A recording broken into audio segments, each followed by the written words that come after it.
And something new we're trying out, because Rockbusters... He's dead, thankfully, yes. It's gone for a bit. It's over. Crosswords. Oh, this sounds intriguing. Where'd you get the idea from? What's the basic format of this? Right, what I've done is I've take like a popular saying from the show. A popular what? Popular saying, something that crops up quite a lot in the show. In our show? Yeah. Yeah. First thing that sprang to mind was there's this hairy Chinese kid. Oh, classic. But more commonly, it would be something like, Carl, you're an idiot. Yeah, Carl, you idiot. Carl, you're a fool. Oh, what did you mean? You let us down again. Yeah, Carl, where have you been? Yeah, oh, you've got a headache, have you, Carl? Yeah. You better lie down. Typical phrases like that, Yeah, sure. typical phrases like that, yeah. Carl, you're a loser. Yeah. Oh, yeah. Right. And what I've done, I've got a load of different songs and took words from the different songs and then joined them together to make There's This Hairy Chinese Kid. And then people have to email in and say what the 5 songs were. It sounds like the most complicated game ever. I'm looking forward to it. Have you heard any of this, Rick? Because I've not heard this at all. I'm not familiar with this. Well, all it is, it'd go like, Hairy Chinese Kid! And it's from sort of 4 different songs. Right. And you've got to identify the songs. Right. Wow. How many songs in this, Carl? 5. There's This Hairy Chinese Kid. Okay. Right. So... And what are the prizes for that? Are these the prizes? Yeah. All right, well, let me tell you what they are. They're not too bad, actually. We've got Live Forever, which I assume is a CD that ties in with this new film. Think of that! A well-known phrase from the show, and it's Hairy Chinese Kid. Yeah. What other... Where would you There hear is no that other radio show in the life? world. This is... Go on. If you've just tuned in, I mean, what are you do thinking? Think if you've just tuned in? You're going, well-known phrase from Shaw, Hairy Chinese Kid. Oh, yeah, classic. They'll be playing that in charades this Christmas. So yeah, this is a CD that ties in with this new film Live Forever, which is all about Britpop, and so there's stuff on there from Oasis, Blur, Pulp, etc. We've also got another Red Dwarf DVD, Marion and Jeff, first series of that, excellent. That's on VHS, sadly, but never mind. And also the very best of Led Zeppelin, a 2 CD set there with all the classics on. So that's not bad prizes, actually. Carl, you've done yourself proud. We've upped it. We're getting serious now. We're playing in the bigger league. We've upped the stakes. And we want Heat Magazine not to lose touch with us just because Rockbusters is gone. Yeah. I think they're still behind us. So we've got film. You appear in a film. We've got crosswords. How is that to do with the crossword? Because I've got words and sort of cross them. Okay. Right, you don't really cross them. But, good. So words. We're playing a game called Words. Word Song. Hello and welcome to Word Song. And obviously I imagine there'll be some more great music. The Thrills, One Horse Town on XFM 104.9, Ricky Gervais, Steve Merchant and Karl Pilkington. Now, Karl Pilkington is getting ready. It's the start of a new strand in the show, a new quiz, a new competition to replace Rockbusters. Now, that's quite a tall order, but what have you done? Right, like I said, if you've only just tuned in, what it is, I've took, and I'll be taking, a well-known saying every week from the show, something that crops up a lot. First one that sprang to mind was... There's a little gay fella standing next to me in the urinal? That's next week. Okay. This week, there's this hairy Chinese kid, right? Yeah. That crops up quite a lot. Sweeping the nation. Right. So what I've done, I've got 5 songs. Yeah. And I've edited them together to make that saying. You've got words... from songs where any part of that sentence occurs to recreate it. Yeah. Now, what do they need to do? Do they need to say what the song is? Just the 5 songs? I mean, I was going to say song and artist, but if you want, just a song. So there's 5 things there, and if someone doesn't get all 5, it's still worth emailing in because we might give it to the one who's got the most, and then... Yeah. Can I suggest we go for artist rather than song? Only because sometimes it's quite tricky to get a song title. Sometimes it's very odd, or it's not quite what you think it is. So maybe artist is an easier one. Are you happy with that, Carl? It's your competition. I mean, Steve always does this whenever I come up with an idea. Oh, yeah. I'm just trying to make sure it's just the best it can be, Carl. Yeah, no, he came up with a few game shows and Steve was going, no, it's no good. And Carl said to me, he said, it's the one of The Office ever got on telly. Yeah, but... Well, we shall see how Cheapest Chimps plays out, but frankly, the fact that you said to me, Steve, I've come up with the best game show ever, it's called Cheapest Chimps, what's the idea? I don't know, I just like the name. It's something to do with chimps. I thought, well, I'm not sure that's the best game show ever. And what was the other one you came up with that you told me about? I think a few people will be disagreeing with him, Carl. I think people will say that Cheapest Chimps could be the best game show ever. You know, when I was at school, people like you, I really didn't like. You're a stirrer, Gervais. He flits, doesn't he, from one side to the next, Carl. The one thing, we may argue, mate, but at least we're consistent. Ricky Gervais flipping from one side to the other. One day he's on Carl's side. When was the last time Steve wrestled you to the ground and got you in a leg clamp? No, you're right. Never. What, is that supposed to be a good thing? Well, didn't you see us? Yeah, I saw you struggling in Carl's office earlier. He was punching my legs to release me. We were on the floor, and I was squeezing him with my mighty legs, wasn't I, Carl? Right. It was like, I imagine that's what a crab feels like when an octopus has got it. We were playing that, weren't we? So anyway... So, I'll play you this clip now. It's 10 seconds long. We'll play it a couple of times, because you'll need to take it in. So here it is, then. What are we saying? We're saying artists? Let's go with artists. Artists. So email in ricky.gervais@xfm.co.uk. Name the 5 artists it has taken to make up the saying, Give there's that this email airy address Chinese again. kid. Give that email address again. ricky.gervais@xfm.co.uk. There's this airy Chinese kid. Here we go.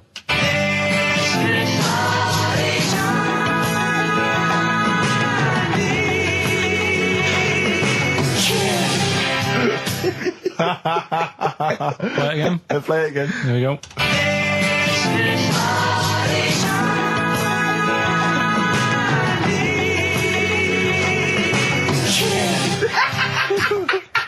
I think you better play it once more. Oh, I've got them. Have you got them all? Yeah. That's nice work. Here we go.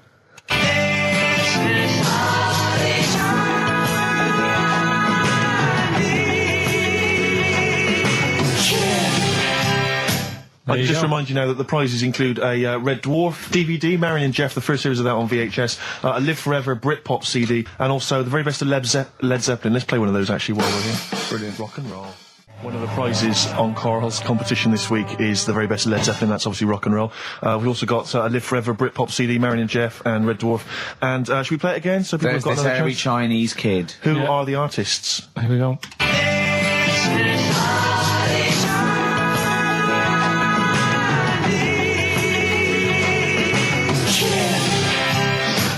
It's tricky. It's not very easy. Once more. One more.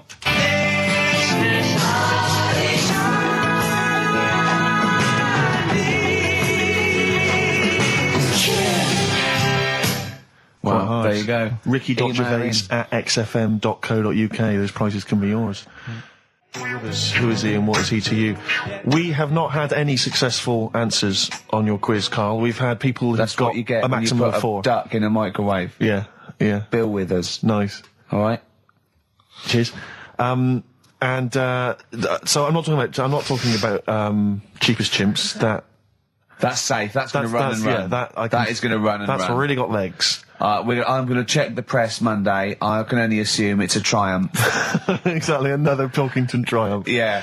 I'm going to give the prize, if you don't mind, Carl, to Karen and Jeff Gillian, because they were the only couple that got the second answer, which was very, very But tricky. they got 4 today. But they only got 4 right. 4 is the top answer, so should we give the answers play it, now? Carl, and then tell us who each one is. All right.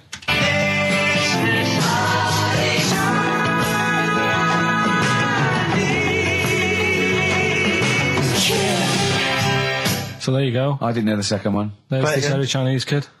So the first one, the Lars. There she goes.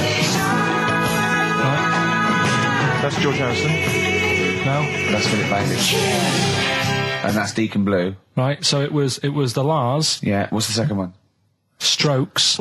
That was very tricky. That is hard. George Harrison for airy. That's all I could get. It was Ari. Ari Krishna, yeah. But Chinese. Phil Bailey. Chinese War is. Yeah. And Deacon Blue. Real Gone Kid. Real Gone Kid, yeah. There's this airy Chinese kid. Very, very hard. I love the fact that the normal bit of that, right, the normal bit is like the well-known phrase, there's this hairy Chinese kid. Yeah, exactly. Like, nothing happened there. That's normal. There's this hairy Chinese kid. As a phrase that often... In fact, you're right. We must have said that phrase 20 times today. When was the last time that was said 20 times? Never. I don't think it's ever been said anywhere. There's this hairy Chinese kid. I mean... Even in China. I don't think it's... Well, it's very rare. Definitely not said in China. The prizes they've won. The prizes they won: Red Dwarf DVD, Live Forever, the best of Britpop, Marion and Jeff on VHS, and the best of Led Zeppelin. Well done to Karen and Jeff Gillian. I've also seen no proof of this hairy Chinese kid. None whatsoever. Do you know, I think, people don't want to hear about this today from us. They want to hear, the new features, the songs of phrase. What songs of phrase? It's the feature we started last week, where we take clips of songs, we make up a phrase from the show. I mean, a famous phrase, last week's world famous phrase was, "There's this airy Chinese kid." Yeah. You'll remember. Yes. Well, it was called crosswords last week, but Phil emailed in a good suggestion and said call it songs of phrase. Brilliant. Songs of phrase. Songs of phrase. But perfect. So are we still going with Cheapest Chimps? We're persevering with that, aren't we? Got some Cheapest Chimps lined up. We'll be doing that before 3 o'clock. Yeah. Great. Again, who else can say that? So good. So for the next 2 hours, everyone should just bury their head in the sand, ignore the world's problems, and enjoy features such as Cheapest Chimps and songs of phrase. And a bit of Shearing Braves. Oh, class. Trying to stop suddenly in Italy. TB. Turin breaks. It's like a rockbuster, Carl. They were the good old days. I know, yeah. Painkiller on XFM 104.9. But look, Rockbusters is gone. Forget Rockbusters. Long live songs of phrase. Over to you, Carl. All right, well... Rockbusters was one of the things they were protesting about last time. that was why I just had to listen to them. They just kept stopping me in the street as I was trying to get to the tube. You've got to stop Rockbusters, it's run out of steam, they said, and I'm glad. Yeah. That's why they always do it on a Saturday. Yeah. They make their way to Leicester Square for 3 o'clock. Yeah. Right. Songs of phrase. What it is... Songs of phrase. We took a phrase from the show last week. It was, "There's this airy Chinese kid," right? Today, we're going back to the good old line of, you never see an old man eating a Twix. Sure. Right? How long is that? No, you'll never see an old man eating a Twix. You'll never see an old man eating a Twix. Not as many as you think, though. It's not that many. Well, how is it not that many?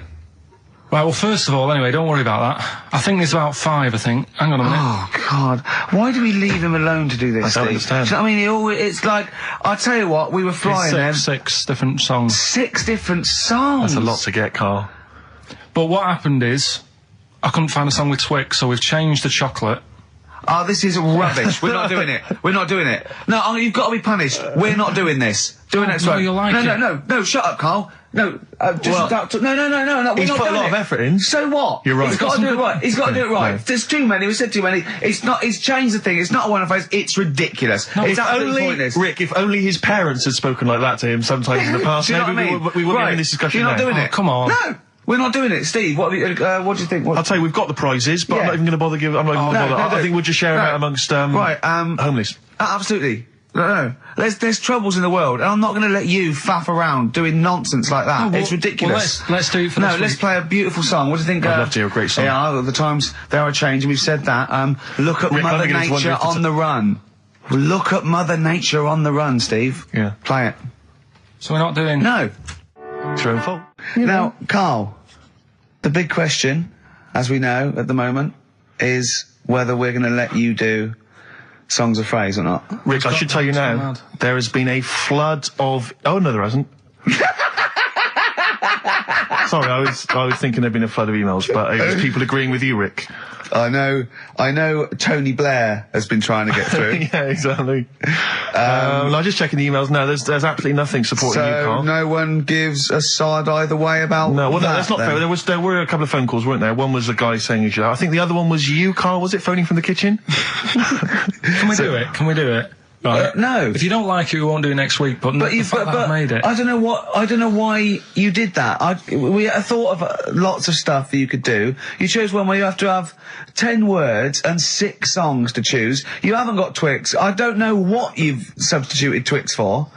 Okay, I've got to say now, I'm going to sit on the fence, so I'm quite intrigued. Okay, right. What have you substituted Twix for? Well, I can't tell you. Of course you can. No, I can't because people have to listen to it and work out. All right, let's just hear it. Let's hear it then. No.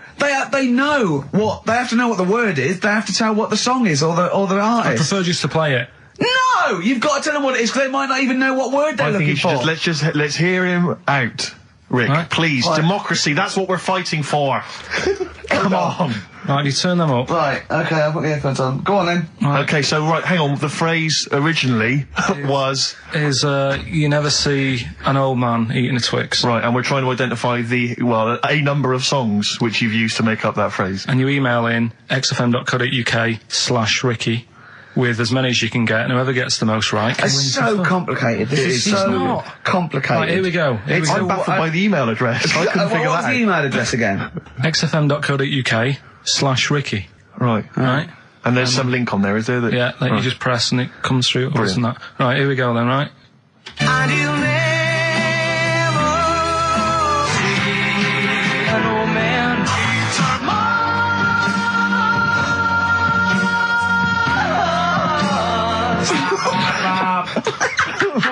I missed a little bit at the end. Let's hear it again. Mars, ba ba ba. Let's hear it again. And you'll never see an old man turn ba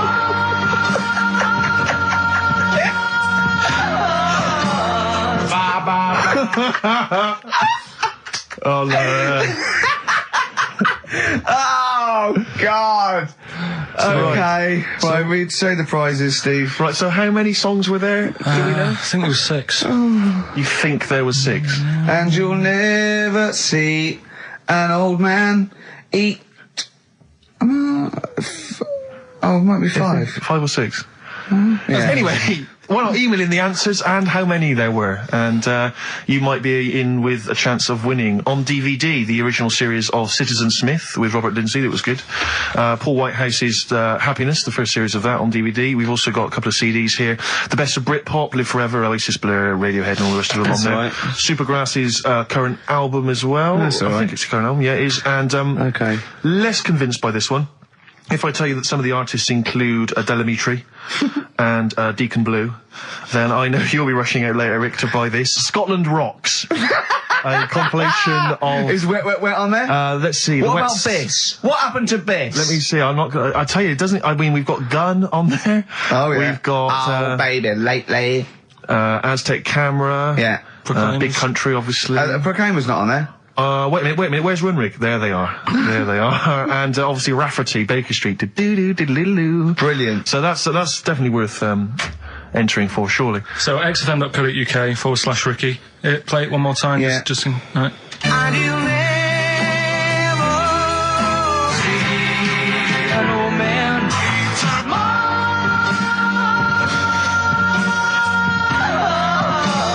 ba ba ba. Class. Pure class. Well done. Okay. Yeah. All right,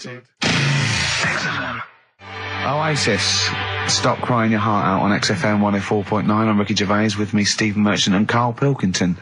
Karl's competition is in full swing now. I just will remind you, when playing songs of phrase and trying to guess the songs and artists, what do you want, songs or artists?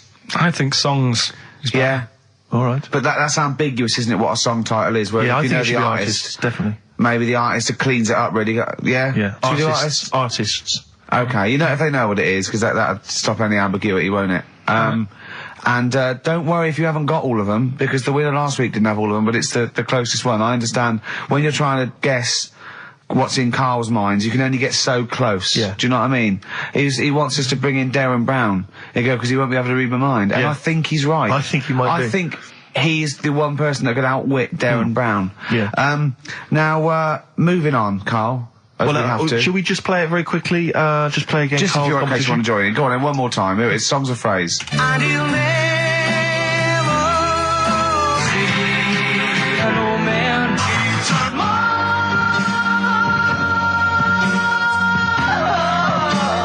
ba ba ba.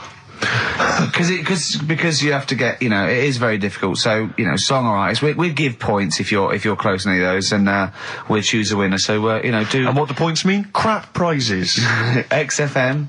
xfm.co.uk / Ricky. We're running out of time. We've got like 5 minutes left. Winner for songs of phrase. All right, give us the answers. Right. We did this at the start. We haven't even got time for the film thing today. Oh. But we'll do that next week. Songs of phrase. It was a phrase, you never see an old man eating a Twix. I love the fact that we haven't got time. Like, we've had such important stuff, and it's been so jam-packed and interesting. Not that it's been drivel with gaps we could have filled much better. Yeah. Don't look at it like that, like, What, with his film quiz? Come on. Oh, dear. So, songs of phrase, you never see an old man eating a Twix. We had to change it to Mars bar. Here's what we had. Jerry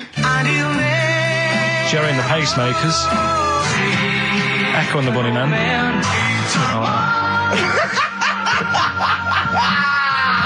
David Bowie. And the Beach Boys finished off. Oh, what do you mean I thought that one was? What do you mean? Who's the winner? Oh, it doesn't matter. You've got to give the answer. Who was that one you didn't know it was us? It was Neil Young, wasn't it? Jim Crochet, is it? Old Man River, it's called. Jim Crochet. Old Man River? Yeah. Jim Crochet sang Old Man River? I don't think so. What was it? Who cares? Right. Well, people... I can't believe this. Old Man River, it was. Let's give the prize to... Jim Crochet wouldn't have sung Old Man River. Well, let's give the... Paul Robeson. Let's give the prize to Mitchell Sterling, who has got some of the answers right. On XFM 104.9. We'll be playing that great quiz again next week. Next week. Ricky Gervais with it on XFM Sports. And if you want to send an email, it's rickygervais.co.uk or check out the website on XFM's All the Cons. Good night, 3:30. Coming up is Harold Levine and Stoopy Nouns. I think I do more than press the buttons. Right, see, this is it, right? Carl has had a little strop on since last night, okay? And He's had a little strop on? Yeah. You said strop on. I just wanted to clarify. And, I don't know why. He says that I'm an annoying person. He says that I wound him up, right? Which I don't know. He says that you're winding up because you're sort of like negative about everything. I'm negative? Yeah. And, but what I think it is because we pointed out that his lateness is unacceptable. Yeah. He said, meet you at 6. He turned up at 20 past. He said, well, someone stopped me in the corridor. I don't care. I've got stuff to do. We had stuff to do. I think we're a bit busier than you, Carl. You've got one job. We've got loads of jobs. I keep telling you that. Yeah. You got one job in a little room, a 9 to 5 there, that you don't even get done in 9 to 5. That's why you're late and mucking around all the time. There's loads of work to do. Yeah, one job. No, cool. It's not. It's one job with a lot of other jobs in it. It's like those little Russian dolls you get. Right? Well, it's so not, don't is have it? to go, yeah, it is. Yeah. Everyone thinks, he only sits in his studio messing about, making songs of phrase. That's what I do in my free time. Which we've got coming up later. Super slick. Songs of phrase, we're doing that. You can win some stuff. Yeah, we've got the film that we haven't done for the last 2 weeks. The final film, we won't be doing that. Let him down. It's 2 weeks. So you're 2 weeks late on that. Yeah, can I just ask, guys, is there going to be some great music? Yeah. Well, what about something from the Only Ones? Yeah. Another Planet. Brilliant. Right. Songs of phrase coming soon. Is it? Yeah. What is it this week? What's the phrase? We're, remember the story I told you ages ago about my neighbour having a horse in their house? Oh, yeah. Having a horse. What's happened with that? Lenny Henry doing it as a series?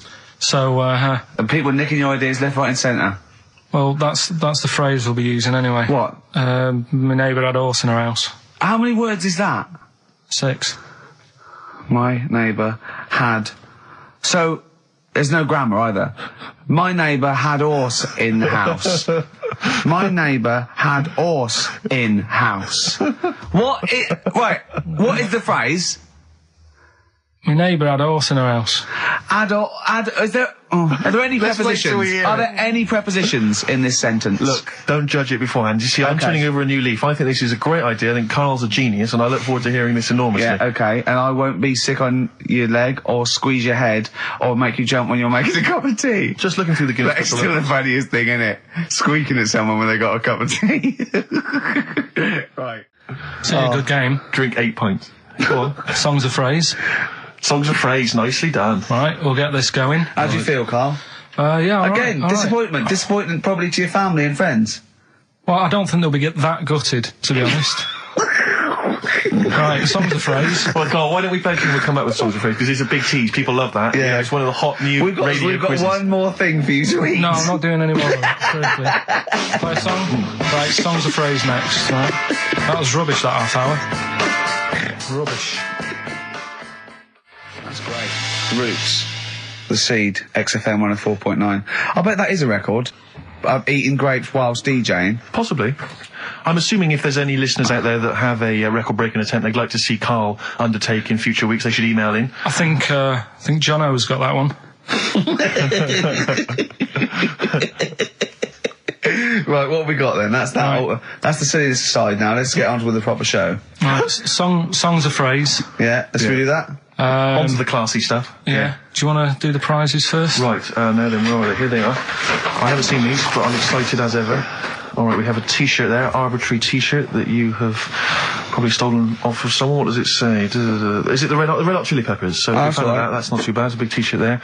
On DVD. This, should you be giving this away? This looks like it's the film Don't Say a Word. Yeah. And it's it doesn't have all the proper packaging. It's literally the disc, the DVD disc, just loose.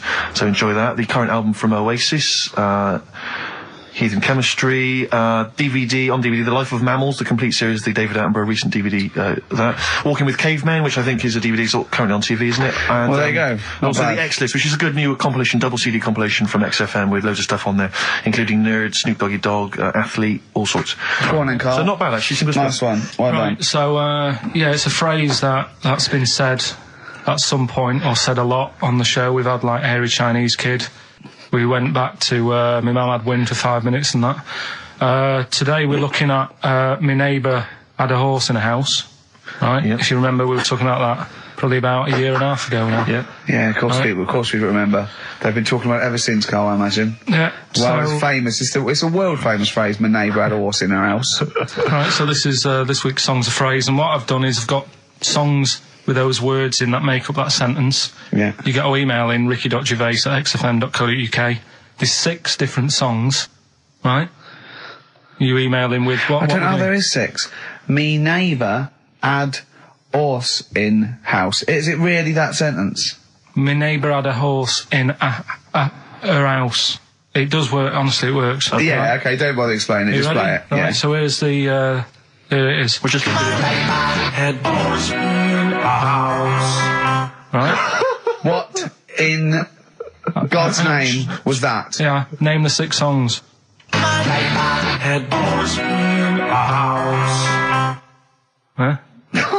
Are we naming the artists or the songs? Either. Artists. Anyone who gets anything can get a prize. What's more, Carl? Artists, here we go. Head horse in a house. That's tricky, Carl. That's very hard. Once more. Head horse in a house. Email in ricky.gervais@xfm.co.uk. I'll give it Another letdown. Another letdown. It's brilliant, this. No.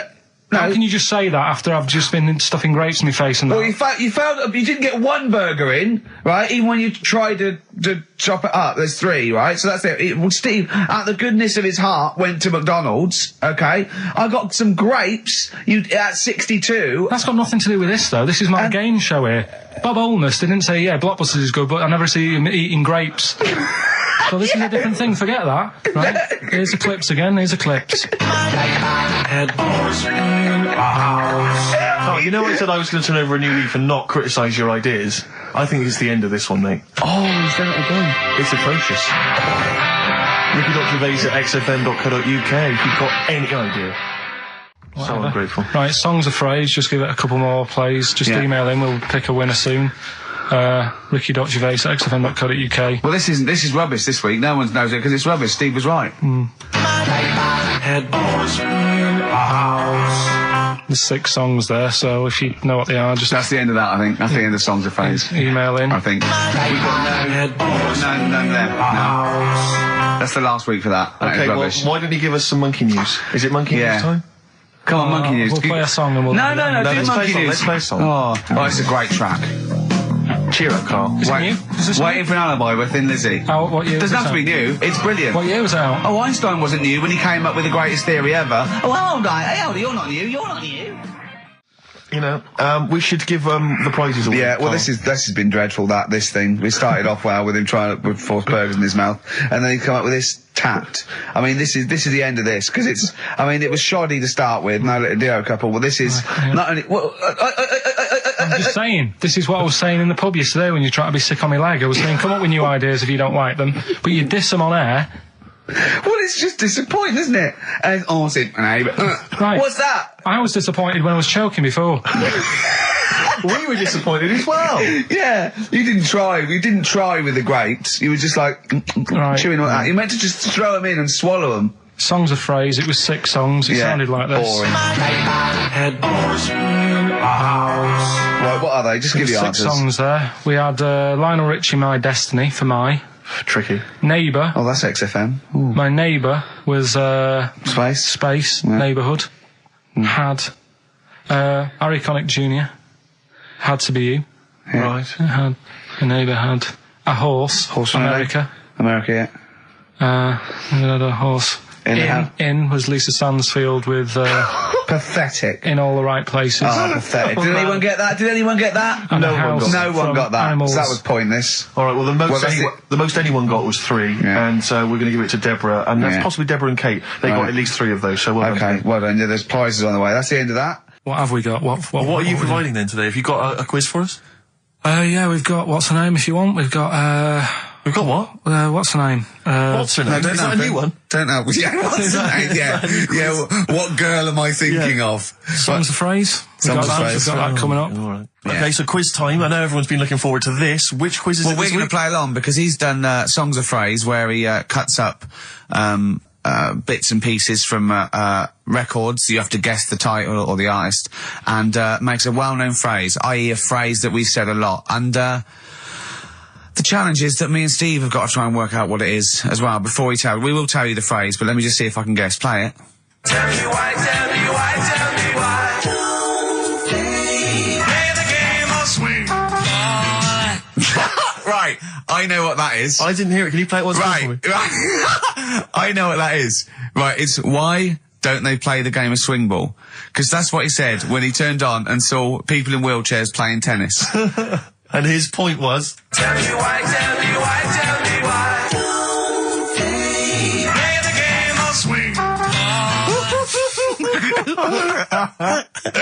Oh dear. That is so naughty. This show's been a bit naughty, I think. I don't know what's happened to us. I think it's like sort of end of term sort of madness, but I think we've got to calm down here. We've been a bit naughty there. We've said, bloke with 2 dicks. We said Chinese people don't talk properly, which is a little bit... offensive. Yeah. Know what I mean, Carl? Well, they don't know.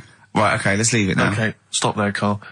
Carl does not necessarily reflect the opinions of XFM or any other human being. If you think that me and Steve have been being offensive, we are strongly behind the guise of irony, satire, and ignorance. Carl only has ignorance and hate. Yes. No, but as long as you say something good about someone, you can also say something bad about them. How does that work? Go on, and give us an example. Well, Chinese. Yeah. Yeah? Yeah. Great people. Right? Good. The women really good looking as younger people. No!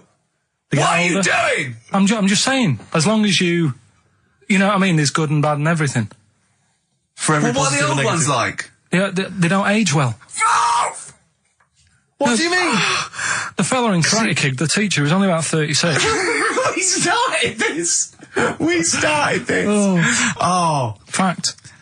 So, songs of phrase, email in, ricky.gervais@xfm.co.uk, right? I mean, I have to say, Carl, it's very tricky this week. You've got some very obscure sounding songs there. Yeah, just all we want is the artists. I think just the song, Carl, mate.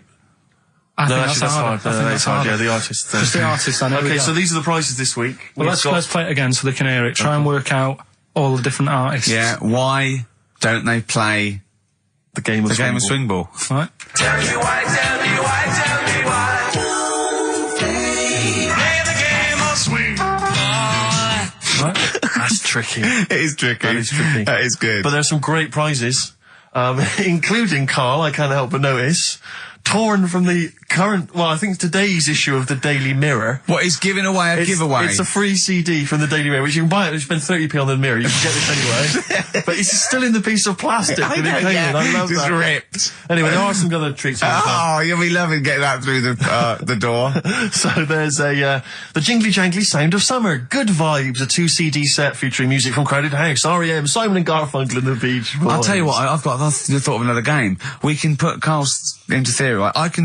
I can tell him a sort of like a person or, a people or a place, right? Or a profession, and he's got to come up with a good and bad. A good and bad thing. It is dicing with death. Yeah. Are we ready to do this? Well, listen, if we're quitting in the next couple of weeks, then who cares? Okay. Good and bad, right? Well, hang on, whoa, let me just tell them, we're on the prizes here. All right, okay. So now 55. I know there's a lot of XFM listeners who are going to be looking forward to the likes of S Club 8 and the Fast Food Rockers. They're all on there. I can't wait. What is their second single going to be about? The Smashing Pumpkins. This is quite a good little compilation of sort of B-sides and live performances and stuff like that, which is not bad. The best summer holiday album in the world ever. I think we've given that away in the past. All sorts of stuff on there. Plus the director's cut of True Romance on DVD. The Tarantino scripted. It's a great film. Tony Scott directed movie. So there's some quite good prizes. Just play it once more. So email in ricky.gervais. Why don't they play the game of swing ball? Just the artist, yeah. That's all we're after. Yeah. Right, Tell me why, tell me why, tell me why. Play the game of swing. Very tricky. Brilliant. Very That is tricky. brilliant. all right. Bung the song on. I'll bung the song on now. What? Let's put a song on. Bit of Pharrell Williams. Yes. Good and bad. Good and bad. Old people. Pharrell Williams featuring Jay-Z. That's a new single. And then Frontin'. That's released on the 4th of August. It's made me sort of feel funky, but in a chilled out way. Yeah, that's perfect. Do some adverts though, just to... That would really help you. Yeah. Darkness. I believe in a thing called love on XFM 104.9. Ricky Gervais, Steve Merchant, Karl Pilkington.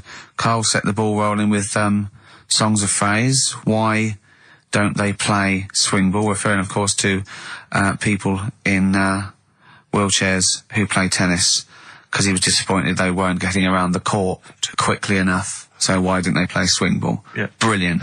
Someone just emailed in saying because if they hit it to the top, they wouldn't be able to reach it to unravel it. Exactly. Which is a good point. Yeah.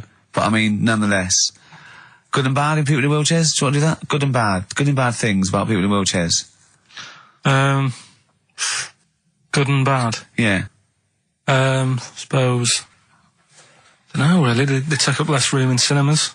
They've got their own seat. Good. That's good, is it? That's a good thing. Yeah, good. Yeah, well done. Well done. And what's bad? Don't know. I'll have to think about it.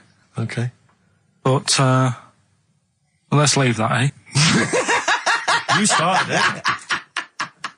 Let me just give the email address. But I mean, let me just give the email address. I just said it, so don't talk over it. Okay, I'm going to do Carl's top thing.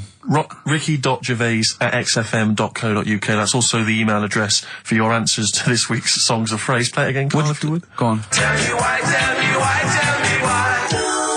Play the game of swing. We just want the artists, is that right? Yeah, that will do. I've got two that you don't like. Not that you hate them, but that you sort of like, don't agree with them. Would Liverpudlians be in your list? Probably. What about gay fellas in toilets looking at you? Well, I think they've sorted that out. So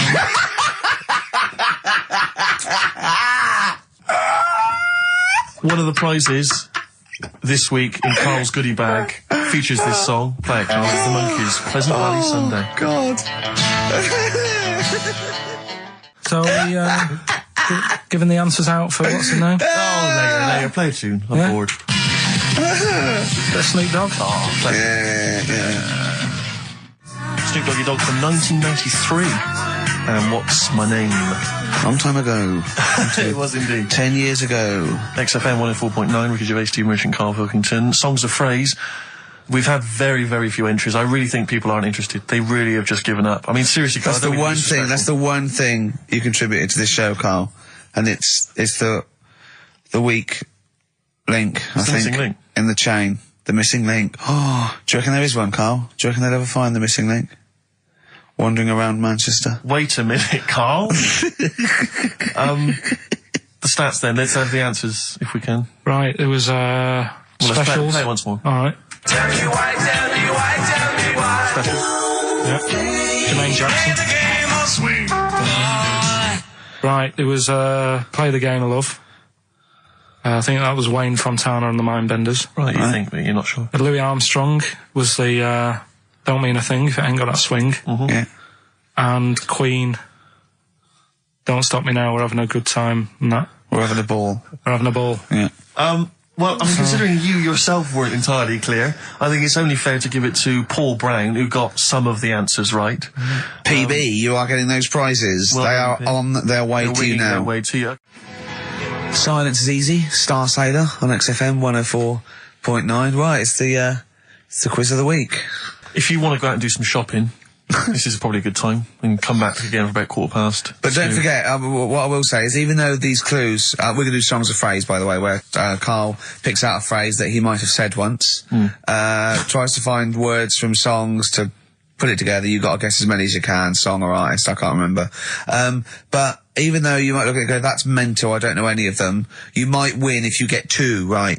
I mean, I think the winner last week got about 3 out of 3 Well, I have 7. to be honest with you, I mean, last week, Rockbusters, surprisingly, was a very, very popular quiz. Yeah. It just happened to be awful. Yeah. This one is pitiful. I mean, it's truly atrocious. Yeah. And it really doesn't even have a fan base. I mean, there's no one championing this one, Karl. Last week, seriously, mate, I got about Karl's face. 7 or 8 replies. Oh, God, that's terrible. That was like when you told a kid that you couldn't afford a Christmas present this year. Look at his face. Yeah, it is a bit distraught. Karl, It's like Chris Evans' face when they said they were cancelling Girls and Boys. It's like, look, but I can come up with great TV game shows like that. No, you can't, Chris. Not anymore. Oh, his little glasses slid down his nose. I'm the guy who don't forget your toothbrush. Yeah. What was that money you owe me? No, you owe us. Oh, believe it. All right.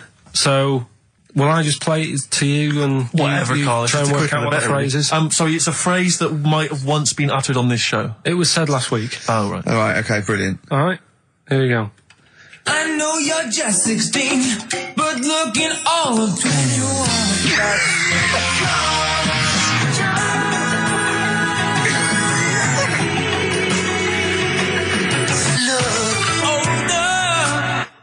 Right, I can't hear right. it. I know what that is. That's ridiculous. What was it? What it is it's something like, right, you're only 16, but you look 26, and the Chinese look older than they are or something, because he said that the Chinese don't age well. That is mental, Karl. It's the most convoluted, ridiculous, racist piece of material ever to be uttered on radio. Play it again. I know you're just 16, but looking all of 21. That's...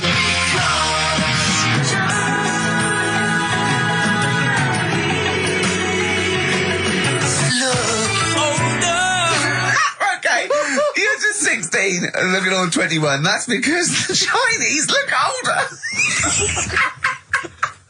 Karl, you've gone mental. All right. Oh, that is amazing. So, there you go, the well-known phrase, you're 16, looking all of 21, that's because the Chinese look older. Well-known phrase there, sweeping the nation. That'll be up there with "was up," and "shut that door." If they do a poll, right. Okay, play it once more. We're after the artists. Just the artists. Yeah. I know you're just 16, but looking all of 21. That's...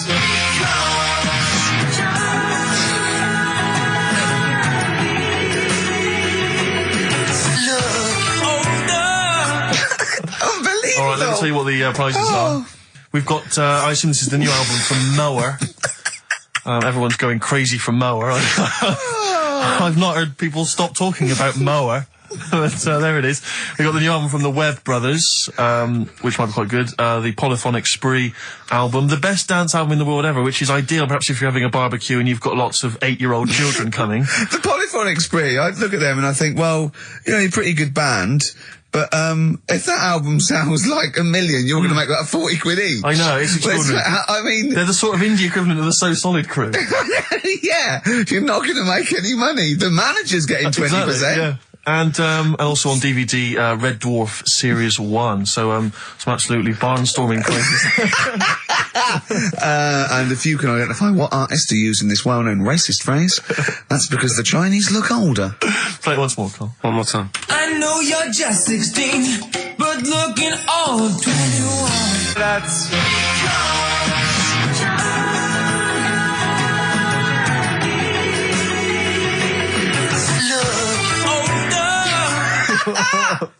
Oh, Ricky.Gervais at xfm.co.uk. Play a record. This is radio.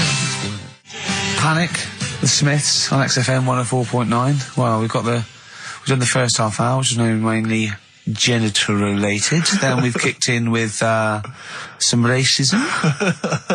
You have to guess what artist. Just a couple of emails just to update you on what's coming in here. Go on. Natasha has emailed us. She says that she's of Chinese origin, and at 27, she often got mistaken for 24. So your notion that Chinese people don't age well is obviously factually incorrect. Yeah, well, we didn't need... thank you for phoning, but I mean, honestly, trust us, Natasha, we didn't need you to tell us that. We know Karl is talking absolute nonsense. Wait till you get to 30. Oh dear, now this is quite a nice email from Paul. He says, let Karl know that I have a Chinese friend called Oi. Imagine the confusing and amusing situations we get into. We're out and about in busy Soho. Does his surname come here? Or lightning wit from Karl. Wait That's nice. till you're 30. Yeah, I know. Brilliant. But no, actually, we've had a surprising response to Songs of Phrase this week, despite the fact everyone has agreed that it's racialist. They've nevertheless had a go. So keep your answers coming in, because we may as well. You're a hit, Karl. You're a hit. What, have we still got monkey news? Yeah, don't worry. Oh no, we got to do, oh look, play a record, we got to do the results. And then we got to do monkey news. Could we quickly do the results? Well, you say we've got to do the results. There's not people hanging on for them. Let's do it and just knock it out there before well, let's play a tune, let's come out and do it. Eddie and Hot Rods, yeah, surely. Karl, quick, the results, then monkey news. I need some monkey news, but I need the results first. Right, play it again and give the answers. Here we go. Songs of Competition. Phrase. Songs of Phrase? Name the artist. Name the artist. I know you're just 16, but looking old. Hue and Cry. That's... Who's that? Hang on. It's not our fault. Well, that's Philip Bailey again. That's too little. Right, it was... That was Roxette. The Look. Yeah. Right, we had, Hue and Cry started it off. Yeah. 16. That was Dean Martin. Because Jane's Addiction. Yeah. Because Cars. Yeah. Chinese Philip Bailey. Philip Bailey, that's second outing he's had. Last one, we used him for Chinese, where there was this hairy Chinese kid. He's never got so many royalties being used in racist game shows. Brilliant. Then Roxette and finishing with George Michael. Oh dear. So brilliant. Right. Who's the winner? Well, the winner, actually, it looks to me like he's got all of them here, from Bognor Regis. It's Stuart Birch. Well done, Stuart, and you get that bag of tat. Bognor Regis. Yep. Oh, just need his takes me address back as well. Yeah, if you just email in your address, Stuart, and you can have those goodies. If you're not interested, don't bother. Do you want to do you want to set up Songs of Phrase? Yeah. Oh, God. If you've not heard the show before... I thought we weren't doing this week. I thought we weren't. No, we'll do it once, right? And then next week's the last one, so we'll do Rockbusters. That might be the last one ever, depending on whether Karl decides to come back in October or not. I'm bored of it. I told you I'm bored of it. Why are you bored with it? I get bored quick with stuff. Yeah. I told Suzanne the other night how lucky she was. I haven't got rid of her yet. She's... Do you know what I mean? Things... You put on her soft music, though, first, didn't you? You didn't just, start getting that around... You know you're a very lucky girl. Sorry? Well, I used to get bored with you and that. Yeah. Oh, dude. You're lucky you haven't pissed off. Yeah. Do you want to open the champagne or what? Well, she was annoyed the other night. What's that on your ear? Don't worry about it. Where'd you get on? We're walking to the pictures, right? To go and see Bruce Almighty. Sure. Why? And, just something to say, innit? Yeah. So you were trying to sneak in the back. So, on the way, cutting across Leicester Square, and those fellas who sell roses, he comes over, do you want one? Do you want one? I said, don't do that, she's allergic to them. Right, so he'd go away. Yeah. She got all annoyed about that. Because she's not allergic to them. Well, she's not allergic now, but they're about £3 each. But the point of that, Karl, is not that she really wants a rose, it's that you're willing to spend £3 on her. Taking us to the pictures. How much was that? That was £8 each. Did you pay for it, though? But didn't you ever... If I know you had her dressed up as a small child. Yeah. Me and my son, please. Or you made her sit on your shoulders and wear a long coat. Yeah, exactly. Anyway, listen, Songs of Phrase, then. You paid for her to go in and then you went and had a pint while she watched it. Yeah, there's no point in both of us seeing it, but tell me about Tell it, me won't what you? it's like. Oh, right, Songs of Phrase. So let's explain what Songs of Phrase is. You do it. Okay. Oh, really? If you think that Karl is bored with life, then you will be even more bored once you have heard this particular quiz. The gist of it is that Karl has taken a well-known phrase or saying... no, stop you there. Not a well-known phrase. Something that he said once. On this show. Yeah, probably. And he's somehow compiled together a number of different songs which have somehow built up that particular phrase or sentence. If it's anything about Chinese people, Philip Bailey will be involved. That's all I can say. Okay, let's hear it then, Karl.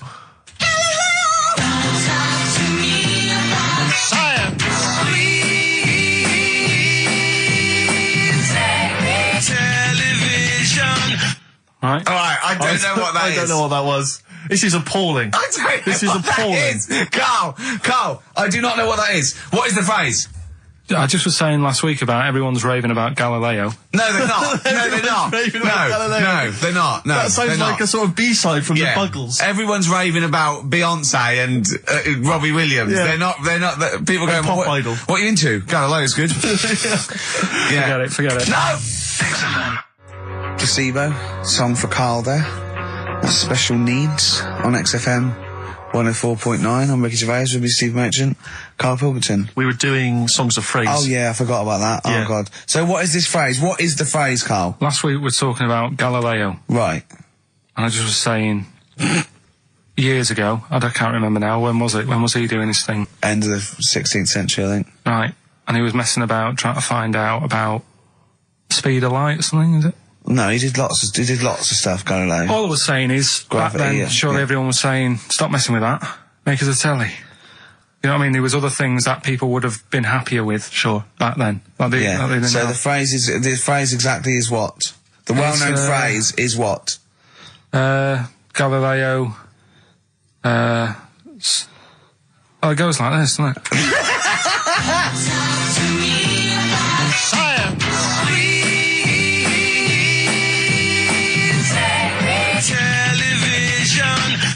Right. So it's Galileo's stop Talking to me about talking about science. science, make me television. Make me television. Yeah. So you email in with the bands and that. Brilliant. Right, let's... That is rock bottom. I mean, the well-known phrase being Galileo, stop talking to me about science, make me television. As a well-known phrase is one of the weirdest things I've forget cheers out of windows and things like that. That is the weirdest thing I've heard on radio as a competition. Can we have that one next week? Okay, well here are the prizes. If you think, Rick, if you think the quiz has hit rock bottom, wait till I tell you these prizes. No, brilliant. I know that we're very much pushing new music on XFM, and it's an alternative music station, so you'll be pleased that we're giving away now, that's what I call Music 55, featuring the likes of Busted and Daniel Bedingfield. Brilliant. You really know how to cater to our audience, don't you? The best dance album in the world, that includes DJ Sammy, Scooter, and Liberty X on there. So I look forward to that. Yeah. This is not so bad. Nick Cave and the Bad Seeds, a live DVD of a, a performance, and some, pardon me again, but, anyway. That basically sums up the prizes. So, I won't tell you the rest, they're all monotonous. But, anyway, I think those crisps, Rick, have gone down the wrong way. Although I was eating goulash earlier. Sorry.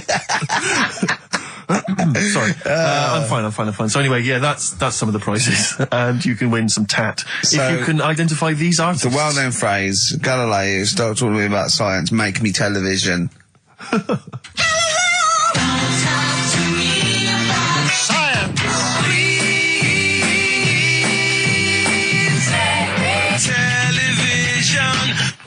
I just email. Appalling. But easy this week, I think. Those, yeah. Play a record, Carl. I mean, it's ridiculous. Ricky.gervais@xfm.co.uk. The Pixies. Answers rushing in, we should point out, for the quiz. Most of them agreeing that it's pointless. Some people have called it... It's songs of phrase, of course. Some people are referring to it now as songs of arse. Which is more than appropriate. But you'll be pleased to know that it's ending this week, and next week we've got the return of the even more pitiful Rockbusters. For the last one. That's back for the last one. We'd perhaps also need your petitions to Carl. If you want us to stay on the air, then you need to petition Carl, giving good reasons why he should stay, why this show isn't boring, or rather why he shouldn't be bored by it. I mean, you're bound to be bored as listeners, but obviously he's running out of steam now. What are you fed up with? You're just fed up with, in general, are you? I mean, you want your Saturdays back, do you? Just want a bit of a life back, that's all. But you don't do anything with your life when you've got it. Why don't you do this instead of, like, your day job? Can't. It's more important than my day job, innit? That's what earns the company money and that. Know what I mean? Well... So... Why don't you do a regular show then? Sack someone who's, you know, quite frankly not putting their weight. I've done that. I did that years ago. What do you mean? Done it. Told you, I've done a lot of stuff. Boxing. Done. Tick. Dancing, done. No, you turned up, the place was shut. Yeah, but Dancing? When did you do dancing? That's when he went and said, I want to do dancing, and he went along to the place, and it was shut, and that was it. And he said, I didn't do it anymore. That's not doing it, is it? Boxing, he had a fight with one lad, then the lad beat him up, and he didn't go again. Oh dear, it's pathetic. Well, anyway, yeah, so this is basically our penultimate show. Next week's the final, and we're all looking forward to that enormously. Yeah. But that may be it forever then, and this, you know, all for one, one for all for one. The Three Musketeers, gone forever. Yeah. I, for one, will be pleased. Oh, I have to get some of these taped, because I like coming in and sort of, you know... Incidentally, Rick, don't be afraid to nick as many CDs as you see fit on that last show. People have already nicked them. No, I know, but just take whatever you want. If that 4 Non-Blondes is still there, isn't it? I think it's still there. Because I don't want that to be nicked. Yeah. And I got a feeling, because I don't think there's any Smiths in the library, but there's quite a lot of Gina G. Really? What? What was that sigh for? Nothing. What? Ooh. Play a record. Monkey News is on the way, plus the results. This isn't radio. You've got to keep talking or playing music. Play some music? Yeah. I was going to say the winner. I don't think anyone cares. Oh, come on. Someone got all of them, didn't they? Well, okay, play it again then. This was Songs of Phrase. You did this. The well-known phrase is Galileo, stop talking about science, make me television.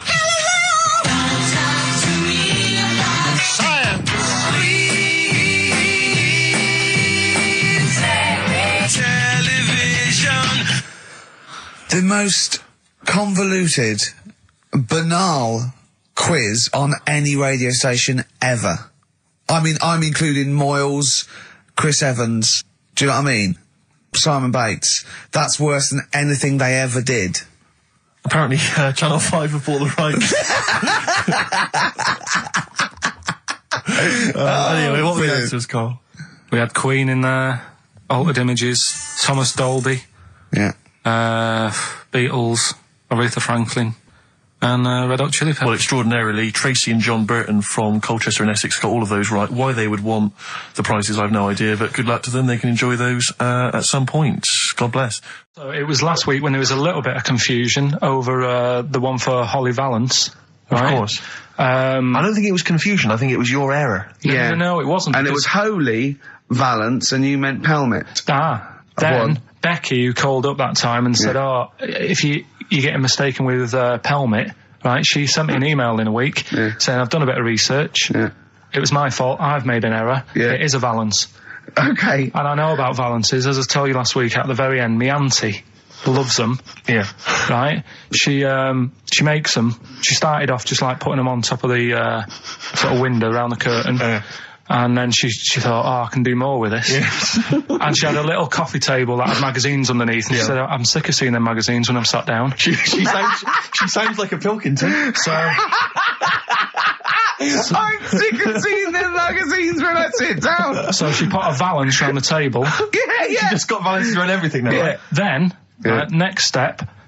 she tapes everything. She never actually watches telly. She tapes it all because she gets sick of listening to the adverts and that. Yeah. So she tapes everything. So she's got loads of videotapes and that.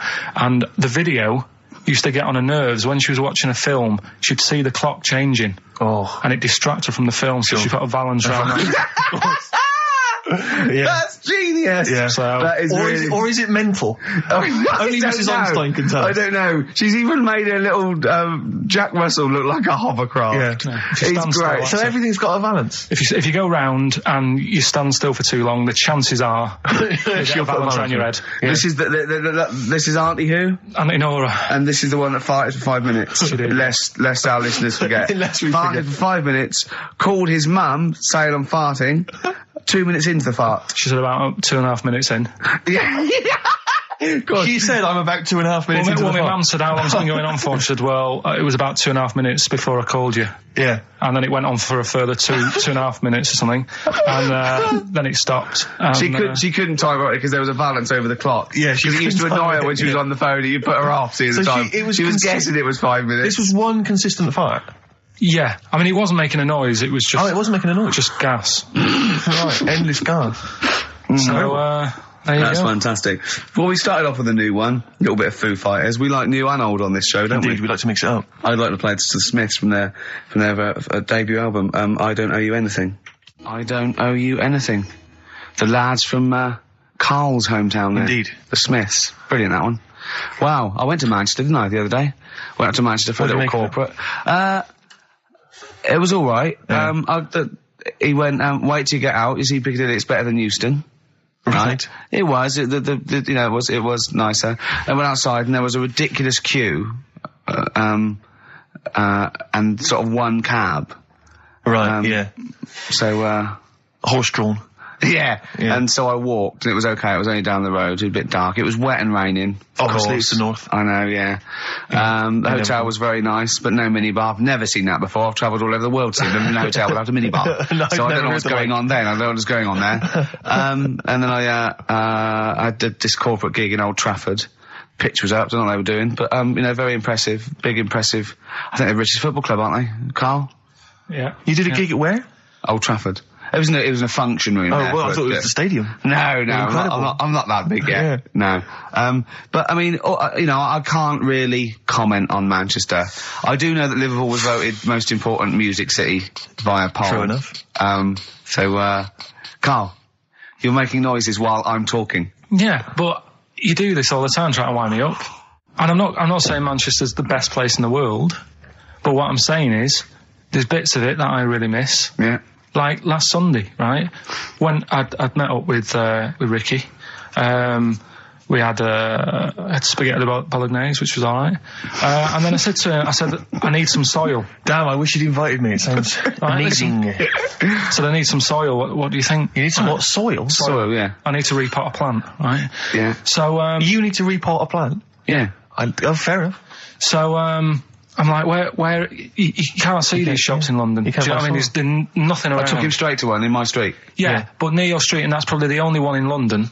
Well, you say that, Carl. No, it does annoy me. Round my way, it's like, You can't move for soil shops. There's earth. You can just pick up handfuls walking down the street. Yeah, incredible. People just lean over into someone's front garden. No, you can take the plants as well. No, but what I'm saying is, Go on. Manchester, there's loads of decent hardware shops. Yeah. Here, if you want a panini and a latte or whatever, you can't move from. But for soil, I had to go virtually how many miles away from me to carry that soil home and stuff.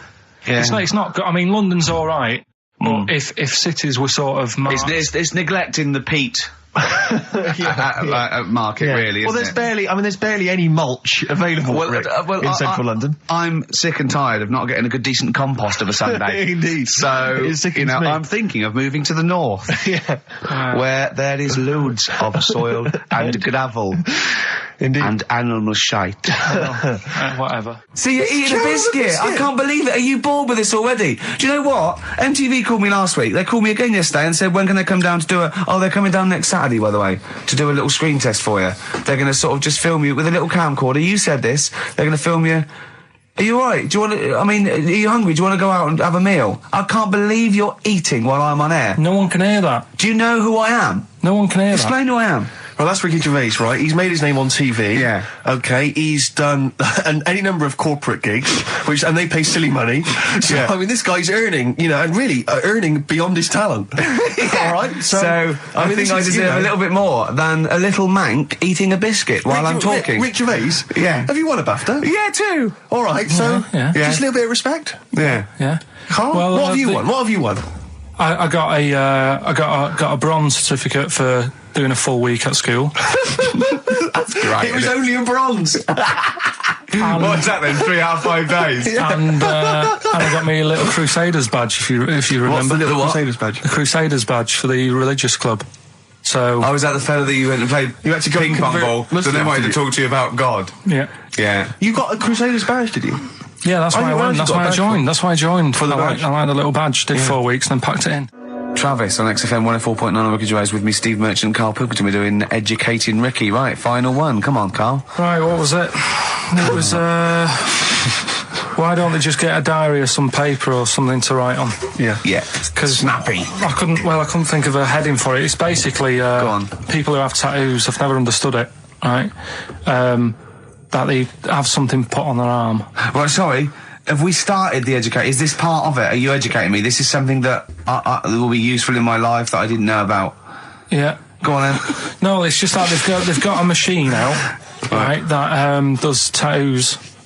Tattoos. You come up with a design you want, and you sort of this machine scans it, and you put your arm in this thing, and you press print or whatever, and then it does the tattoo on your hand or on your arm. Like loads of little needles that follow a pattern?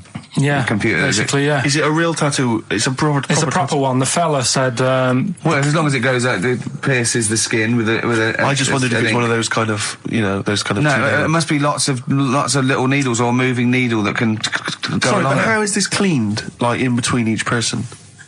Dunno, probably... I don't know. Well, no, as long as it's only that... If it's one needle, it's just the head, isn't it? If it's one needle that moves, and does it like like loads of little... What are we gaining from a machine doing it? Just because they're not going to sort of mess it up. But hold on, how do you keep your arm still? Because your skin moves slightly. So the machine it's won't... sort of strapped to your arm. Right, and so it's spread... the fella said that the tricky thing was in all this, it was the fact that, nobody would let him test it out on anyone else, so he had to do it himself. But did it work? Because the thing is with a tattoo artist, they can see when your skin's moved and they can see what they've done and they keep wiping it and looking, whereas a machine's just got to trust itself. Yeah. So I think one needle could go wrong. If it was a lot of needles that it just came down, like, 1,000 needles that was an imprint. Yeah. But obviously I'm asking someone who hasn't delved any further than there's a machine that can give you a tattoo. That's all you've got at the moment, isn't it? Well, yeah, basically. That's all you've got? I mean, that's what I've got, because I'm not a fan of tattoos. I don't... But where did you read this again? This was... Internet? This was on the internet, yeah, it was, yeah. Okay. And I just don't understand why people do it. That's what got me attention. Because me... Sorry, what have I learned from this? That if you wanted to get one, you can get one done by a machine now. People say machines are sort of taking over and that. And there's another one. But it's just the fact, I mean, I don't know. So give us the snappy title of this education again. Why don't they just get a diary or some paper or something to write it on? That's what I always think when I see people with loads of tattoos. Like there's that fella who we were talking about the other week in Scotland who was covered 99% in tattoos. Yeah. It's just like, what have you done that for? Yeah. Do you know what I mean? You can't get rid of it now. You've done it now. Yeah. One of my uncles, right, Tattoo Stan, he's just caked in them. Tattoos. Right. I don't think he's my proper uncle, but it's just like my dad's got... Tattoo Stan! No, my dad's got... That's a province in Russia, isn't it? My dad's got loads of mates who... When you say he's not your proper uncle... do you know, like, when someone comes around, you're alright, Uncle Stan? Yeah. Do you know what I mean? And my dad had loads of mates like that. There was John the Screw. Right. So he either works in a prison or he likes to have sex. Cabbie. Cab driver. Okay. There was Jimmy the Hat. I don't know where he Jimmy did. the Hat? Yeah. And, did he wear a hat?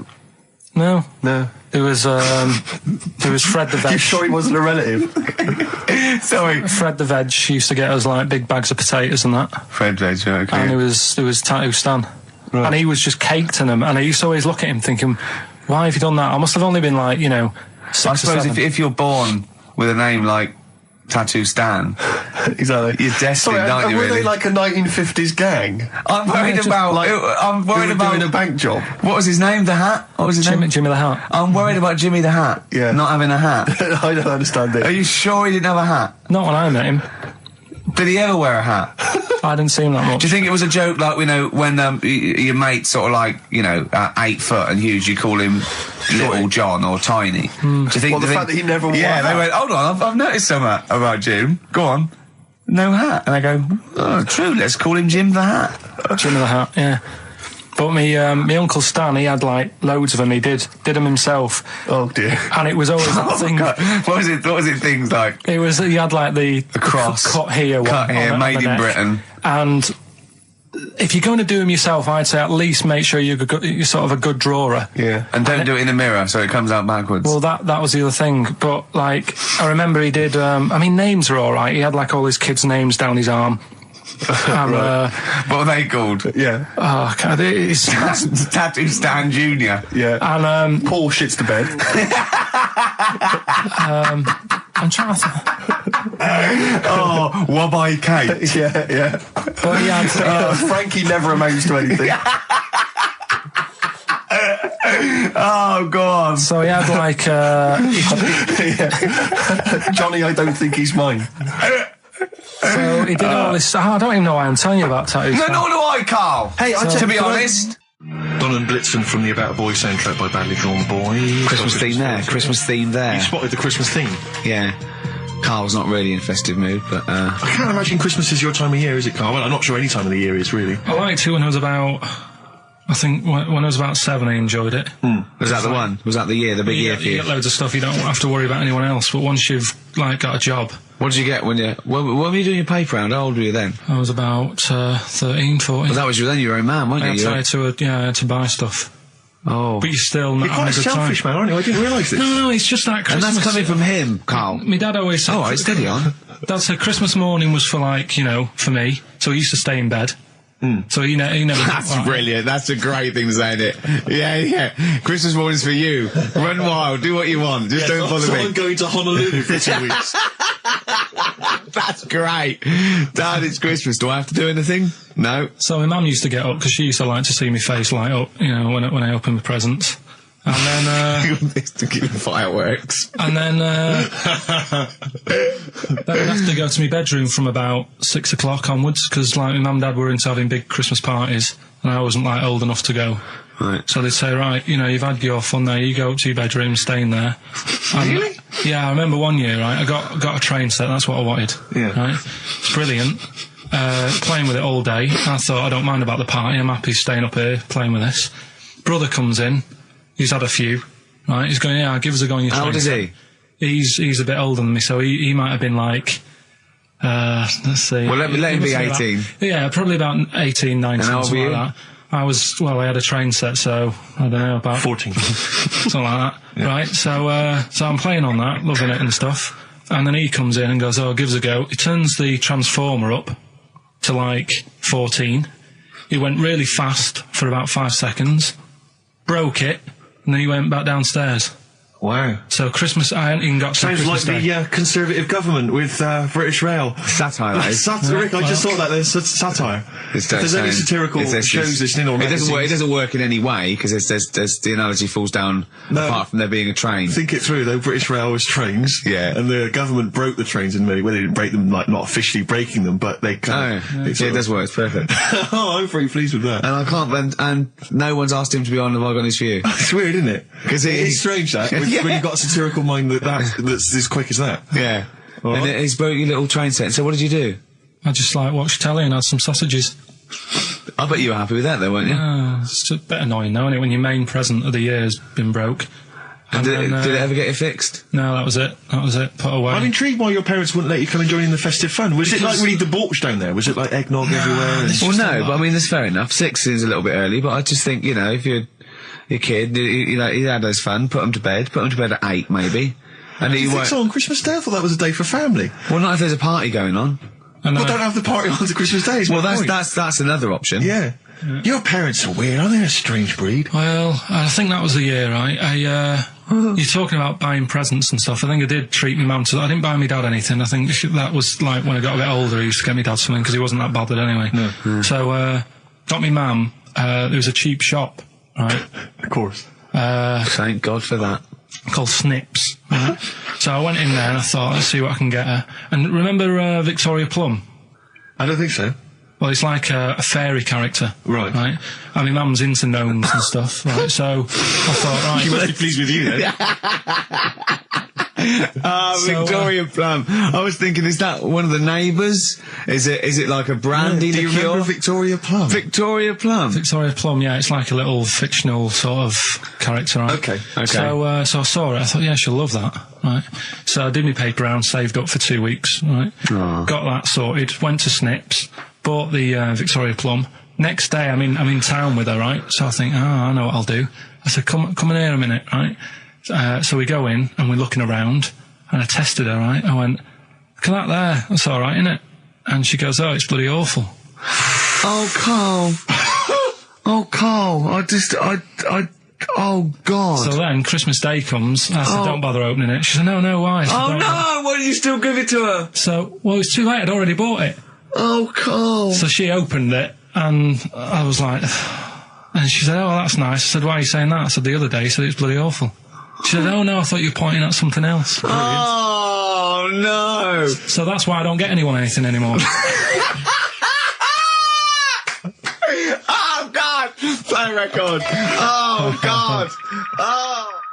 That's good, isn't it? Not bad. Gold Rush. Let you down. I'm actually quite affected by Carl's Victoria Plum scenario. Just the fact that, like, that eagerness, he wants to make sure it's a great present. He's saved up his paper round. He thinks it's like a gnome, but modern. I'm worried that you're using it as an excuse now, and that's why you're not buying anyone any gifts, because you've had your fingers burned once. I mean, you were 6, 7 years old. To be fair. No, you weren't. You were about 13, weren't you, if you're doing your paper round? Yeah, it must have been, 11 or 12 then. All right. Yeah, so I'd saved up. Oh, no, I'm not using it as a thing. It's just What that... did you get your mum this year? I've sent them some money so they can get a passport. So they can get a passport? Where are they? Immigrants? Are they trapped No, 'cause they've somewhere? Well, they're in a holding bay somewhere in Dover. Yeah, I got What a do you friend mean? who's a truck driver who's going to sneak them across. For New Year. What do you mean? So they can buy a passport. What do they do? Sell it when they were No, a bit 'cause- they're a bit down in their luck? No, they haven't got that much money, right? They've never been abroad, and the mate said they might take them next year, and they said, oh, we haven't got a passport, so You've I got to thought... buy a passport, have you? Isn't that your God-given right as an Englishman?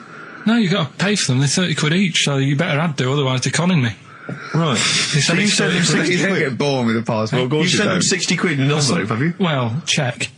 Right. I love that. He'll be watching telly and France will come on and he'll go, oh, what do you think of that? She goes, it looks bloody awful. Yeah, Oh, don't open it. no. Don't open it. Don't open it. So you've not paid for a holiday for them. No, I've you've just sorted given out well, it's the better prize, isn't it? Because they can't go anywhere without it. Well, the passport keeps on giving. Yeah. Perfect. So, 10 years. That is, yeah.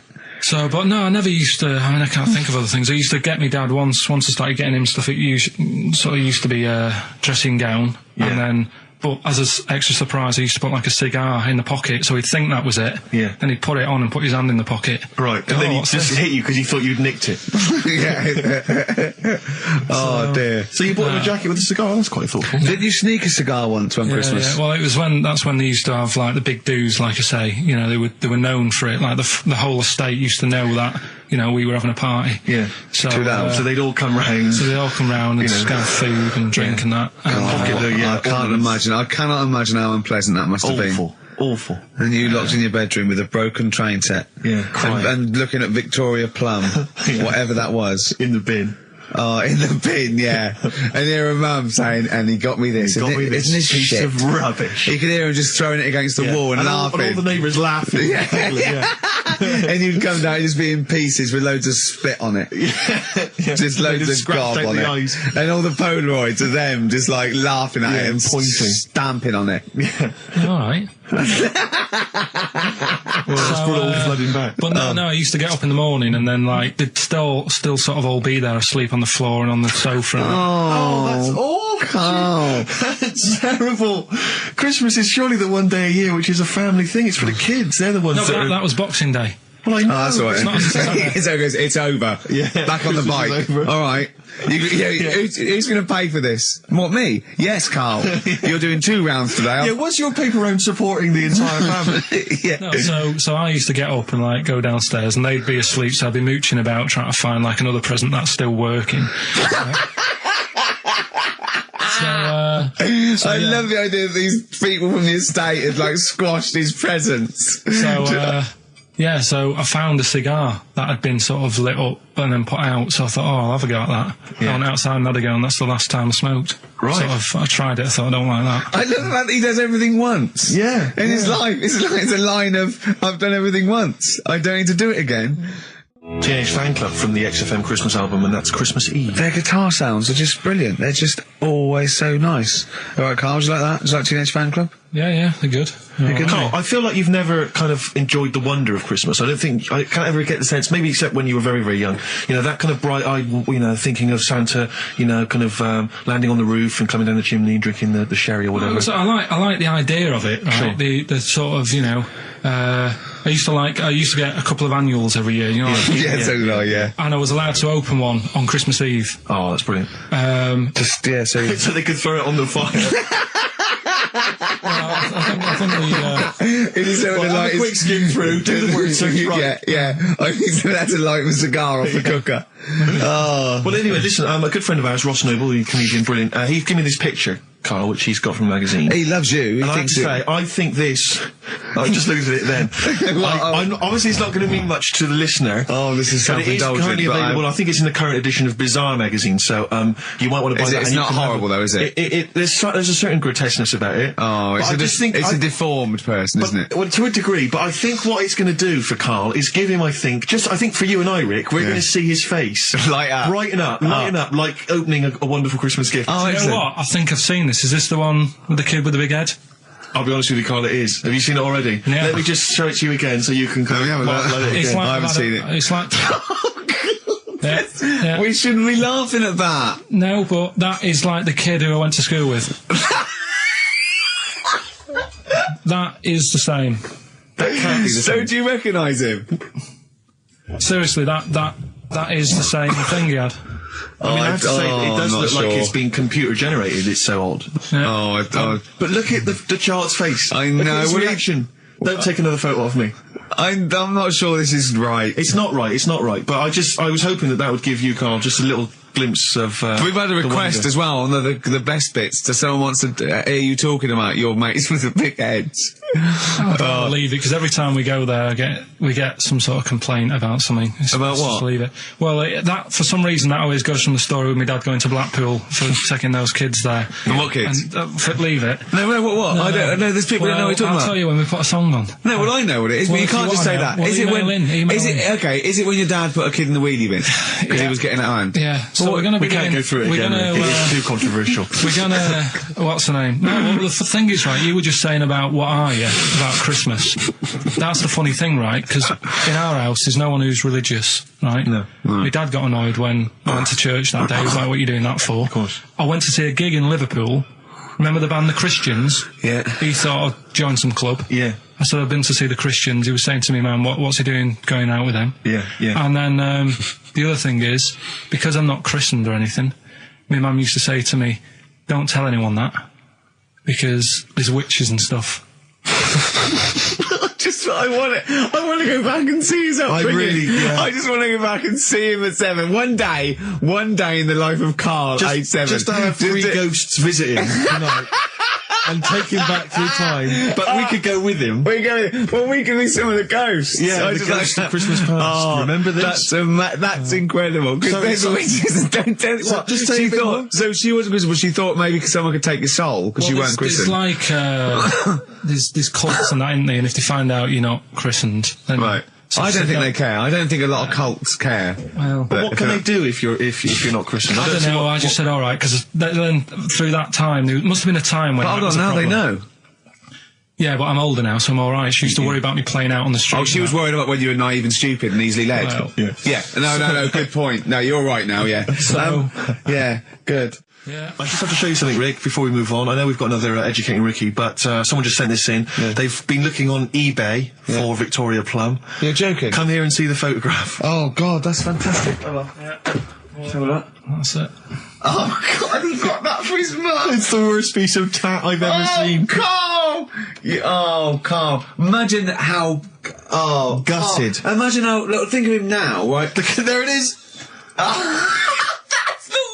I've ever seen. I'll tell you what, it looks like a Diddy man gone wrong. It looks like a Diddy man prostitute.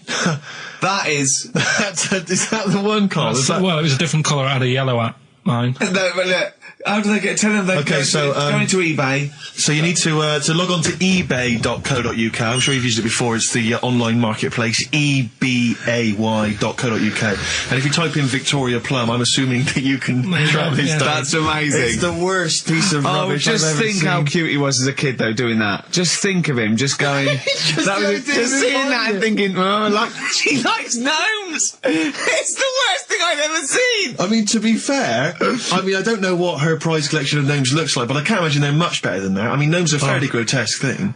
But certainly your mum's taste and discretion is... Did you ever those houses on your estate, you'd go in there and it was just loads of those dolls still in their packaging all around the room? And sort of like one of those homes that keeps the sort of packaging on the 3-piece suite. Why don't you buy another one for her for Christmas? Yeah. It's $3.99 it looks, but that's £2.49 because that was $3.99. Well, oh, buy it, Carl. no, I've sorted out her passport this year anyway. I'll get her that next year. I've had an email from Andrew Forrest who has just simply entitled it Karl Pilkington. Oh, Karl Pilkington. What do you think of that? That's got to be your new name from now on. Oh. I had a mate who used to use it. What, used to call you that? Yeah. Was that your nickname at school, Pilkington? No, it's not my nickname. It is now. No, it's not. It is now. Pilkington. Pilkington. Oi, Pilkington. Oi, Pilkington. Pilkington, do my homework. Where do you live? Where do you come from? Pilkington? No, there's this lad who called Mark, right, who I used to go to school with, who used to call me that. And his mum, right, was like obsessed with cleaning. And I was never allowed in their flat. He makes the place look untidy. So she used to, I don't know if it was just me or all his mates, but I used to turn up and she goes, yeah, he is in, but you know what you've got to do? And I used to have to go round the side of his flat, and he had a computer, right, which I used to play. I didn't have one at that point, but he had one. And I used to have to go round the side of the flat and stand at his bedroom window with his window open, and I'd be sort of leaning in playing the game. You are joking. I'm not. His mum. You had the weirdest upbringing I've ever heard. The things you were willing to do. It's the strangest. What is this town like? No, I stopped going. Was there always music? Right? There's the horse in the house there. Oh, look at these two kids with big heads and webbed feet. All right, Ronnie. All right, Reggie. What was it like? She was obsessed. It is like you've grown up in a cartoon made for children. Yeah. No, his mum was really obsessed with cleaning. Can I play through his window? I used to. Mrs. Ramsbottom, can I play through Mark's window? Aye, you know what you have to do. She used to be up till about 3 in the morning. Pilkington again. Have you washed your hands? Well, up till 3 in the morning, washing. She used to be up doing the tiles in the kitchen. Washing until 3 in the morning? It's at 3 in the morning. And for ages and ages, that's saying that out on the tiles, I used to think that came from, like, his mum. Because she was out, like, cleaning them late. So, till I was about 13, I thought that saying, out late, on the tiles, yeah, was... And now you're not confused by anything. Well... There's no misunderstandings in your life now, is there? So he was allowed to walk in and out of the house, was he? No, he was alright, and he used to come round to ours a lot, and my mum used to get these pies from Hagenbach's, right? So... I don't know what that is. It's at that bakery where they used to chuck the cakes out the back, I'll tell you about. Yeah. And you ate six? He loved it, but I could never go round to theirs, or if I did, it was like, well, yeah, he is in, and I'd go, alright, and then I'd walk round the side of the flat. Stand outside. Why did you ever knock at the door? Why don't you just go around and knock on the window? Just to check he's in, because he wasn't always in his room. If he was in the lounge, he'd have to go to his bedroom, and then that's to meet you. This is the strangest. And you'd play a computer game through the window. You say it was a flat. It wasn't like a 5th story one, and you had to get in one of those kind of cleaning contraptions and like winch your way up. I love the idea of that. So. Oh, Pilkington. Clocks from the Coldplay on XFM 104.9. I'm Ricky Gervais, with me Steve Merchant, and back Karl Pilkington. Hey. He's raring to go. It's nice when you have a bit of time off, isn't it? Yeah, how long have you had off now? About 3 weeks. About 3 weeks, yeah. We can't do that because we're sort of self-employed and we'd be letting people down, but it's different when you get paid anyway whether you turn up or not. But good to have I'm you back. never off ill. That's the first time I've ever been off ill. Just off 2 weeks and then you're off No, I just wish I was the kind of person who could let down an audience of regular really, listeners. Yeah, but like I say... Well, no, we spoke to you. You weren't that bad. A cold, you don't go home for a cold. We were discussing this last night in the pub, and, you don't go home for a cold. Okay, so moving on. What have we got then? We've got some great songs. I've brought in the Smiths, I've brought in Buzzcocks, I've brought in Neil Young. I know Steve's got some hip-hop. Some great hip-hop. I've got some great Elvis Costello. It's going to be great. Carl, come on, concentrate. You've been away for 3 weeks. Just annoyed. No, stop saying that. Because you're annoying me now. Why? What you do? Go home ill? Oh, he's annoyed me. Oh, has he? Yeah, I got a bit of headache. I'm a little bit annoyed. Can I have some time off but still get paid? Yes, of course you can, Steve, Carl. right, he called me up, winding me up about this. And, right, I'm 30, right? I'm 30 now. I can only remember being off 2 times. Oh, his memory's going as well. You have some time off. And both of them were when I was at school. What's school? One when it was windy. Why did you have time off? Because it was windy. But to be honest, Carl, that lasted for 7 years. Your time off at school. Why did you have time off? Because it was windy. Were you windy, or was it windy outside? No, it was like when... Your auntie wasn't out the window, was she? When the winds were bad in the 70s, and my mum said, What? I remember space operas and flares. I don't remember the winds being bad in the 70s. Well, my mum just said, you might get blown into the road, so don't do that. She had so much faith in you, didn't she? As a human being. Is that why she got fired from the pie shop? I'm not coming in today, I might get blown into the road. God. The funny thing it was, right, Steve, they had this thing going at school, because a lot of people used to wag it back then. Right? Used to what? Wag it, sort of not go in. Yeah. Right. And they sort of tried to make it interesting for you by giving you an education. A certificate if you did a full week. Reward for the rest of your life with achievement. That sort of carrot. And also, like, let you go home at 3 o'clock on a Friday. Right. If you'd done a full week and that. Yeah. So it was lovely weather all week. Then it just sort of changed on a Friday. And I got up and it was all windy. It was windy for Friday on the 7th, isn't it? Don't, if you don't go in because, you might get blown into the road and that. So I said, all right, then I'll stay off. And, so why did she told you to hold on to a fence or walk you there? What's this? Don't go out. Immediately give up. I love this getting blown into the road. Is that based on your cats that kept getting blown into the road? Well, so I got to school on the Monday, right? And the teacher said, Took you a long time. Today, to punish you, you're the only one who wrecked the whole week, right? Everyone else came in. You didn't. So everyone else is going home at 3 o'clock today. But you're not. Brilliant. Serves you right. And I wasn't bothered though. It was great because I said, well, you'll have to stay with me, won't you? And it was great. So all I did for half an hour was doodle and stuff. It was great that afternoon. Yeah. And that was ages ago. That was like when I was about 8. And that's one of the times I was off ill. Yeah. So it was, but that wasn't even ill. That was wind. Yeah. Yeah. So, Yeah, it's a bit different when you're to be honest with you, world, though, Carl. You can't just not turn up because you've got a bit of a cold or you're a bit fed up. I mean, we had an appointment 4 o'clock Thursday, wasn't it? And he had to call it because I cancelled it. Meeting went on a bit late. Time management. Get things done. If it was important, you'd get it done. Play a record, Carl. Pull your finger out, please. When I was a kid, right, and it's all right for you to go into women's toilets when you're a kid. It's like, oh, it's a bit cute, right? As long as you're not, like, over 15 or something, right? Right. But when I was a kid, I went into a toilet, and women, when they use their little cubicles, they don't shut the door. Some of them just sit down on the toilet, right? And you see everything. And, no, seriously, that's probably one of the first times I saw, like, a woman. Yeah. That, right? And my Auntie Nora when she was staying over. What happened with your Auntie Nora? She was, she's into wearing caftans.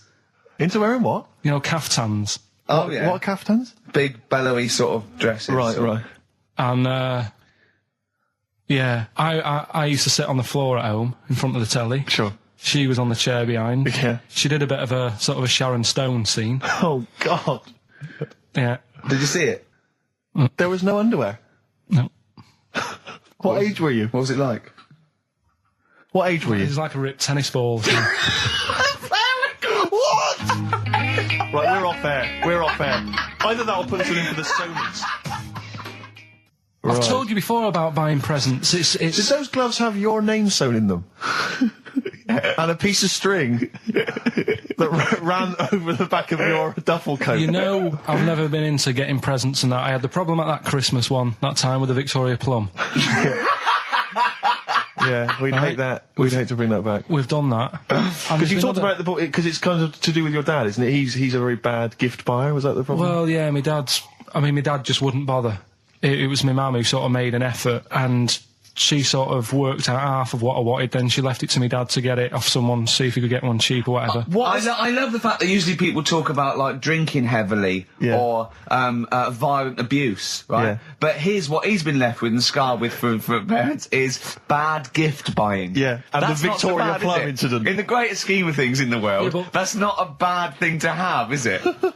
Right, there was this, this is what it's like about getting presents and stuff, right? With my mum and dad. Go on. My mate, Colin, right? Colin Mackin? No, Colin Bailey, right? Yeah. He had a little Sinclair Spectrum, right? Computer, which was like the thing to have at that time, right? You used to always go round to his house. The deal was... Not the one you had to play through the window because you weren't allowed No, that's another lad. Oh, right? yeah. This is a different lad. And the deal was, he came to our house, and my mum gave him a pie. And then I'd go round to his, and I'd stay there for a few hours playing, you know, Hungry Horace and stuff like that on it. Right? Now, my mum and dad knew that I really wanted one of these computers, right? So I waited about a year. Came round to Christmas Day. I thought, I reckon might have one. Turned out they bought me the wrong one. They bought me a ZX81 instead of a Spectrum, right? And Christmas Day, I'm there trying to load the games up. It's not working. I'm thinking, what's wrong, right? And the thing with me, when I was a kid, I used to get quite sort of agitated. This is the moment, right? I found out that it needed a RAM pack to make it work, right? Looking in the thing, and it's saying, and make sure you put your RAM pack in the back. And I was like, oh, where's the RAM pack? And my dad's going, I don't know, I've got you the main bit. That's it. So I was that wound up, I just was sick, right? Just sick. I didn't feel sick or anything. I just was like, oh God. Went to the sink, just sick. Because I was that on edge about it. I said, come on, we've got to get one. And my dad's like, Tandy's shut. We're not gonna get anything today. Ruined again, Christmas Day. That was after the year when my train set got blown up by our kid. The following year, no RAM pack. And now you ask me, why don't I get good presents? He's scarred. He just I'm gonna die. Honestly, I'm gonna die. He's just being sick. Yeah. There's no RAM pack. Did you get to the bottom of it? Why wasn't there a RAM pack? You have to buy them separate. Oh, okay. What do you mean I can't play Frogger? Oh no. So, wasn't there another incident when you threw up? Spontaneously threw up? Through sheer anxiety? I do get it. It's not so much now because I've relaxed a bit, but as a kid I used to be quite on edge all the time with certain things. Do you think that's what happened to your cat that kept being sick? That it didn't get the food it wanted and it just threw up? Do you remember that? Yeah. God, so they shaved it. Yeah, but again, you see, the cat thing, I mean, it's mad. I was thinking about it the other day, right? I used to think I had quite a normal upbringing. You didn't. Right? And someone was talking Your about mother once told you not to go to school because it was windy, Carl. It was not a normal upbringing. The cat was being sick, so she shaved it, so it was easier to clean. Right, well, my mum and dad went on holiday, right? And I stayed at the Rosses down the road. Oh, yeah. Only a kid, must have been about 5 or something, right? And I was always running around in the house. I had a lot of energy as a kid. What the Rosses did, they had this cat that was dead violent, the most violent sort of angry cat I have ever witnessed. A tiger? It was honestly, Steve, if it was bigger, it would have been, because it was just always having a go at you. Yeah. If you went to pat it on the head, it went to bite you and stuff. And what they used to do with it, to stop me running around, I'd sort of be running around, and then I'd get a bit tired, and they'd say, have a lie down on the settee. So I'd lie down on the settee and I'd nod off. And what they used to do, I'd wake up, and I'd put the cat on my belly. Right? So I'd be scared to move, because it's like it's going to get me.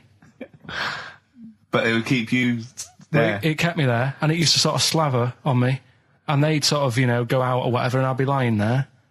That's not normal, is it? Carl, sorry, were you created by the Brothers Grimm for one of their fairy tales? What kind of a life is that? A cat paperweight to keep Carl in place. He keeps blowing around. It's windy. We'll have to weigh him down. Be careful. Your mum probably told him that it's a windy day. You got to get something heavy on him, otherwise he just gets blown into the road. God bless him. Did I ever tell you about my Uncle Alf? No. He wasn't wasn't a proper uncle, right? But it was just one of my dad's mates and that. And he was getting on a bit. He must have been about, 60, which is pretty old when you're younger and that. And he was the same. He used to always wear a suit and that. But it was never in good nick. It was always like a rough suit, but it doesn't matter. He's still, making half the effort and that. Yeah. And he used to sleep in a dinghy. Right, in 12. What? In his house? Yeah. Why? Well, in a flat, he's in like a little bed sit. Because he only had a little bed sit and he was into boats and stuff. So he had this Two birds with one stone. Had this little dinghy, had a little flat, thought, well, it's tight space and that.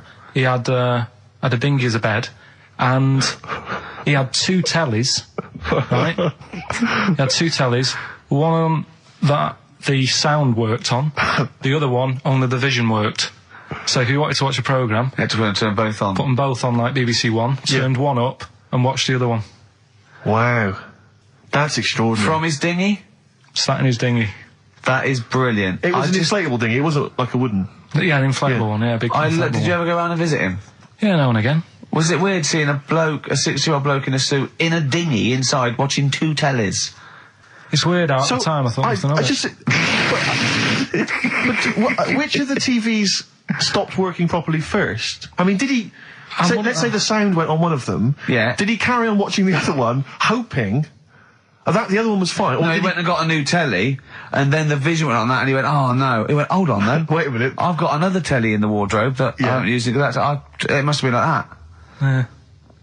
Wow, he sounds brilliant. Is he still alive? Yeah, he's still around, yeah. I haven't seen him for years, but he used to... was he married? I think that's what happened. I think his wife passed away, and that's when he had all this... he had a boat. And it's like, oh, where am I going to put it in a bed sit? And it was like, hang on a minute. Yeah. You know what I mean? Sleep in that. So, yeah. I wonder if he ever brought any women back.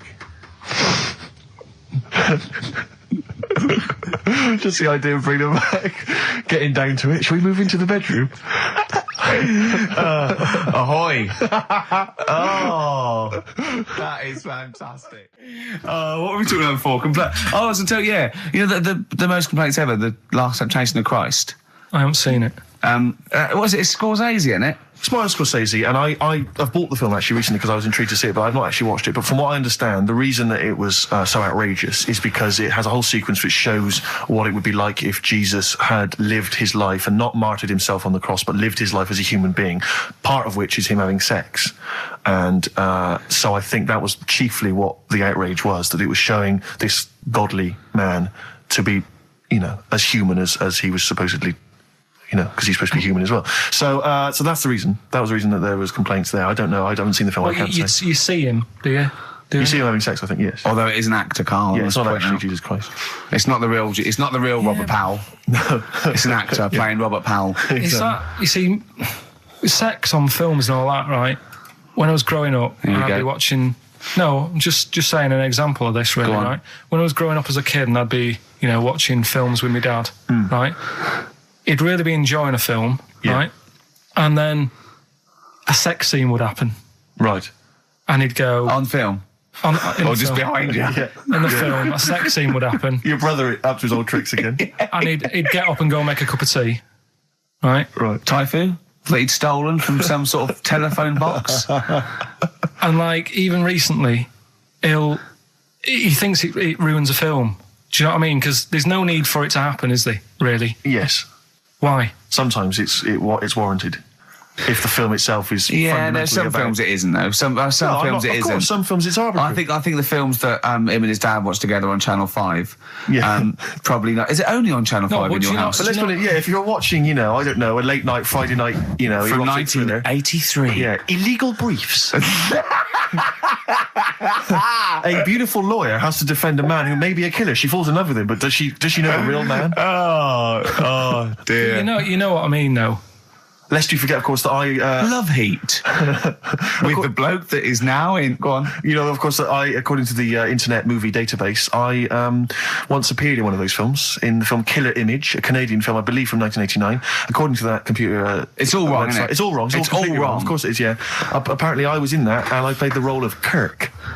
Was it a porn thing? No, I think it's just an erotic thriller. Oh, right. That I suppose it You is. only had a very small part, though, didn't you? Indeed. Yeah.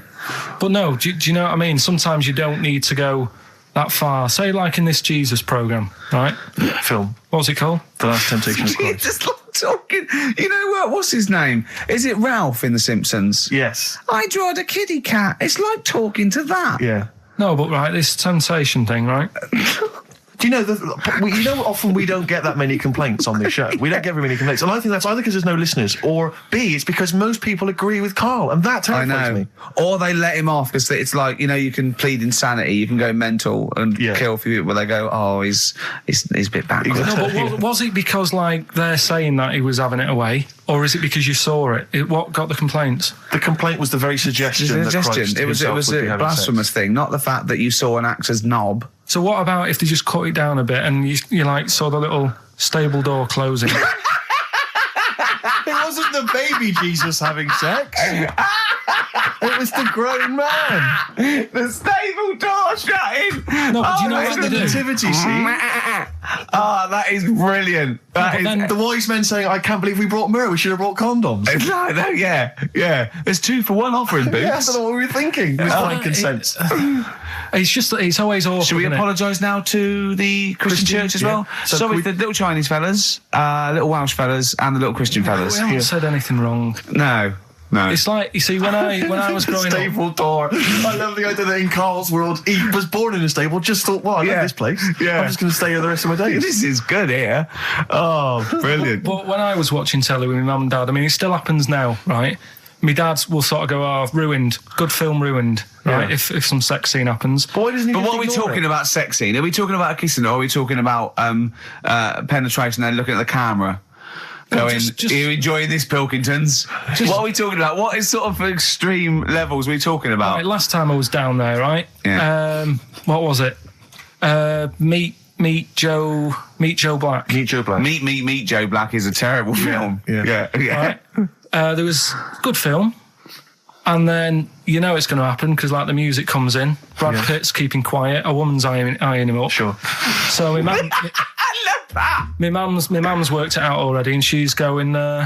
Anything on the other side, love? She knows. She knows. It's something's. So you can be enjoying a film and you can be an hour and 10 in, and then some spidey senses of one of them can go, should we turn it over? And the other one goes, yeah, all right. Are you sure it's not them protecting you from scenes of sex? So that what they're thinking is, what if Carl gets the idea to have sex? Yeah. That could lead to procreation. We don't want any more like him. Yeah. We've got to end the line here. You sure it's not the doctor? Keep calling out going, you are keeping away from exactly. women, aren't you? He must never find out. Are you how sure it's they're not done. embarrassed because they're watching a sex scene with their son? It happens every time, right? There's 2 things that my mum does, right? It's that if there's sex scene on the telly, she'll go, anything on the other side, love? And the other thing she always says, if ever there's anything on the telly with Elvis in it, she goes, oh, I like him, right? And we all know, we sat there, we know what she's going to say next. Yeah. So you don't even bother saying why, right? And she goes, he likes fat, ugly people. He what? He liked fat, ugly people. He didn't always go for, like, the good-looking fans in the crowd. What Elvis did? Yeah. Right. That was always the thing. And I'm sorry. No, hold on. I don't know what we're doing now with our lives, Steve. Wait a minute. Right. So your mum says 2 things, right? She either says... Is there anything else on the other side? Or, I like Elvis. There's a pause because you know what she's going to say next. She says, he liked fat, ugly people. How often does this occur? Well, because they've got, like, Sky, there's a lot of those channels on. They're like the music channels. So Elvis always comes on. There's either an Elvis film, there's, like, a classic hit by him on... And she'll go, I like Elvis, he liked fat, ugly people. And what do you mean he liked fat, ugly people? Is she a fat, ugly person? Because there's that special Vegas show, isn't there, where he's dancing about, right? And he's got loads of scarves around his neck. Towels. Yeah. And, like, he always hands them down to the fat, ugly ones. Right. And I always say it's because they're the fat, they've got a sweaty face because they can't, you know what I mean? I don't know what world they live in. I don't know how we've got onto this subject. What sort of world are you got when you're watching his face? And what do you mean fat, ugly ones? You mean they're in the front, they're sweating a lot because they're a bit chubby? So she thinks, is giving them a towel because it's he's really going, wipe your face, you're putting me off, you fat cow. Stop sweating near me. There's another one. What? So, hairy Chinese kids. Yeah.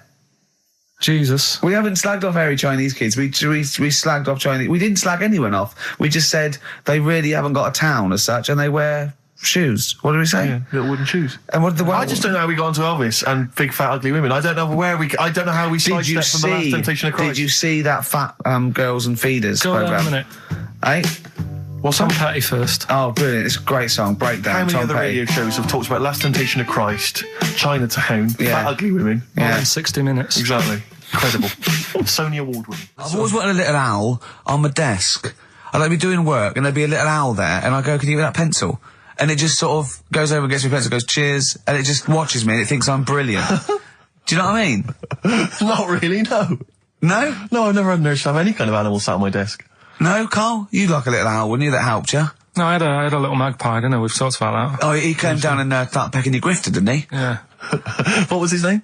Maggie. Sure. Brilliant. Inspired. And you took it to school and it didn't come back once, did it? Didn't come back. Didn't see it again. Oh, dear. Did it ever peck your head? Because you used to have hair, didn't you? Mm. Yeah. No, it did. It started getting a bit violent. Really? Yeah.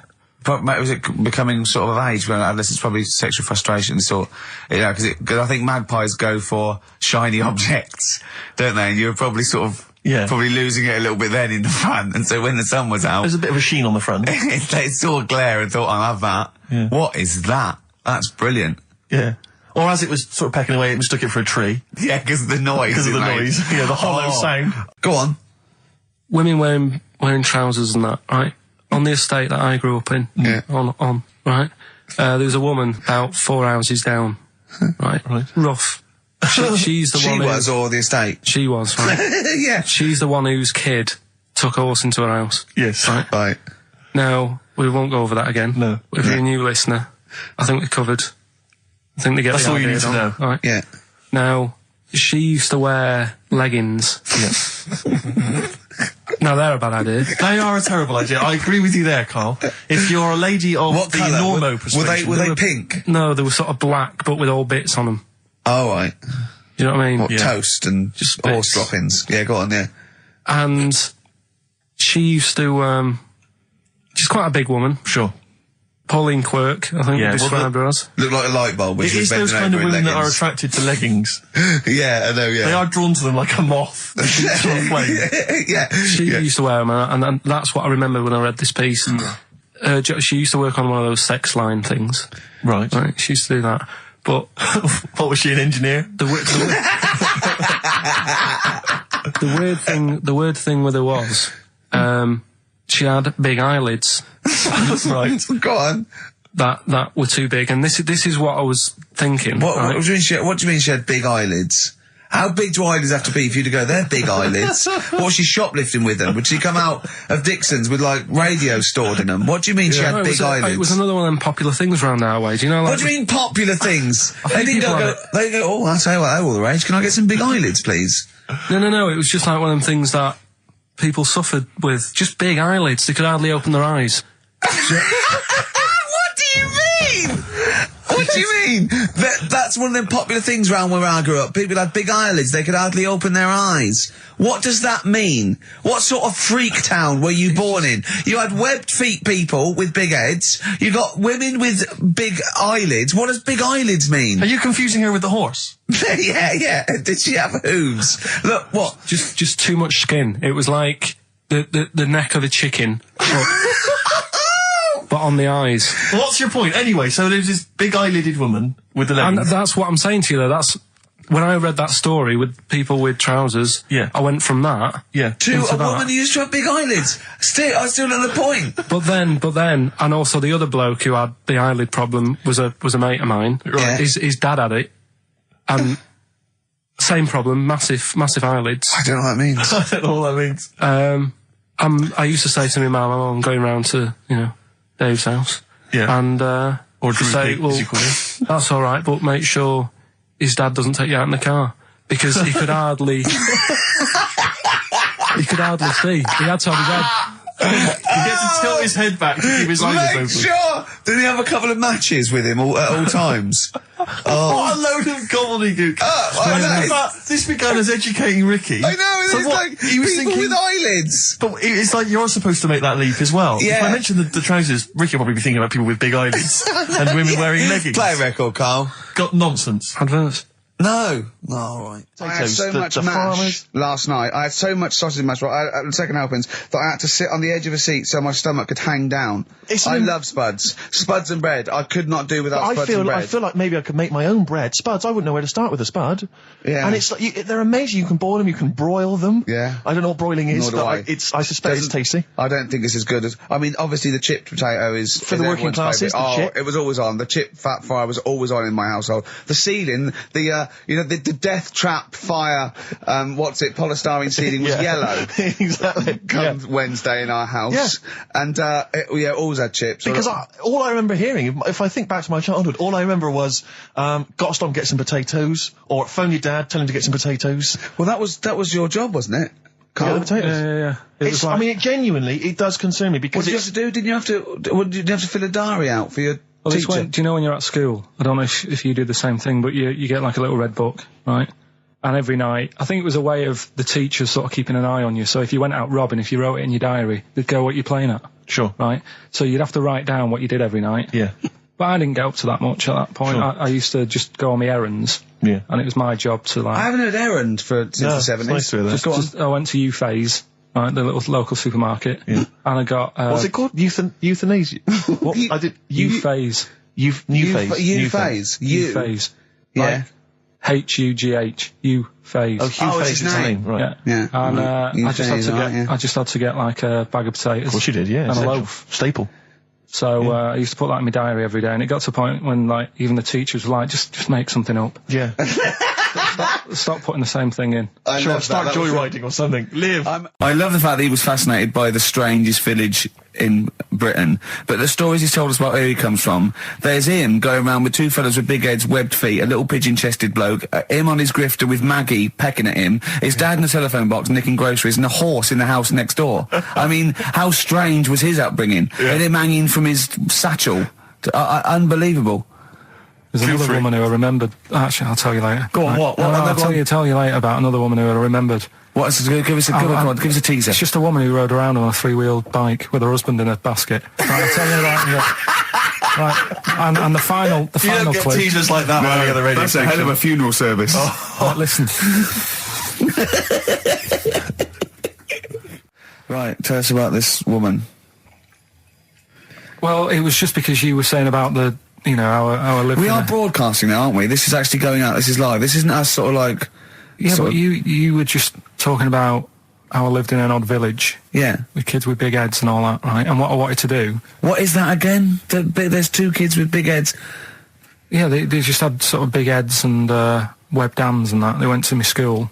And when I spoke to my dad the other day, because I'm going to see my mum and dad tomorrow. Oh, yeah. So I said, have we got any school photographs with the big-headed kids in? And he said, no, nobody bought those sort of school photos because they were in it, so it was always a bit ruined. But I said, well... No, he said sales were, because he obviously talked to other dads and stuff like that, and he just said, oh, no one bought them. But anyway, so... I would love them. Yeah. That's why I'd buy them. Yeah, but I wouldn't stand out, would I? If it's on the mantelpiece. Yeah, well...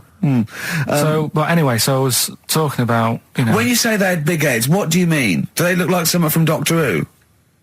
They were just quite big. But they weren't related? No. So why did two blokes with big heads and webbed feet? I lived in a weird area. There was a chemical plant close by. I can't believe you've never told us that before. That explains a lot.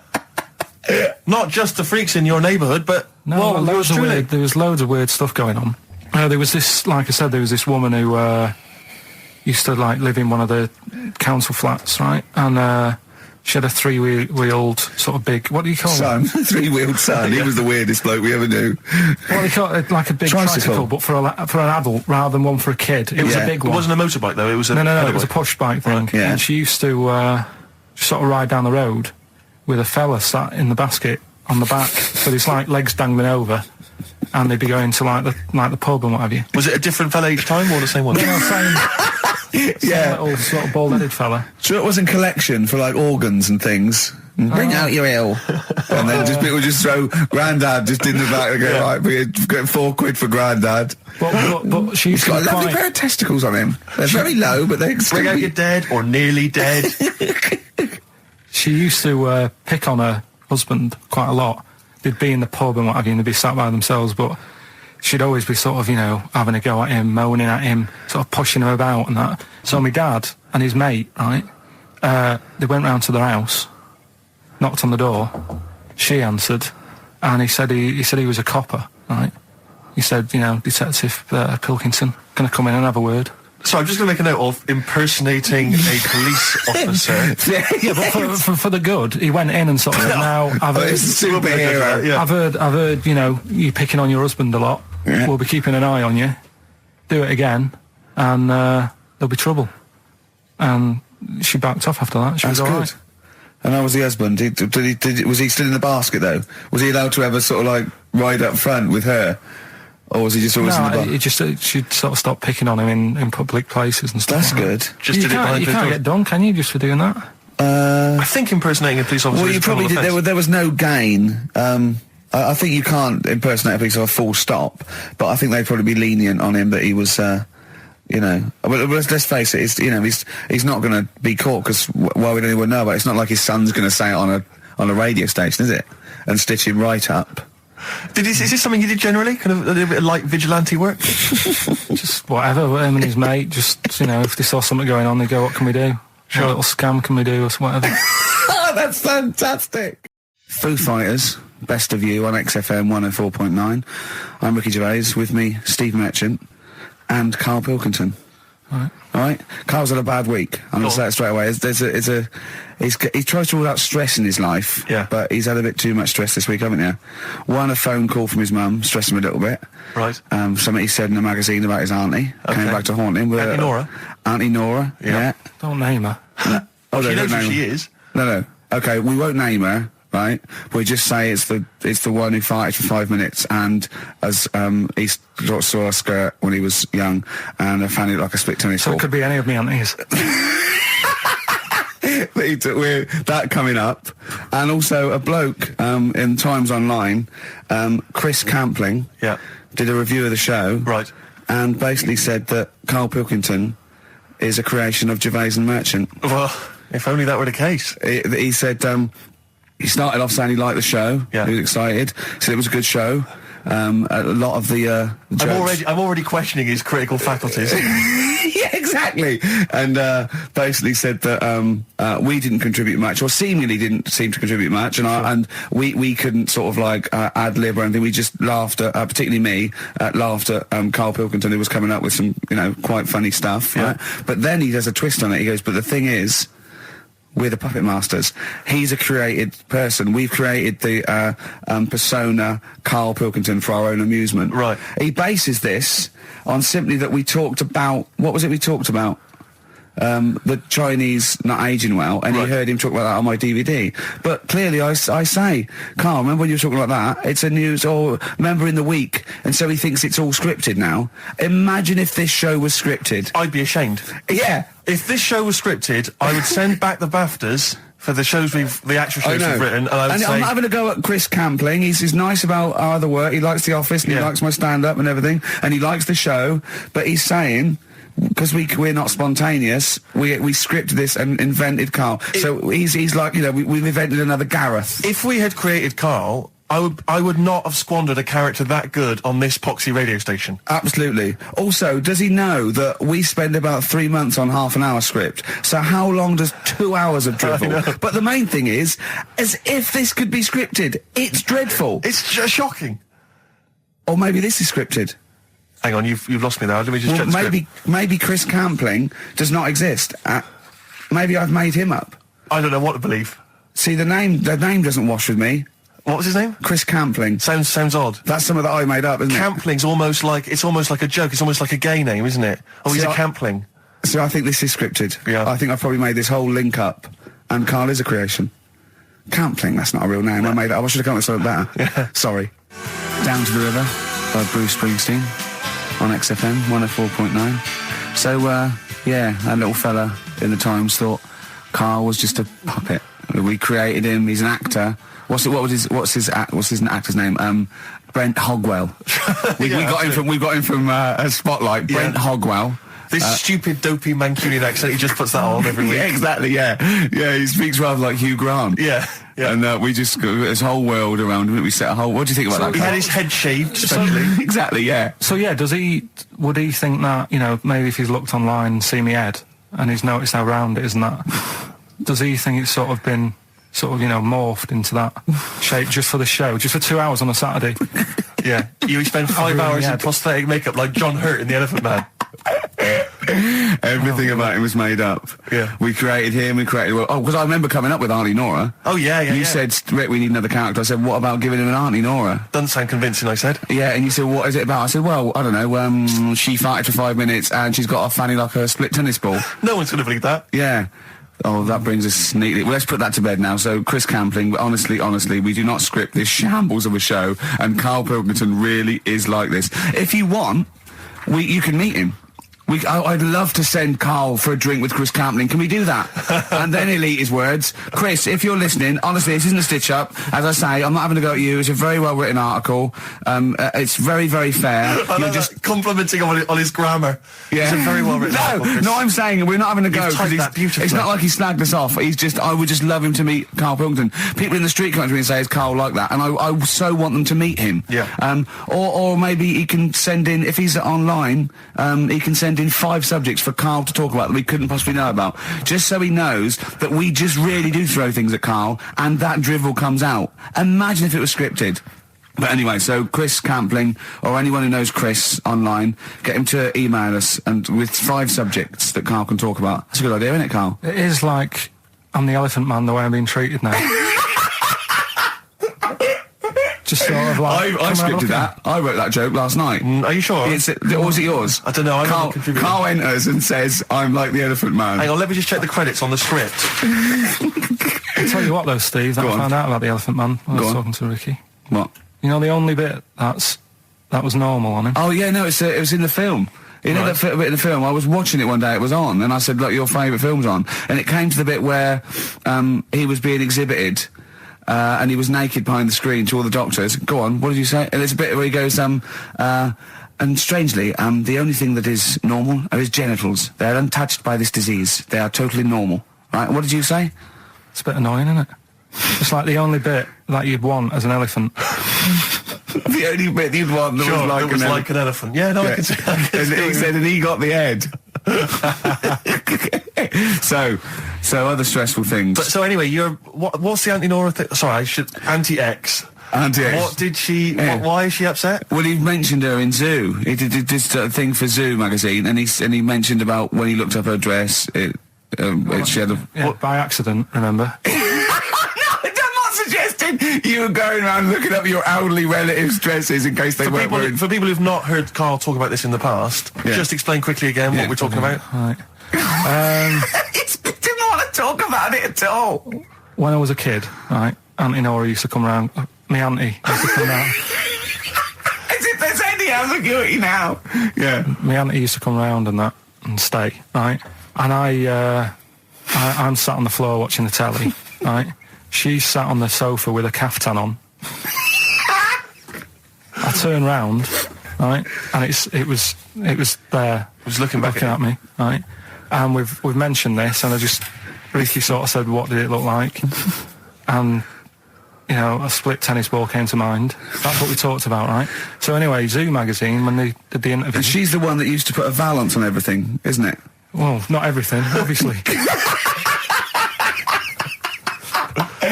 So anyway, so I've done this. So you did interview in Zoo? Yeah, and like they said, do you, again, it was like, do you plan stuff and do you worry about stuff when, after you've done the show, you're worried you've upset anyone? And, I was saying, really, I forget people are listening. And, we're just having a chat with mates and that. I said, but now and again, I do worry, when I'm on my way home from the show and that, and I'm thinking about what we've talked about. And I was saying, the Auntie Nora incident. Incident? Like Watergate? Yeah. And anyway, so this was in there, right? And I was saying in the magazine, you know, but I think I got away with it. She doesn't listen to the show, but, you know, and I don't think she reads Zoo magazine, so... She's more of a nuts woman. Sure, yeah. So, anyway, so my mum calls up the other week, right, and she goes, wish you wouldn't, you know, talk about Auntie Nora and that. And I was like, oh, so how do you know about that? She goes, well, one of your cousins have called us up and said they've read the article about it. So yeah, that's why we don't want to talk about it, really. So he stitched you up. Oh. So do you know what Auntie X has made of this? Do you know if she was upset or not? Well, she doesn't know about it. Because I mean, maybe she's always thought it looked like a split tennis ball. Maybe you're just in sync, you know, because you're relatives and stuff. Maybe she knew instantly. Even if you hadn't named her, she'd have thought, hang on, so I farted for 5 minutes once. Yeah, that's not going to be ambiguous, well is it? Be me. If you hear sort of like someone who farted for 5 minutes and's got found like a split tennis ball, you're going to go, I wonder if he means me. Yeah. You're going to remember or that. Auntie Jackie. It could be Auntie Jackie. Oh, God. And he got in trouble, you know, last week when he was going to the wedding? Let's talk about that in a bit. Okay. Yeah. Is that Cure? I love it. In Between Days, XFM 104.9 with Gervais, Steve and Karl Pilkington. The Cure, In Between Days on XFM. So, Karl, you were going to a wedding last week. Was it last week or the week before? No, it was last Saturday, wasn't it? Yeah. And he said, looking forward to it. He went, no, it's going to be boring. Suzanne was listening, knows that the couple were taping the show. So she had to get in there before you, didn't she? She went up to him and said, look, when you're listening to the show and he says it's going to be boring, he didn't mean you, he meant weddings in general. I love the fact she has to run around and clean up after him. It's great, isn't it? How was it? Do you not like weddings? You're not a fan of them? They're only good for the people involved, aren't they? What are you talking about? You're getting free food, free booze, free music? Yeah, but it's just all hanging about, and there's loads of people there you don't know. Absolutely, I agree. Do you know what I mean? You've got to make an effort. Yeah. And even the bit that was important, right, when they were getting married, right, there wasn't enough chairs, because it was, you know, all the family gets the chairs, don't they? So I was sort of stood at the back. Stood at the back and that, watching, and I couldn't hear what was going on, because a woman was breastfeeding the baby. Oh! But what, how loud was this baby guzzling away? You couldn't hear what was going on? So it was slurping and that, and she was like, I just thought, how hungry is it? Could it not have waited? Because you've all got to wait for the buffet or whatever later. I know. But also just in this. Well, there was two, wasn't there? Why didn't you always? The only thing that annoys me with weddings is the gift. It's the gift thing. Because, like, you buy these gifts, right? You spend a little bit of money, maybe. You know, I like to be a little bit lavish if I go into a wedding. Oh. Well, no, come on. You get a gift, right? You package it up. You're having a laugh. And I don't know about you, Rick, but I like to see the response. When I give a gift to someone, I want to see the feedback from that. You know, this is very much. You know, I want to see what it is that's Jane bought them on you know, and exactly. put my name to it. Yeah. Because sometimes I have to. Oh, thanks for the. I go. Oh, no worries. No worries. No worries. Yeah. But you know, certainly, I mean, we talked about it before. But certainly, you know, it's the amount of money spent and the amount of time given to the gift should be correlated by the amount of the response you get. Absolutely. If I give a book token, a shrug is fine. But if I give, you know, anything sizable, I want them to be showing it to friends. If it's a bar, I want them to show it to the barman. You want to go, look what Steve Merchant got me. Yeah. He's the greatest man in the world. Yeah, exactly. Yeah. You go to a wedding, you turn up with a gift, you could have spent, you know, upwards of £15 on it. You turn up, you walk in, you say, excuse me, where's the bride and groom? I want to give them this gift. And some bloke, normally the brother-in-law, says, oh, no, the brother-in-law's mate. Yeah, sorry, they're too busy to see you right now. Just stick the gift on this big table with all the other ones. Yeah. And they'll get back to you in a week. It may be 6 to 8 weeks after the honeymoon. They maybe write you a note. They won't thank you personally. They'll write you a note. It'll be a general thank you. It's a general thank you. Your name in different type. Yeah, but it might have some vague reference to, you know, what you did, but it won't really be personalised. Yeah. The set of mugs, again, will be in different type. Exactly. Thank you, Steve Merchant, for your wonderful gift. We love mugs. Yeah, yours. Yeah, exactly. And a photocopied signature. Exactly, yeah. It's not right, is it? Oh dear. And also, of course, as well, if there's a baby involved, you know, perhaps they had a kid out of wedlock, and that's why they're getting married. There's normally the little baby signature as well. I hate that, like the baby signed it. From Paul and Sharon and little Billy. Be Ben these days. Ben. I reckon. What do you think, Carl? How was the wedding, by the way? Did you buy a gift? Suzanne sorted something out. Yeah. What? I don't know. Oh, actually, no, we're going away, having a week away with them. That's your gift? Yeah. What Yeah, you're we're going buying? away. No, we're going away to Cornwall or something, and yeah, that's it. We've sort of paid for a place to stay, and coming along and that. And their gift is to spend a week with you in a confined space. They'll love it. They'll have a great time and that. Will they? Yeah, it's fine. Can yeah. I get a pen? I'm making a note of how many times you say "and that" during today's show, and so far there's 3. I've noticed 3. I'm just gonna. I need to make a note because I think we can have a competition here. If you can predict how many times he's going to say "and that," the closest one wins some of the crap DVDs that we've got on offer. Hold on, tell me we've got a lad of 49. Definitely. XFM. Landed Ben Folds on XFM 104.9. We've had an email, Rick, from Simon Whittaker. He says, he's throwing the question to Carl. Have you seen the video for that Ben Folds song where there's apparently a monkey working the sound desk and shifting the piano? Yeah, you want to check that out. Talking of monkeys working the sound desk, we've also had a lot of emails directed at you. Yeah, a lot of emails directed at you, Carl, asking if you saw this programme that was on in the week. I think I didn't see it. I think it's called the Strangest. The Strangest Village in Britain. Yeah. Did he watch it? He called me 6 times during it. Of course he Called did. me 6 times. Now, just explain briefly what this was, because I didn't see it. Well, it was a sort of an experiment. I think I can work out from the sort of 70s, and it was sort of run by, from what I can make out, mainly sort of German Christians. Right. And what it was people with various disabilities or mental illnesses, Down syndrome, autism, bewildered, and they were living normally in the community. And there was 300 people in the village. Half had some sort of problem, mental problem or disability, and the other half were sort of carers. And I mean, it was very, very strange. And where is this village? It's somewhere in this It's up near Whitby, isn't it? Yorkshire, yeah. Okay. But he called me. At various points. We were watching that. It started off. He went, "Geez, if that's the beginning, what have they got coming up?" Then there was 2 fellas, and the phone rang, and it went, "What is going on?" And it was 2 blokes who had created their own language. Okay. And they were going, and it was an interesting program. I love documentaries like that. But what made it twice as good was that I knew that Carl was getting confused. Yeah. There was one bloke that went round interviewing people, and he'd just have a string of questions, and he'd go, "Have you ever had curly hair? What's your favourite animal? Have you ever seen a badger?" All right. And Carl was getting stressed. It was stressing me out. He was trying to think of the answers quickly enough. Because he was sort of saying, do you like mosaics and that? And I was like, oh, I do it. And the next question was coming in. It was like Mallet's mallet.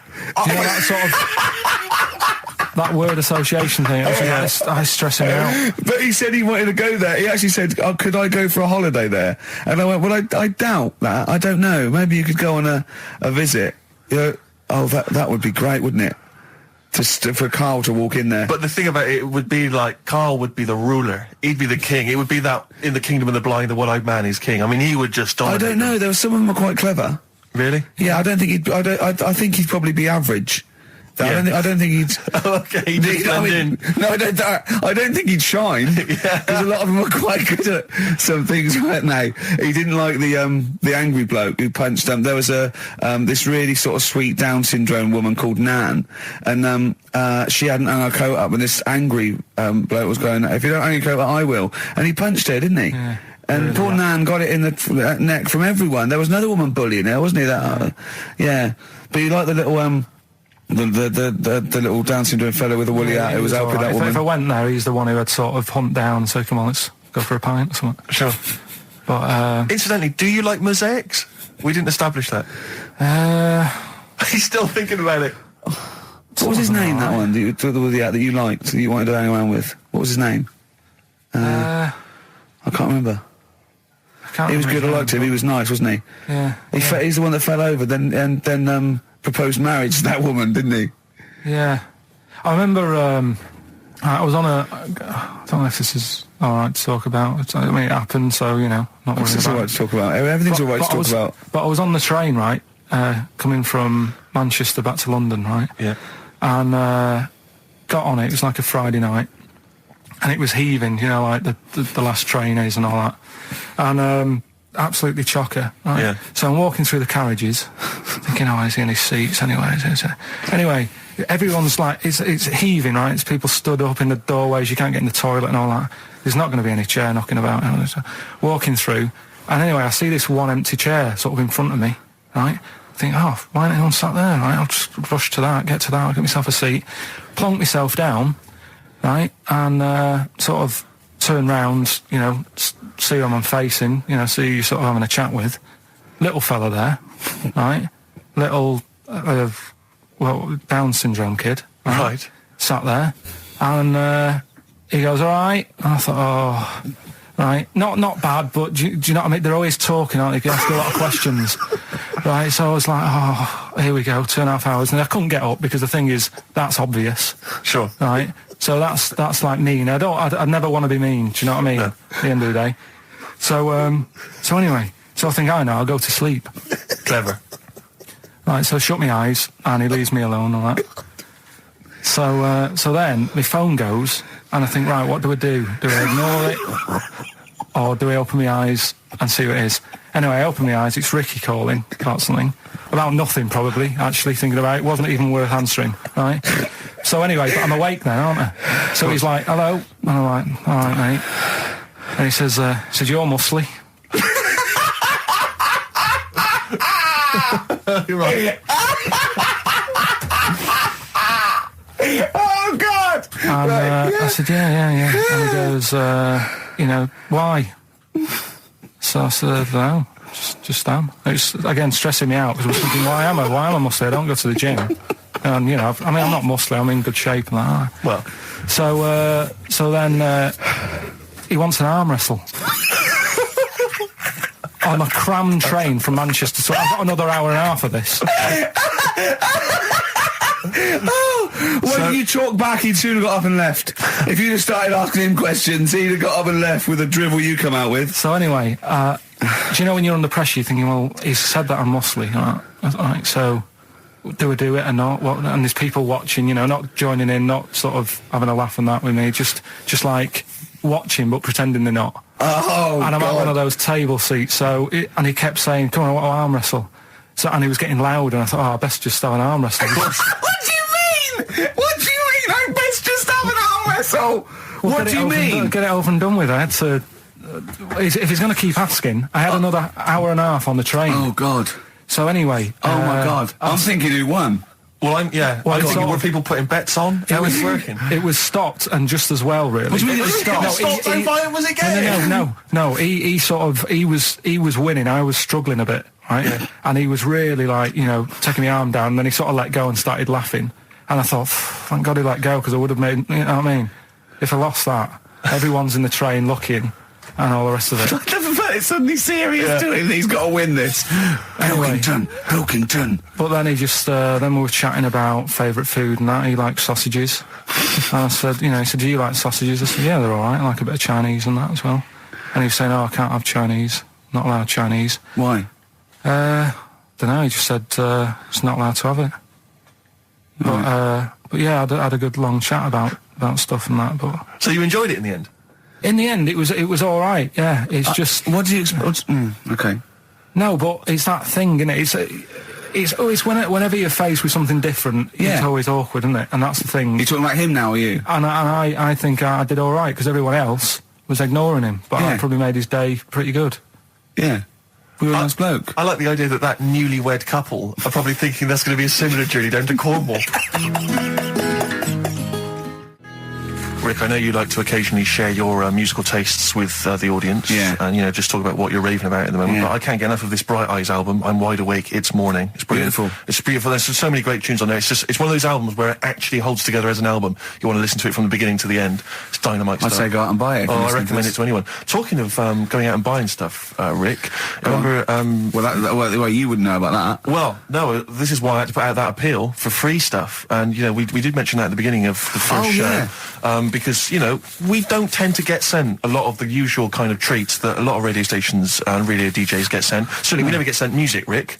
I mean, we're probably one of the only DJs on this station that's allowed to play their own records. We're totally unplaylisted. No one ever sends us any records. I know, it's unbelievable. But we do get sent now, I'm pleased to say, some other stuff. And people are now beginning to see that, yes, if you do send us stuff, we will shamelessly plug it. We've just been sent the book of British hit singles and albums. That's proper the new gift. edition. A great gift. That is not a CD from an unknown band who pressed it in their garage. Yeah, exactly. That is not a, will you review this book I've done about the history of punk? That is a lovely... I could easily give that as a gift at Christmas time and someone would think that... Now you're thinking. Exactly. You're thinking you've saved 25 quid there, aren't you? Easily. Well done. Well, look, I mean, it's a lovely day, and if anyone's thinking of having a barbecue, could I suggest a lovely Banrock Station wine? Okay. If you don't know about it, let me tell you about this. You know Tony Charlie, the manager of Banrock Station? Oh, yeah. Well, he comments, being an Australian wine brand, we are very much pro the outdoor way of life, enjoying a barbecue with a bottle of wine amongst friends. Hear, hear. I agree with Tony Charlie, and it's a lovely, now, do they do both red and white wine? I think they do, but I mean, I love the full-bodied taste of the Banrock Red with maybe a fish dish. Absolutely. Although I've made an error. What am I doing drinking red with fish? Oh, come along. Well, I'll tell you, if you've perhaps finished the barbecue, we've got some guests around, the night is, it's still a balmy evening, perhaps you'd care for some Hope and Greenwood confectionery. I would love some people. What sort of things are involved in that? We've got some delicious chocolates from Hope and Greenwood. They do make, and as you can see here, there's a wonderful presentation box. That is lovely. So if, again, you need perhaps to take a gift to perhaps a wedding or, someone else's kind of barbecue party, then, I'd have thought a lovely bottle of Banrock Station and some Hope and Greenwood would be the ideal. And if you've got anything to shamelessly plug, we've only got 2 weeks left, so please send things that are worth it, things we can drink, eat, Please do send it in soon. XFM. The magic numbers, forever lost. I was taken unawares because I opened that thing, what is it? The confectionery? Well, we were sort of doing it ironically, like people getting shameless plugs by giving us stuff, but then I opened it, and it's brilliant. It is brilliant. It's all retro stuff. It's got a curly whirly, a fountain, sherbet fountain. I've just been eating a drumstick, but I didn't quite finish in time. It's got some of those little cola bottles. That's Hope and Greenwood and their confectionery, which are available now, the perfect summer gift. Perhaps you've got to go to a wedding or barbecue party. We've got some rubbish to give away now, haven't we? We have indeed, yeah. If only we hadn't opened that, we could have thrown that in the mix. But, no, it's too good to give away. It's time for Rockbusters, the quiz that no one looks forward to. And we've got, as usual, the bunch of CDs, DVDs, I should say, which... Just tell me we have got another copy of Ladder 49. Ladder 49's right here. That's brilliant. In the mix, yeah. How many did they send you? Joaquin Phoenix, John Travolta, Ladder 49, the movie that no one's seen. Yeah. I've never met anyone wwho's seen it. But is owned by every single XFM listener. Exactly. Also in the mix, as I said before, we've got Priscilla, Queen of the Desert, which, if you haven't seen that on telly, I'd be very surprised. French and Saunders at the movie, the best of all the French and Saunders movie spoofs, which is, I think, on TV every single night. Yeah. It's a very gay giveaway so far, isn't it? Wicked. Well, this got Ladder 49, the people in uniform. You've got Queen of the Desert and French and Saunders. The gays love them. You know how much a fan of Chevy Chase. You know I love Chevy Chase. Yeah. Well, we've also got here National Lampoon's Christmas Vacation 2, which doesn't feature Chevy Chase. It was so bad, even Chevy wouldn't agree to be in it. So instead, Randy Quaid, who plays Cousin Eddie, it's him. Right. And on the back I notice it says, special appearance by Eric Idle. Brilliant. I mean, let's be honest, if a film's got a special appearance by Eric Idle, I know. It's probably not a classic, is all I'm saying. Do you reckon they do Always Walk on the... look on the bright side of life. Anyway, that's just some of the DVDs which you can win. And obviously the real reason you should enter is because you go forward to this big prize draw, which is in our last show, where you can win some actual quality. A signed Matt Groening drawing. And if you can see him drawing that on rickygervais.com, it's totally genuine. It's just there, him actually drawing it in front of your very eyes. Also, us made us Flanimals, and a signed poster by Nigel Tufnell. Christopher Guest. Sure. So proper good prizes. Yep. Just that this is, I think it should be the last one to get into it. Maybe next week, the 4 that we've got get down to 2 maybe. And then we get them on the line in the last, what do you think? Well, I'll be honest, I wish we'd thought it through. I don't know about you, but I wish we thought this whole Chris thing Campling, if you've got any ideas to how this show could have run, see, we should have scripted this. What we said, we just said go in a drawer, didn't we? Did we? So we hadn't thought it through though. but we can't keep swapping and changing. Well, we haven't done anything yet. We can do what we want, yeah. You know how many BAFTAs we've won? We can do exactly what we want. High five. Well, listen. Right, let's get down to business then. Right, so Rockbusters, let's explain briefly what this quiz is for those that have only just started listening to the show. It's basically Blockbusters. Well, you say that, Rick, but it's not, is it? I mean, that Blockbusters made sense. Yeah, well, this is the thing. Carl thinks this is a cryptic clue and going, right, a fella is walking along and oh, look, there's the fish. What does that mean? Trout spinners. Some of them are hard because they've dug them all out. Some are hard because they don't make sense. No, but they've dug them all out because they're going to put them all on the website for people to play along with, and they came to me for the answers, and some of them are pretty tricky. I couldn't answer them. So I love that. Well, anyway, the only man that can outwit himself. Right then. So the first one then, here we go. Why don't you borrow some land off Mr. Boardman or Mr. Laurel or Mr. Fletcher? All right? Why don't you borrow a little bit of land? Oh, it's changed already. Already changed. Changed. Mr. Boardman. Well, no, do it again and do it exactly the same each time. Do it again. Why don't you borrow some land off Mr. Boardman or Mr. Laurel or Mr. Fletcher if you need a bit of it? What's changing? Okay, and what are the initials? Right, LS. LS. That's a band or an artist. Who am I talking about? Second one. I'm gonna. Sorry, he's got a sweet in his mouth. I'm gonna annoy those seabirds over there. Right. I'm going to annoy those seabirds over there. Oh, just those seabirds. It doesn't matter where they are. I'm going to annoy them seabirds. I don't know what he's talking about anymore, Steve. Honestly. B is the initial. I love the fact that he was fascinated by the strangest village in Britain, but the stories he's told us about where he comes from, there's him going around with two fellas with big heads, webbed feet, a little pigeon-chested bloke, him on his grifter with Maggie pecking at him, his dad in the telephone box nicking groceries, and a horse in the house next door. I mean, how strange was his upbringing? Yeah. And him hanging from his satchel. Unbelievable. There's another woman who I remembered. Actually, I'll tell you later. Go on, what? I'll tell you later about another woman who I remembered. Give us a teaser. It's just a woman who rode around on a three-wheeled bike with her husband in a basket. Right, I'll tell you that. Right, and the final you don't get clue. Teasers like that on the radio. That's a hell of a funeral service. Right, listen. Right, the final clue. What the Scouse fella said to the robber who he found in his house next to his vineyard. Oh, Jesus Christ. What? Again? Right, so what the Scouse fella said... Right, this is going to be a pronunciation thing. ...to the robber he found in his house... Oh, God, I've lost the will to live. I want to get in that woman's basket. I'm sure we'll just be driven round for the rest of my life. The initials are A.W. A.W. Who is it? All right. Well, email in and that. Should we have also on the text 83XFM? You can win Christmas Vacation 2 and Ladder 49. David Bowie? Yeah, Watch That Man. David Bowie, Watch That Man on XFM 104.9. Now, coming up, Steve, and listeners, I'm talking to them mainly. I'm not really, I'm talking to you and Carl, really. Yeah. But coming up, an old feature, Knob News. Oh, Knob News, the welcome return of Knob News. Yeah, and Monkey News is still there, isn't it? Yeah. Just briefly, you don't think you really gave that competition justice, did you, not handing out the email? Let's just quickly whiz through the questions again. Yeah. John's texted in, by the way. He says, I never get any of the Rockbusters clues. Is this a good or a bad thing? Definitely a good thing. Definitely a good thing. Yeah. Yeah. Well, other people do. Well, First one. Why don't you borrow a bit of land off Mr. Boardman or Mr. Laurel or even Mr. Fletcher? Right. LS. Second one. I'm going to annoy those seabirds. Right. B. And the last one.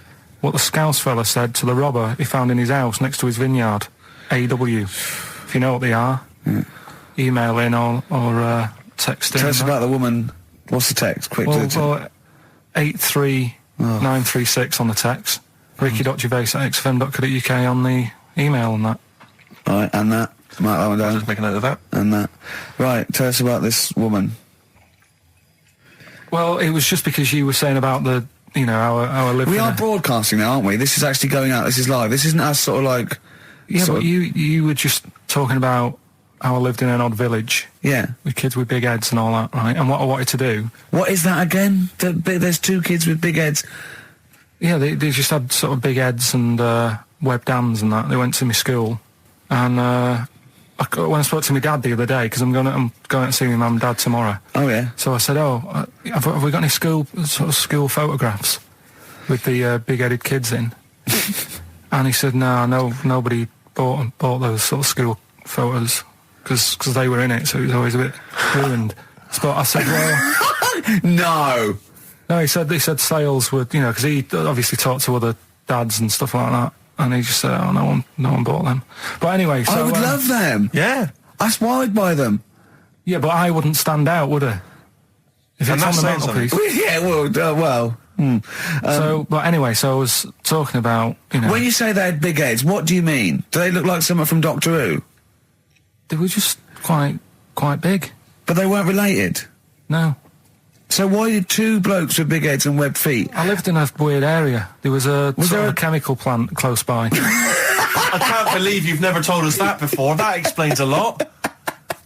Not just the freaks in your neighbourhood, but... No, there was loads of weird stuff going on. There was this, like I said, there was this woman who used to live in one of the council flats, right? And she had a three-wheeled sort of big, what do you call it? Three-wheeled son. He was the weirdest bloke we ever knew.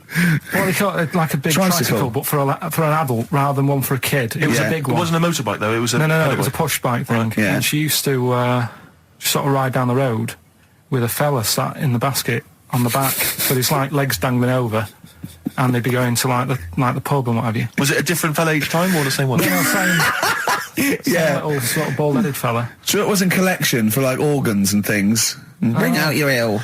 And then people just throw Grandad just in the back and go, right, we get £4 for Grandad. But she used He's got to a lovely pair of testicles on him. They're very low, but they bring out your dead or nearly dead.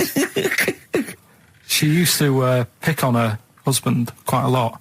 They'd be in the pub and what have you, and they'd be sat by themselves, but she'd always be sort of, having a go at him, moaning at him, sort of pushing him about and that. So my dad and his mate, right, they went round to their house, knocked on the door, she answered, and he said he was a copper, right? He said, Detective Pilkington, gonna come in and have a word. So I'm just going to make a note of impersonating a police officer. Yeah, but for the good, he went in and sort of said, now, I've heard... It's a superhero. Yeah. I've heard, you picking on your husband a lot. Yeah. We'll be keeping an eye on you. Do it again, and there'll be trouble. And she backed off after that. She was all right. And how was the husband? Was he still in the basket, though? Was he allowed to ever sort of, ride up front with her? Or was he just always in the bar? She'd sort of stop picking on him in public places and stuff. That's good. Just you can't get done, can you, just for doing that? I think impersonating a police officer. Well, you probably did. There was no gain. I think you can't impersonate a police officer full stop, but I think they'd probably be lenient on him that he was. But let's face it. He's not going to be caught because why would anyone know about it? It's not like his son's going to say it on a radio station, is it? And stitch him right up. Is this something you did generally? Kind of a little bit of light vigilante work? Just whatever, him and his mate, just, if they saw something going on, they go, what can we do? Sure. What little scam can we do, or whatever. That's fantastic. That is brilliant. Right, okay, coming up, Knob News. And Monkey News. And the answers to Rockbusters. What a show. Signs on XFM by Snoop Doggy Dogg and Justin Timberlake and a bunch of other people. Yeah. Ricky Gervais, Steve Merchant, Karl Pilkington. Sorry, I was just enjoying that Hope and Greenwood confectionery. Lovely. I wish I had something to wash that down with, Rick. Well, won't you have a glass of lovely Banrock Station red wine? Oh, lovely. It's barbecue friendly. Yeah, perfect. Good. So just keep sending stuff in for free. Stuff, please. Free stuff. Good stuff. Carl, what are we talking? What are we doing? I've got something to tell you, actually.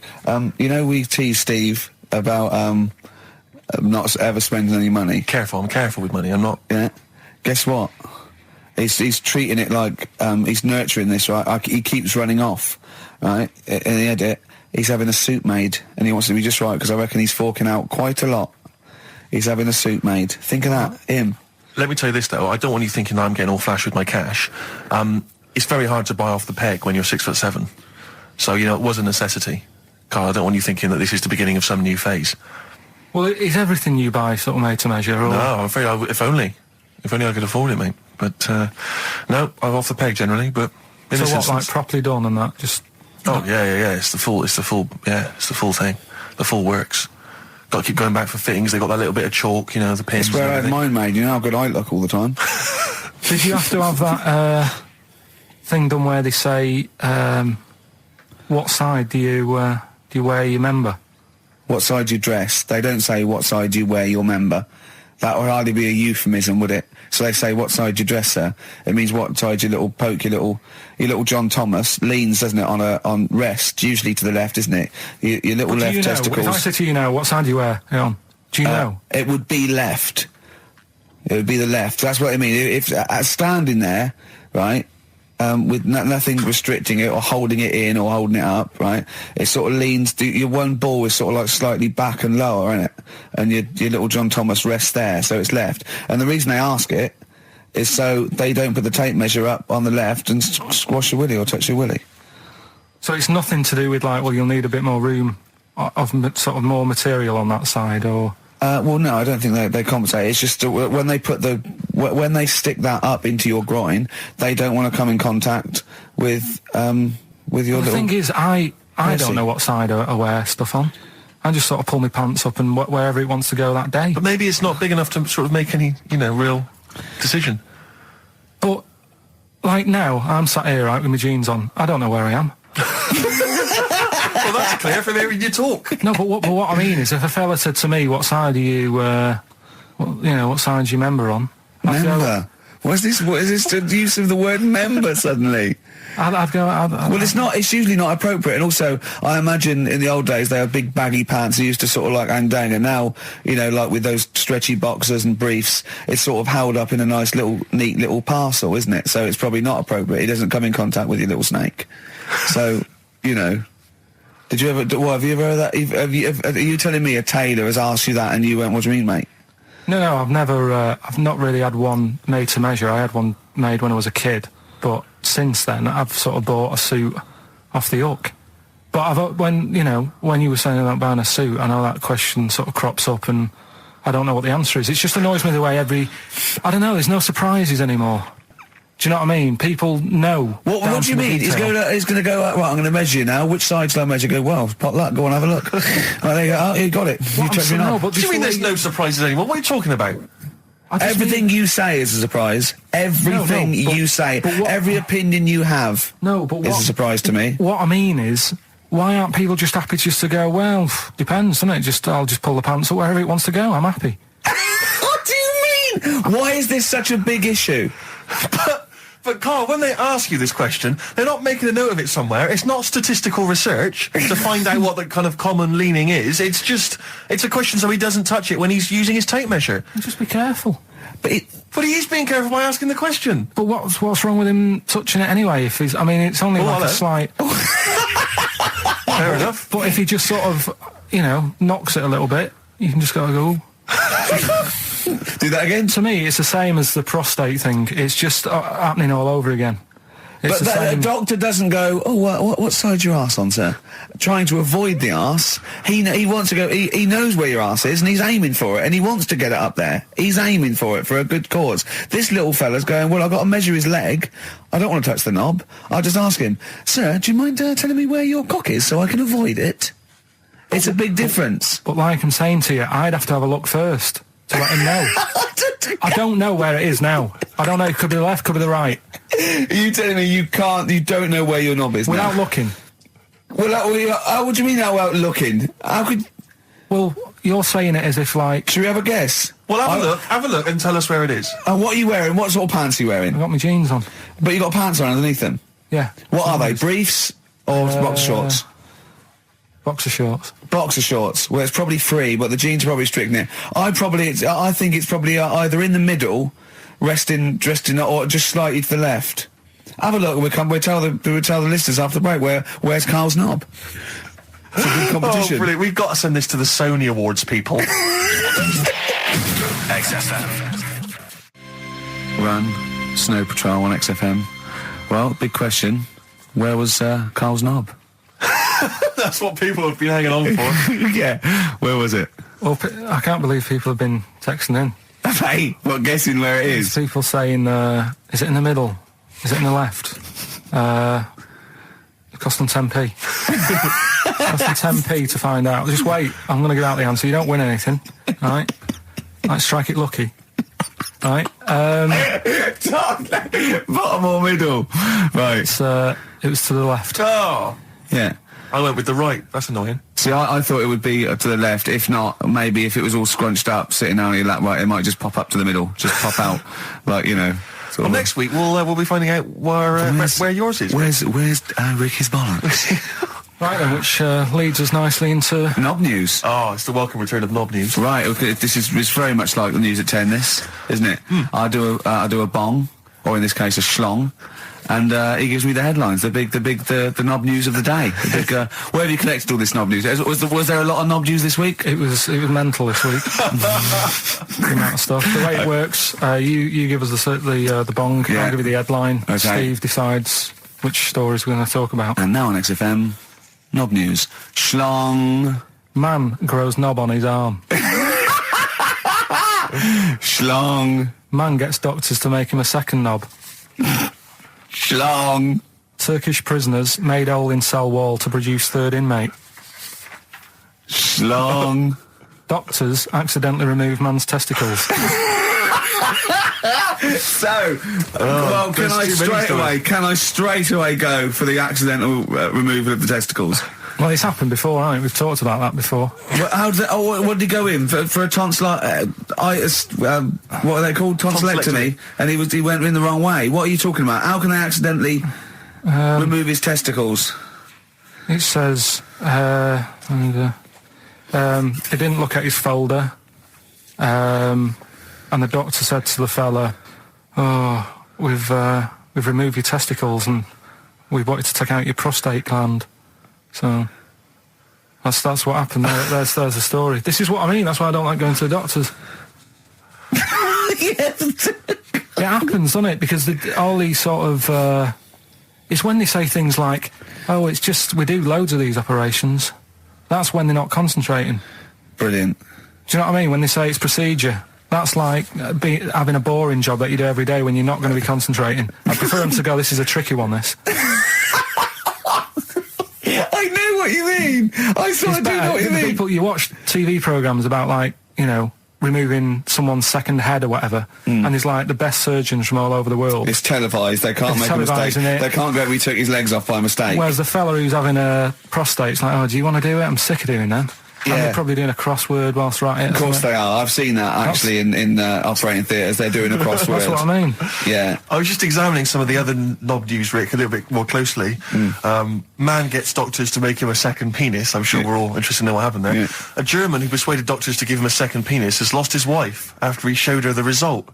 Biker Michael Gruber lost his original penis in a motorbike accident, and doctors built him a second one using a mixture of skin, bone and other tissues. Bone?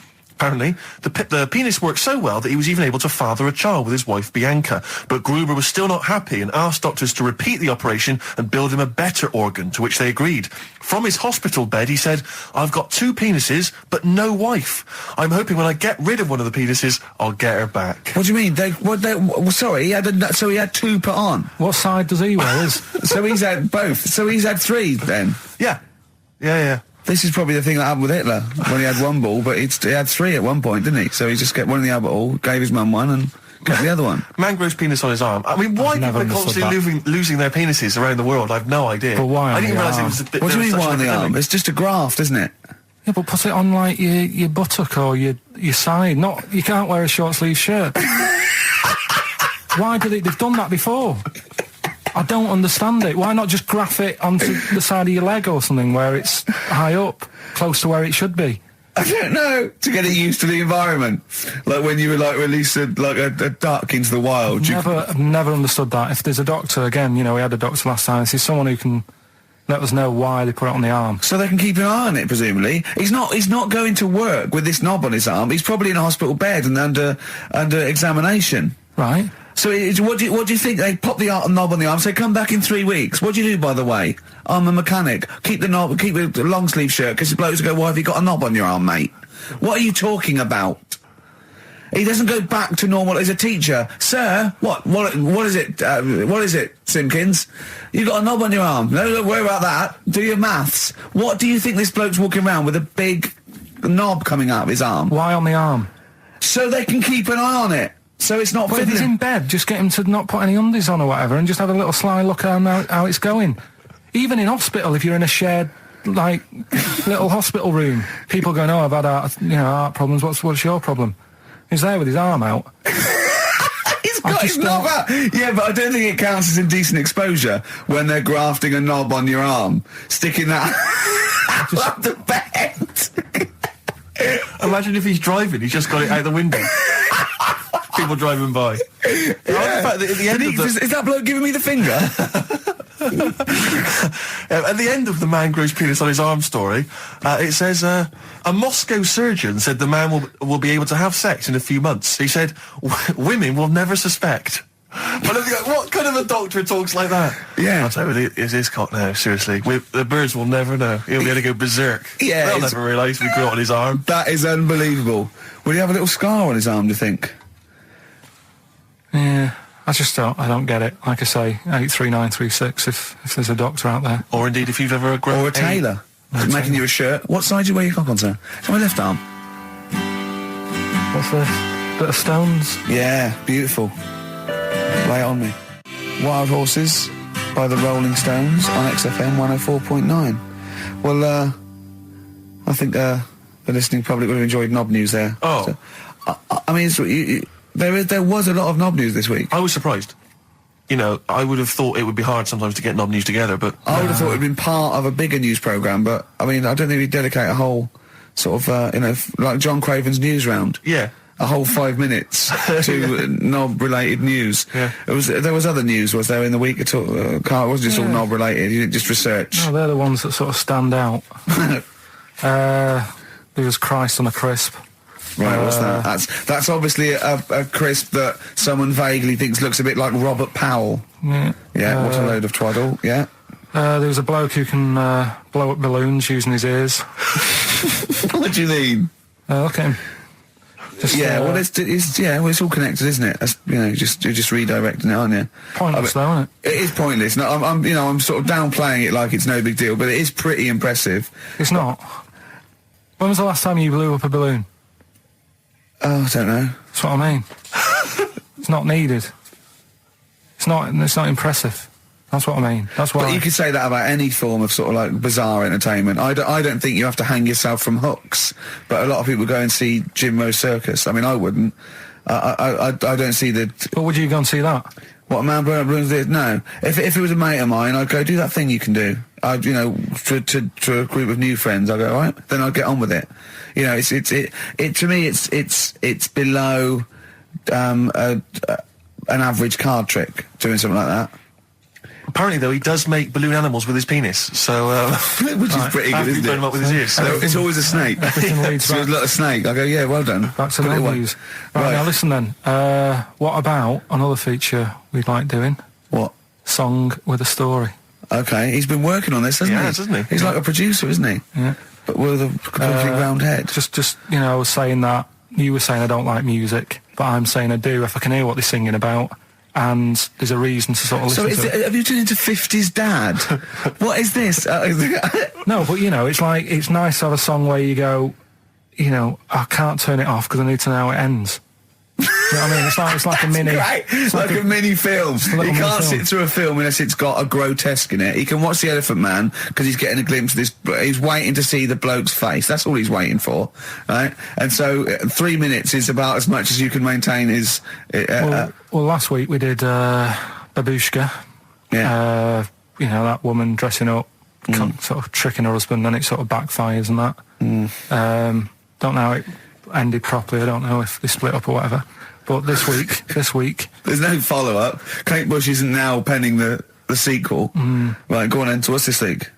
Pinball Wizard. Right, okay. What's the story there? It's about this sort of deaf, dumb and blind kid. Right. Who's good at pinball. That's it. So I don't believe he would be good at pinball. But even if he is, it's a lot to give up, isn't it? Just for that. Well, he didn't give it up. No, but it's not like, well, you can't even say to him, oh, a lot of bad news and that, but you're good at pinball. It's just a bit rubbish. I mean, does he even know he's playing pinball? Is what I'm saying. Do you Do you know what I mean? And it's not hard, it's just moving the thing, no, just hitting the buttons hard. Yeah. It's not like, you know, if he was good at Pac-Man or something, you go, bloody hell. But it wouldn't scan, would it? Well, I mean, what were they thinking of? What were the Who thinking of when they wrote this? well, let's have a listen to it. But you see, now He's a Pac-Man wizard. it kind of works. Yeah. He's deaf, dumb, and blind though. Yeah, That's pretty grim, isn't it? it's rubbish, isn't it? Well, don't say that. Oh, that's all right. I can't hear you. No, but it is like, it's just the worst, isn't it? I can't imagine what that would be like. It's pointless. Like being a tapeworm or something, and it's just... No, but what I'm saying is, what sort of a life is that? It's horrible. It is a bit like being one of those creatures deep in the ocean. Well, look, can I just answer your questions? It must be terrible. Yeah, that's what I'm saying. Yeah, job done. But would you want a song about it? And, you know, he's good at pinball. But it's not a real person. We were getting on to the realms of people with disabilities. But he is not a bloke that existed they sang a song about. Well, listen to it. Anyway, Well, it's not a true story. I don't need to listen to let's it. have a listen. Oh, okay. Pinball Wizard by The Who. A little song with a story there about a little deaf, dumb and blind kid. Thoughts, Carl? I just, it's depressing, like I say. I don't know why. Is he enjoying playing the game? I don't know, let's get Pete Townsend on the phone. Carl, what are you talking about? I'm just trying Listen to the lyrics, right? Deaf, dumb, blind kid. He can't hear no bells and bells. He can't see any flashing lights. He plays by sense of smell. Now, I'm pretty sure that isn't a scientific document Pete Townsend is reading out there when he wrote this song. He's making it up. But the thing is, with all songs or stories, there's got to be a little bit of realism to it. What, do you know what I mean? Why bother putting money in it? Just let him hit the buttons if he's happy. That's true. That's a fair point. That's a fair point. That is a fair point. Yeah. That is great. Yeah, oh, well, I think you've made Daltrey and Entwistle and the whole crew look like fools. Yeah, they won't get fooled again. Yeah. Nice. But he's supposed to... I mean, of all the thing... I mean, it is horrible. We're not, like, having a go. This is what I always worry about when we play. But at the end of the day, that's what he's singing about, so we're not having a go. No. And it's not a real person. It doesn't really exist. I say again, it's a fictional person playing pinball and always getting a replay. Okay? This fella's saying that he's good at pinball. He's played from Surrey to Bournemouth, but this little deaf and blind kid, he can't believe it. He cannot believe it. If you had to lose something, Steve, right? It wouldn't be money. That's true enough. Your sight or your ears. What? That's too much, I can't decide. That's too painful. Sight or your ears? What about you? Intuitively, it would be hearing, because I couldn't... No, I think it's got to be sight for me. Yeah. Well, you're always together, so that's all right. Anyway, listen, is it almost time? Well, I've got to ask Carl. I'm sorry, I've got to ask Carl. I'm sorry, go on. Carl, what would you rather be, deaf or blind? When does this question ever really come up? When the doctor goes, well, listen, you've got we can operate, we can either lose your eyes or your ears. It's up for you. This is never a decision that has to be made by anyone ever in life. But go on then, would you rather be blind or deaf? It depends where you live. I'm not even sure these are PC terms, blind and deaf anymore. Would you rather use your sense of sight or sight of hearing? Depends where you live. What do you mean it depends where you live? Well, say if you lived in, like, a barren sort of, Africa or whatever, right? Out to sea, right?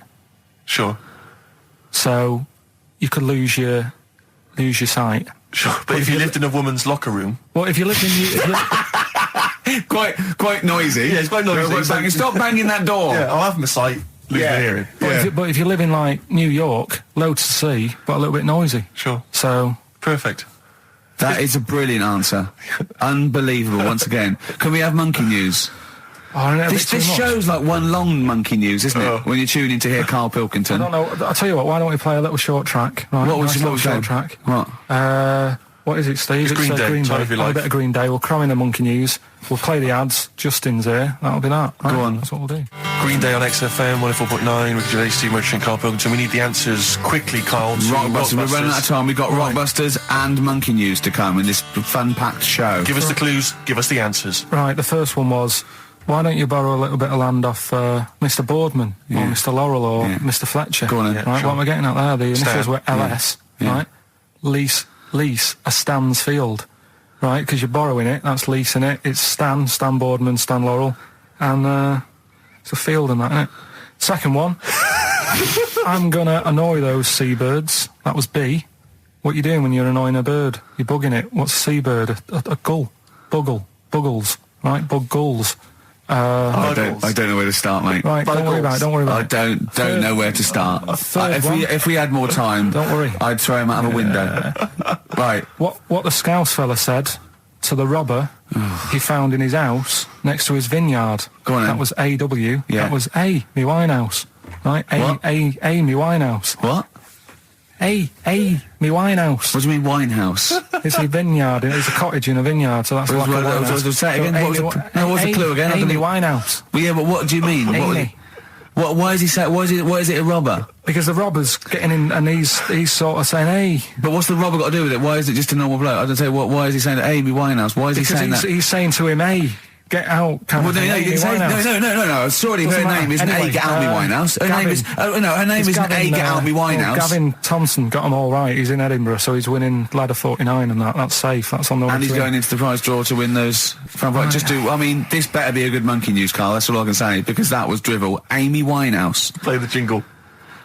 Oh, chimpanzee, that monkey news. Right. There's this monkey, right? Yeah. And it had been, do you know you hear about monkeys being badly treated and stuff like that? Yeah. So, anyway, it goes into this home. It's 14, this monkey. It's called, Matty, right? Goes into this home where it's looked after. What do you mean home? Just like, just a little monkey home, right? Okay, so zoo.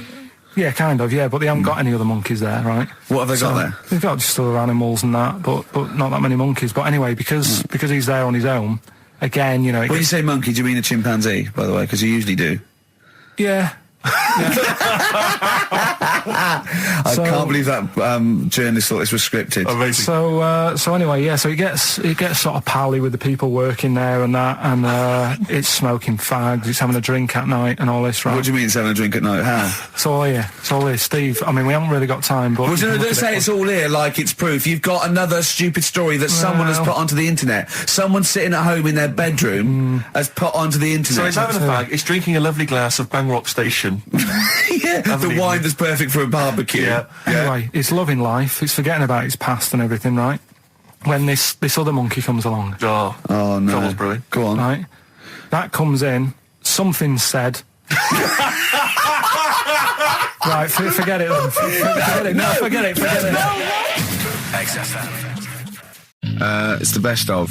You've been voting in all week, sending your emails. So here's the clips that you wanted. Alright, so here's the first bit. So anyway, I found these things. Do you want to hear them? Yeah. So what's it? Explain this again. Right, so I got back off holiday. The first job I found out I've got to do is work with Ricky for a voiceover. I do a regular thing, I do X-Ray magazine, but I'm allowed to make the script up, and they said I could, so I did. Right, so imagine this. Well, I know you, Rick, and I know you like to put a lot of work into these things. Yeah. You want to do a good job. So he rolls up, he says, let's do it then. He said, what's in the magazine? I said, well, here's a selection of stuff. This is what you've got to sell. He said, leave it with me. He goes into the little booth, and the first one he comes up with is this little advert for it, right? X-Ray magazine, it's out now. It's £3.50 May edition, music of tomorrow, Dandy Warhol's picture, and there's a free CD with all the Placebo and the Donners, and Smog, and Nightmares on Wax, and Alpine All Stars. Only £3.50. It's out now. Buy it, innit? Have you got a sore throat there? Well, that's all right, isn't it? And he was going, you can't. I said, we are doing that. I've done one. That is it. That's it. So I persuaded him. He went, right, okay, we can possibly put that on XFM, right? I'll have to see, right? I wouldn't do it again. And he went, but you need one for Capital. He said, right. Capital will know what I went, right, I'll do one more for Capital. Right? Because all the stations advertise the XFM magazine, right? So this is the one that you thought would be all right for them. Hello, you loonies in Radioland. Dr. Frog here to tell you about the new edition of X-Ray magazine. It's out now and it's only £3.50. You've not heard of it? It's a great music magazine. And you get a free CD featuring bands like Placebo. They wear makeup, but leave them alone. Gold Chain, Smog, OK Go, The Donners, and all great bands that you'll love. To Froggy here. Hello. Bye. Ribbit, Froggy says bye it. Oh, well. So then, He says, that's it. You've had your money's is worth. Dr. Frog still on there? He's still on classic. I said, that isn't going to go out. They're not going to be happy with that. He said, you've had your money's worth, I'm going. Yeah. So I'm left with that. I then have to get the bosses in. And because I've let him go, in a way, it's my responsibility. Yeah. So I've obviously thought I've got what I need. I had to play them to the MD. What did he say? And justify... Well, I was sort of thinking if I laugh, he might go, well, I don't get it, but he finds it funny. Oh, brilliant. Well done. So I was laughing, he was sort of thinking, you know... Excellent. Is that it? Brilliant. When do they go out then? I think one of them's going out at the moment. Excellent. I think the first one's going out. Brilliant. Well, let's play a great track then. Is it Dr. Frog? I'd like to see Dr. Frog feature maybe on our show more often. Okay. Oh, I've got some new comedy characters. I can't believe that. You know, I love the work of comedy greats like Chris Moyles and Noel Edmonds. I've got some really funny comic characters that'll be popping in and out of the studio. Save them. Okay. I'm excited. Can I just tell you a story that Carl told me a couple of weeks ago? Is this another ghost story? Another spooky story? Yeah. I called him out. I was, what are you doing? He said, I've just been reading ghost stories again. He said, you don't believe in them, but how do you explain this? Right, I went, go on. He said, I'll tell you as he told me it. He went, bloke, right, just sitting at home, doing, watching telly with his cat. And, the phone rings, and it's a bloke going, is that fire, in your oven okay now? 'Cause your wife called. And Carl went, well, 1, there was no fire in the oven. 2, he wasn't married. I went, right. Go on. He went, well, then there was a knock at the door and there was 2 sort of people in sort of white coats and they came and said, we've come about that fire. Your wife called us. He went, 1, there isn't a fire in my oven, and 2, I'm not even married. Right? And he said, they saw the cat and they looked at the cat. It looks a bit weird at the cat came out, nothing. He said, and then he went back, sat down, phone rings, and they said, did they sort out the fire in the oven that your wife told us about? Oh. He went, 1, there is no fire in my oven. 2, I haven't got a wife. And Carl went, what do you think of that? I went, that's not it. He went, yeah. I went, that's the end of the story. What? He went, well, how'd you explain that? I went, explain what? I thought he was going to say, a year later we got married, but she died in an oven fire. Right? I thought it was going to be that. And I went, that's people winding him up. Yeah, or someone did report a fire oven, and their name was Johnson, and they looked up Johnson, they got the wrong thing, it was the gas board, and they sent it round to the wrong person, right? You know, he went, yeah. I said, I explained it to him, he went, yeah. Why did they look at the cat funny? Oh, man alive, Carl. This is really weird, right? I was in my house once, right, and the doorbell rang. Yeah. Right, I opened the door, there was no one there. Yeah. Right? And then I looked across the street, There's right, and there were some kids running away. Yeah. Now, how do you explain that? Yeah. There was another time, right, where, I opened the door and there was a bloke goes, you've ordered pizza. I went, I haven't ordered pizza. And I heard my mate upstairs giggling and putting the phone down. Yeah. How do you explain that? Carl, seriously, why did you tell me that story? What do you think it was weird about that? The fact that it was 3 different people. Is this all the information? Is that the entire story? It was 3 different people. Did you fall hassling asleep him and not read the about end? A fire that didn't happen, about a wife that didn't exist, and a cat that didn't look happy.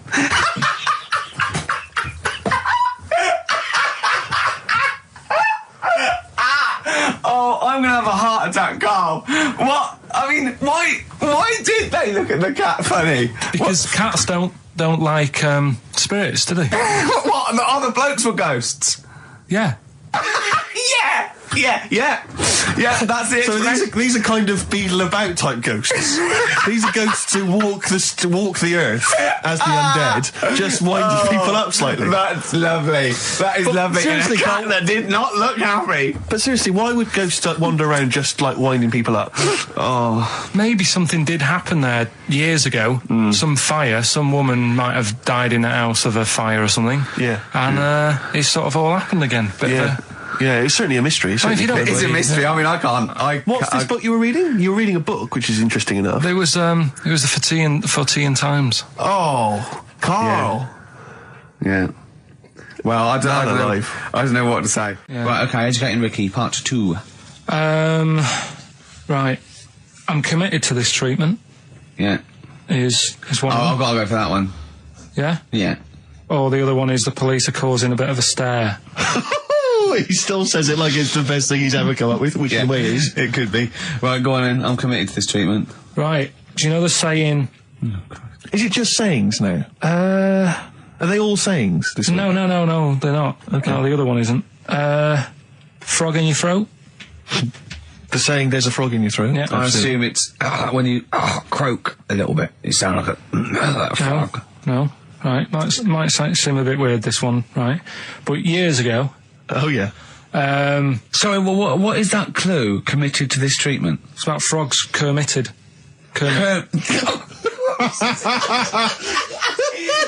Probably works better with a K and an ER written down. Well, also, if you pronounced it Kermitted, yeah, but not committed. Committed to this treatment!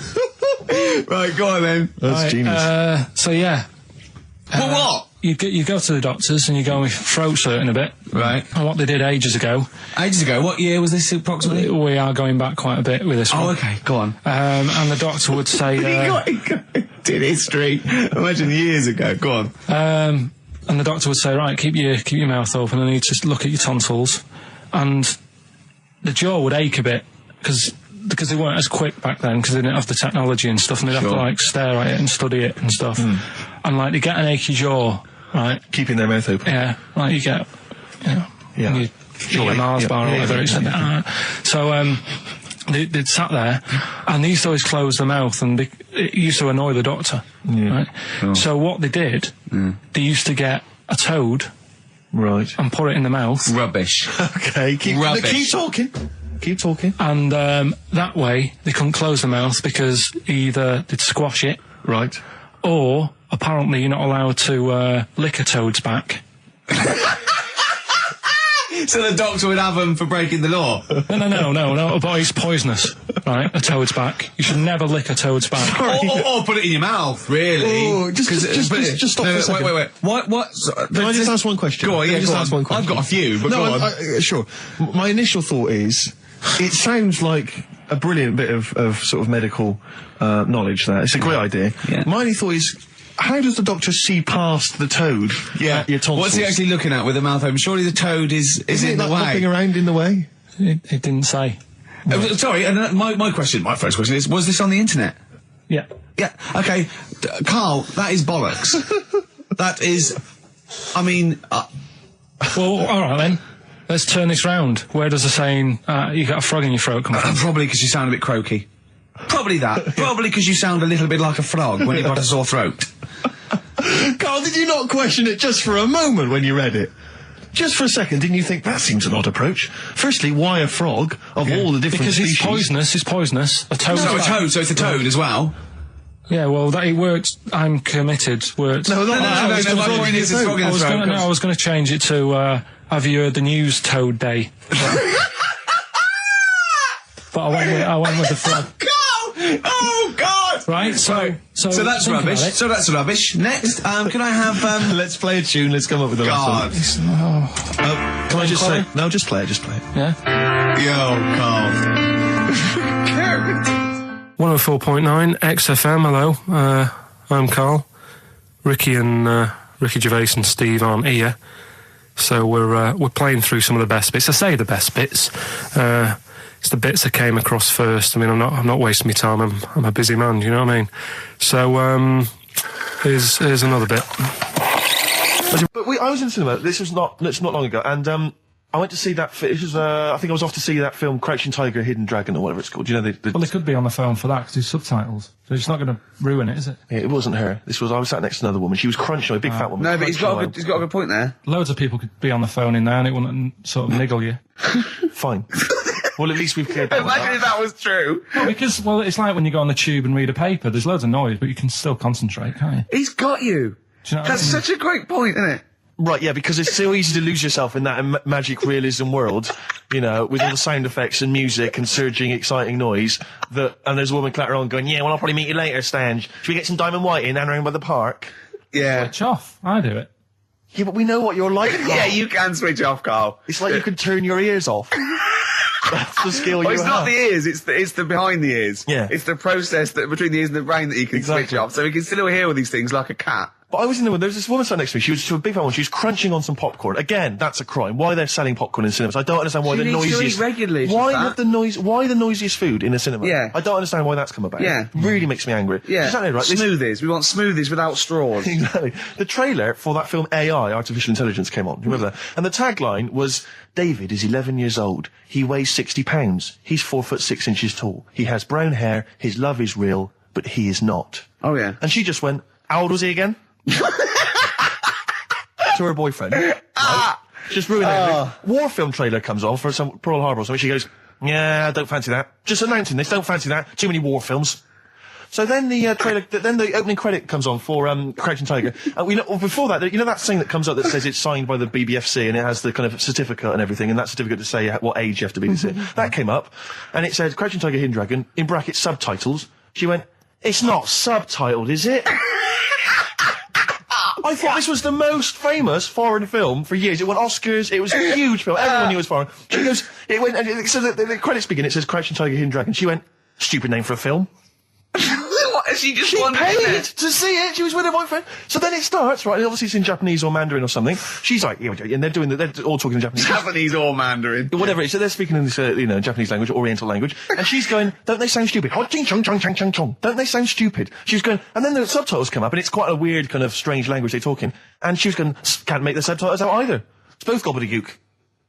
Just wittering on every step of the film. I totally agree with you, but what I like in your telling of it, I know you're getting quite I'm emotional. genuinely livid. But she went Mandarin or Japanese, some Oriental language. And Well, I don't know what else. It's a strange language. It's a strange language. Well, anyway. Oh, dear. So then I moved. I climbed over several seats, made a big huff of, make a big show of moving. Yeah. Sat next to a guy on the phone, just chatting on the phone. Oh, I'd have gone mental at that. So now I hate that film. I didn't enjoy it. I don't like seeing it. I don't want to even think of it. It's subtitles, isn't it? Well, rubbish. That's why I get videos.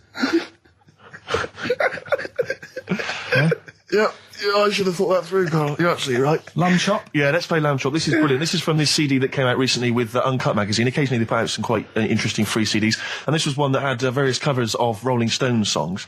And a lot of them were, quite shoddy, but this was a brilliant, specially done, I think, for the CD. It's Lamb Chop doing a version of quite an obscure Rolling Stones song called Backstreet Girl. It's just beautiful. Let's hear it. Well, listen, I'm a big fan of that TV show. It's on digital TV. A lot of people won't have it, but Inside the Actor's Studio with James Lipton. Yeah. And he interviews lots of big Hollywood stars, and he always asks them these same questions at the end. Can I just run a few of them past you? Go on. Okay. So, if you could do any other profession other than the one you do now, what profession would you do? Can you just change that to apart from a paper round? Apart from a paper round. Oh. If you do any other profession, Carl. And it doesn't matter about Doesn't matter if you've got the skills or anything. In an ideal world, if you had the ability. Well, I think I'm about to buy somewhere, so I reckon something, using tools and doing a bit of plumbing and that. So a plumber. Well, sort of an all-rounder. Right. A handyman. Well, yeah. Yeah. I think, you don't get paid that much, but it's useful, isn't it? So. But you'd get your own show, couldn't you, with Carol Smiley eventually? Well, all that, but the money that you don't make, you save by not having to pay someone else to do the chores. Do you know what I mean? I don't know what that sentence meant. Right.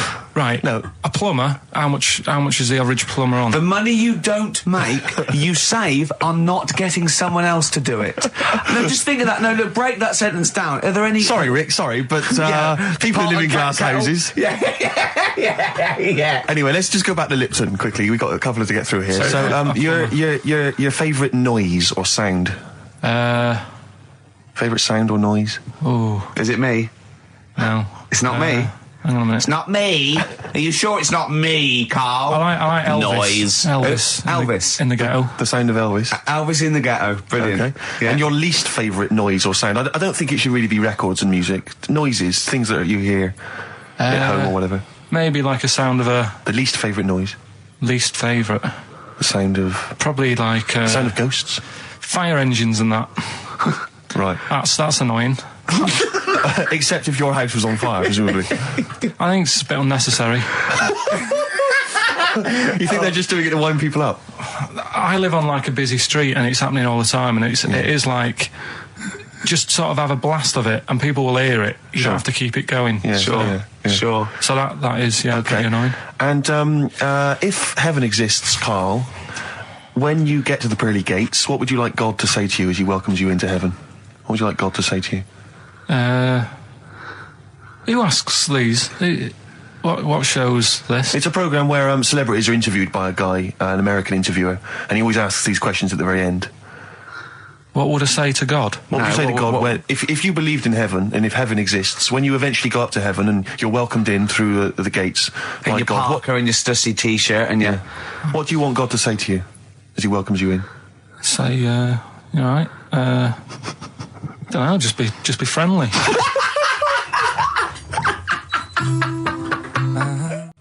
Well, we've run out of time. We've got to get on with the show. It's near the end. I hope you enjoyed it. I hope the scientists stuck in a big, I don't know, hut in the middle of nowhere in pitch darkness, 10 of them.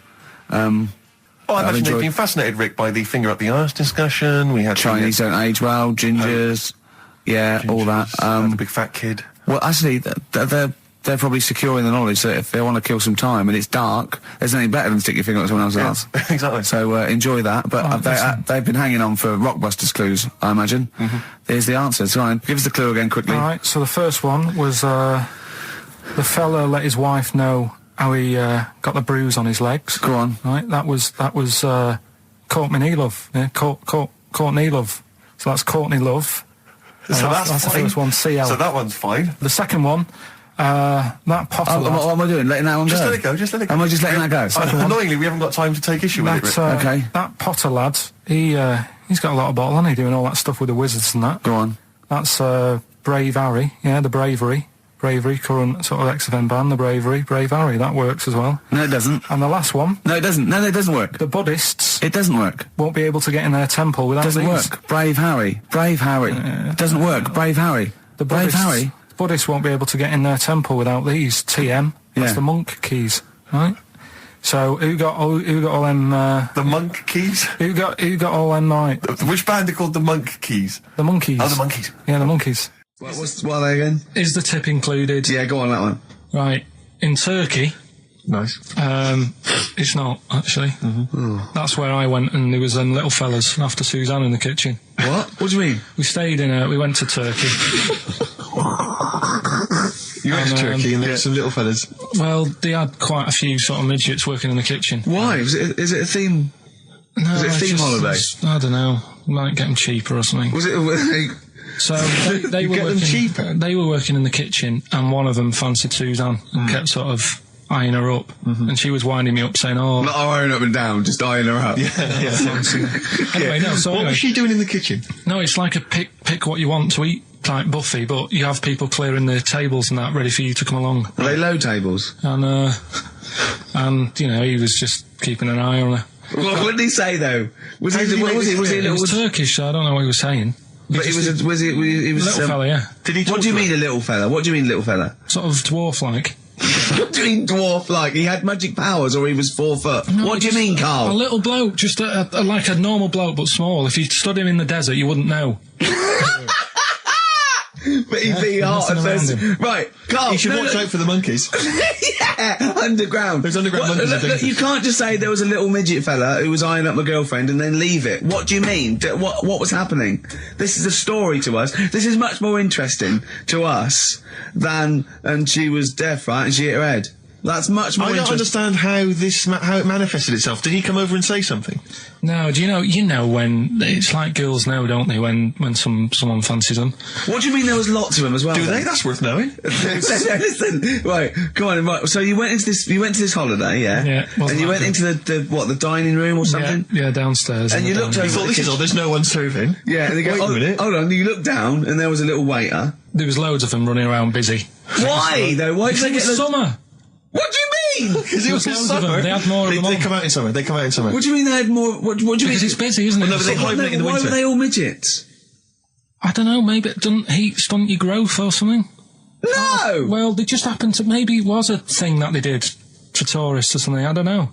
I just got on with my meal. It was a holiday. Do you know what I mean? God. So it's a midget serving. I'm not going to ask any questions. Right, okay, yeah. So they're all little fellas running around, and this one always was like, do you want a new serviette? You know what I mean? Going out of his way to sort of... for turning on the charm. Yeah, he was going out of his way. The others weren't. Right. I think what was happening is he'd been working with Santa all the winter. Yeah. This is a little summer break. This one was your waiter, and so he was being polite to you. Maybe. But what did Suzanne say then? She was using it to wind me up. What was she saying? Just like, look. He may be small, but he's built like a... Yeah, he's all man. So... Were you jealous of a midget then? You were jealous of him? It is a bit annoying, isn't it? Why? It wouldn't bother me as much now, because I've been with her for ages. Right. But at the time, that might have been one of our first holidays, and it's like... You don't want to be what's going on? I've paid for this holiday. Yeah. And then you get off with a midget? Yeah. Oh. So anyway... But it doesn't matter, because you got chatted by a bearded lady. So. Yeah. Tell you what, no, that's got nothing to do with that. What were you going to say? I was going to say the hotel was half board, and maybe... Oh, right.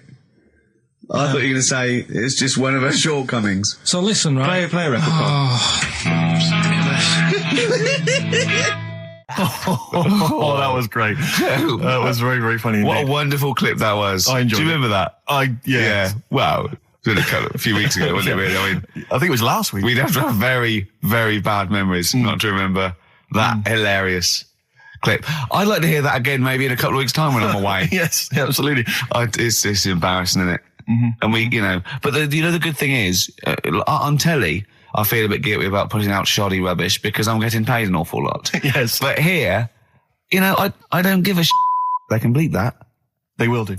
Eminem, Sing for the Moment, on XFM 104.9. I'm Ricky Gervais. With me, Steve Merchant, with 5 little hamburgers. Got 5 burgers here, yep. And so I don't know, how should we begin, Carl? Do you want to just look at the size of these burgers? Look, they can see it on webcam, can't they? They can see us stuffing these burgers into your mouth. And by the way, I'm filming this, Steve. Look, Brilliant. Look, I've got a camcorder. We'll put this on unseen footage on a DVD or something. Or maybe on the website. On the Oh, Carl, what if you break the record? Okay, Carl, I'm coming round now to just monitor this and adjudicate. What's the web? If you want to see this on the webcam, what is it? xfm.co.uk. Right, okay.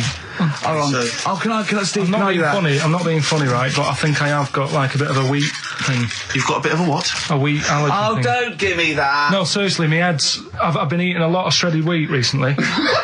And my head's got a bit bigger. Carl, I don't think you can let us down now, mate. So you just got to put that first. No, I can't put that like that in my mouth on its with. I've got to break it up. I've got to break it up. Can't break it up. Can't break it up. It doesn't say you can on the rule thing. It does. It doesn't. I can't look. I physically can't. Try it.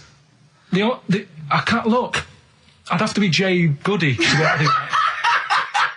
Seriously, look. Try it. Yeah, I know, but you're not approaching it right. That's it. Come on. That's all. Keep going. God, he's not going to do one. Keep going. That's good work. Keep going. How does I get three in? Keep pushing. Keep pushing. Ease it in. Keep pushing. Get one in at least. Ease it. Get one in at least. Get one in. Ease it in. Get one in. Push it. That's one. Let's go for another one.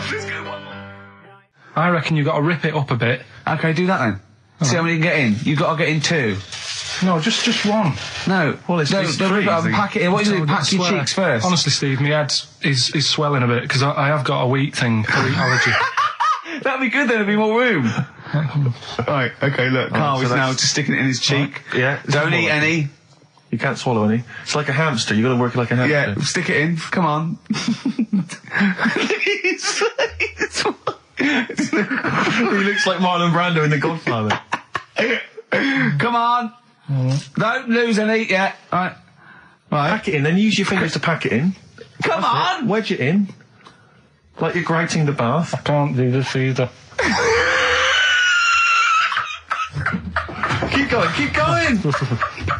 Keep going, don't give up so early. This is part of the problem. You just give up, Carl, too quickly. You failed again. It's like your history O level. Come on, Carl. Come on. Do something well. Succeed at something. Push it in. You've got nearly half a burger there. Oh, I'll come round there. You're chewing. Don't chew. I've got a bit of food. I don't know what he said, but... Is that a whole one? No, it's not. I can see bits left. Come on, Carl. Come on, keep working at it. Keep working at it. But there's so much space in your mouth, I can see it. He's going red. Okay. Okay, we do another one. We've got to do another one now and then. We're doing a... Oh, are you alright? Are you going to be sick? Are you alright? Alright? Oh, God, should we play a record? He's making my eyes water now. Okay, I'll find a different one for you. Find a different one for What him. about most grapes eaten in 3 minutes? I'll go. Do you want to do that? Grapes are easy, aren't they? That's easy. Great. Come on, grapes are easy. Come on, don't make him laugh. He's choking. He's choking. Oh, Carl. Quick! Keep going, Carl. Come on, John! Come on! What happened? Did you just throw up? No! Don't make him laugh! Oh, Come on! we can make wine. Come on, Carl. You're doing so well, Carl. mate. I want to go. Come on. Only... Why are you making him laugh? That was a world record attempt. Come on. He's over the... Keep going. Come on! You got 25 seconds. Come on. Oh, I think that was a shame actually because you were doing well, but something went wrong. I know, and I think those are bigger grapes than the ones I've seen before. They're quite big grapes. Look at his face, he looks so despondent. Come on, Carl, 8 seconds. Just a few more. 5. Come on, what's the matter? 2, 1. It's all over, Carl. It's all over. Better count how many you did. Just so you can get good at this. We can get good at this over the weeks. I think that was a fairly pitiful attempt, actually. I really thought you had a... It's interesting, actually. These are harder records than you might think. Yeah, I know. 6, 8, 10. How do you feel after that record-breaking attempt? Not happy with that. What are you not happy about? The fella who did it, was he in hospital and just had loads of grapes? I was bored. I'm sure he wasn't producing a radio programme, that's for sure. Well, to be fair, neither are you. What was tricky about it? What did you find hard? I think having Ricky standing over me, sort of shouting, "Go on!" isn't normal. No. But that wasn't... He hasn't eaten any! Hold on, that's 50 left. That's quite a poor attempt then, by the seam of it. Would you think about trying to maybe do that again in a couple of weeks? Would you do some practice and try that again? No, leave it for the experts.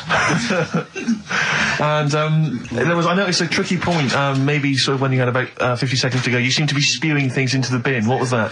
Again, mainly Ricky standing over me. Sort of. 88. He's got 88 left. Okay, so what's the mental arithmetic there? Because we put how many in? It was 150 in the thing, wasn't it? What did I say?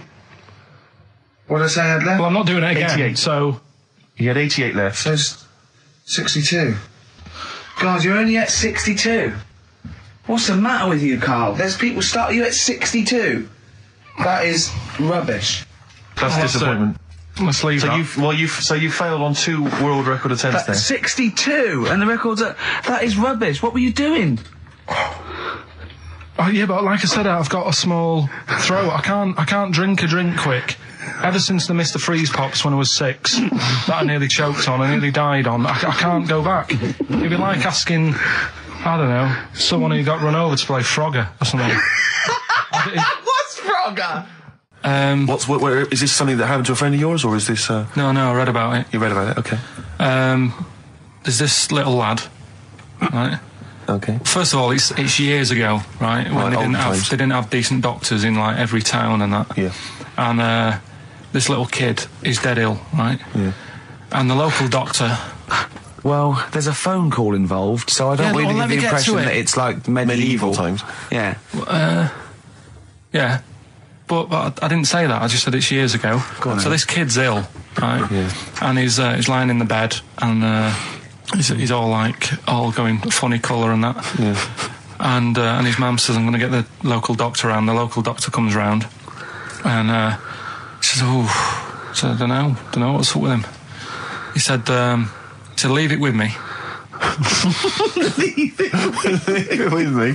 He said, the doctor said that? He said, I'll phone up a top doctor who was in America or somewhere like that. And so he goes to the phone, in his office, and he calls America, and because it's years ago, the phone line isn't that good, it's all crackly and that, right? So he's talking to the doctor, and he's saying, I've got this kid, he's a funny colour, and, you know, he's really weak and that. I don't know what's He's not giving him much to go on. Right? Sure. So the American doctor, right? Yeah. He goes, yeah, what you want to do? And it's all breaking up, right? Yeah. He goes, what you got to do? You got to,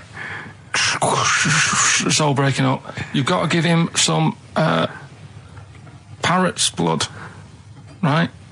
Some parrot's blood? Well, that's what he thought he said, but the line was really bad. Yeah. He meant parent's blood, but he heard that he said parrot's blood. He said, right, I'll do that, leave it with me. I can see where this is going. He goes to, you know, a pet shop. Yeah. He says, give us like half a dozen parrots. Sure. Takes them round to the kid's house, takes the blood from the parrots, puts it into the kid's fine. The kid's fine? It worked. Such a load of shite in my life. I've never heard such twaddle, such just made up, enhanced, exaggerated bollocks in my life. A load of old rubbish, Carl. I mean, when he told me this, he said, the doctor said, what do I do? And the doctor on the other end said, give him some blood. And the doctor went, where do I get blood from? So hang on, wait, I just need to where do I get blood from? Give him some parents' blood. Give him some parents' blood. Give him some parents' blood. Yeah. But hang on, I just need to know where you read this. Carl. Where was this? Where did I you read stitched this? you up. You know what he said? He said, so do you believe it? I went, tell it to Steve. He went, do you believe it? I went, tell it to Steve. Carl. But where did you read it? That was on the internet.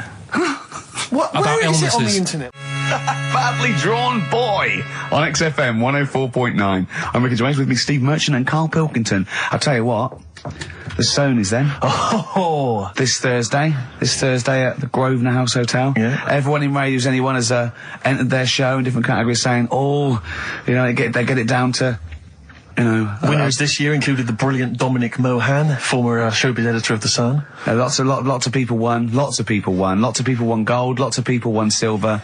Lots of people won bronze. We didn't get a sausage. Nothing. This show was deemed not worthy of anything. I mean, not a look in. The panel looked at it and said, well, no, definitely not. Radio. Didn't get a vote. See, that annoys me on so many levels. Let me tell you one, right? I've never complained about losing an award, okay, ever. Yeah, mainly in TV. I know we've won a lot, but we've been beaten by Peter Kay. Good luck to him. He's brilliant. Beaten by Phoenix Nights, the sitcom. A lot of people like that more than the Oscars, vice versa, right? No qualms. But the shoddy shite that I heard that night beating us, I was furious. I don't understand. There's people, regional, it sounds like hospital radio, right? I mean, I shouldn't even be on XFM. I thought, you know, it's beneath me. Yeah. And I thought, well, give them a hand, right? Let's show them. And I want to know who the panel was as well. I do not believe it. How can they I was looking back over some of the shows, right, before I go to Carl, and I've just done a little excerpt of, you know, a trailer of what we do, what we're about, and I don't know how the panel could overlook this. Play a bit, Carl, please. Shaking her muff, minge and tits around does not make her a hoe, then what does? These kids at school with big heads. Carl, what are you talking about? Shut! Oh, my name is Holy Fuck. Right, there's this monkey that was on a train station. Right. What if you mean cock to mean penis? It was my Down syndrome son. Oh, chimpanzee, that monkey news. So we've still got monkey news coming up. You're an idiot! You know what I mean? That's, to me, quality broadcasting. I don't know how they can say that isn't worthy. That's what we sent in to the Sony people. They listened to that. How they didn't think that was dynamite stuff, it doesn't make sense. Actually, I've been thinking about this since Thursday, because I've been a little bit down in the dumps. Yeah. What I think it is that with the TV show, the TV stuff we've done, Rick, we put a lot of work into that. Yeah. We get the script, we spend a lot of time on it. What this show is about, it's very much about spontaneity, it's about our personalities, and I don't think we're ever going to win an award for our personalities. I think that's where we're going. Do you know wrong. what I think? I think that when we're together, we're the auteurs of The Office, and, you know, and we're strong on it, and we're just two, we write it, we direct it, you know, we cast it, we even worry about the font and stuff on the, you know, we do everything. There's a weak link in our midst, I think. On the radio show? Yeah. Right, well, I'm just trying to think what the common factor is, because on the award-winning TV show, Spliss You and I... Yeah, I don't know. Well, I'll tell you what, can we play a record and let me think about this, because there must be something... There's got to be a factor. ...that isn't in The Office that's in this, that means that The Office is award-winning, and this is a pile of shite.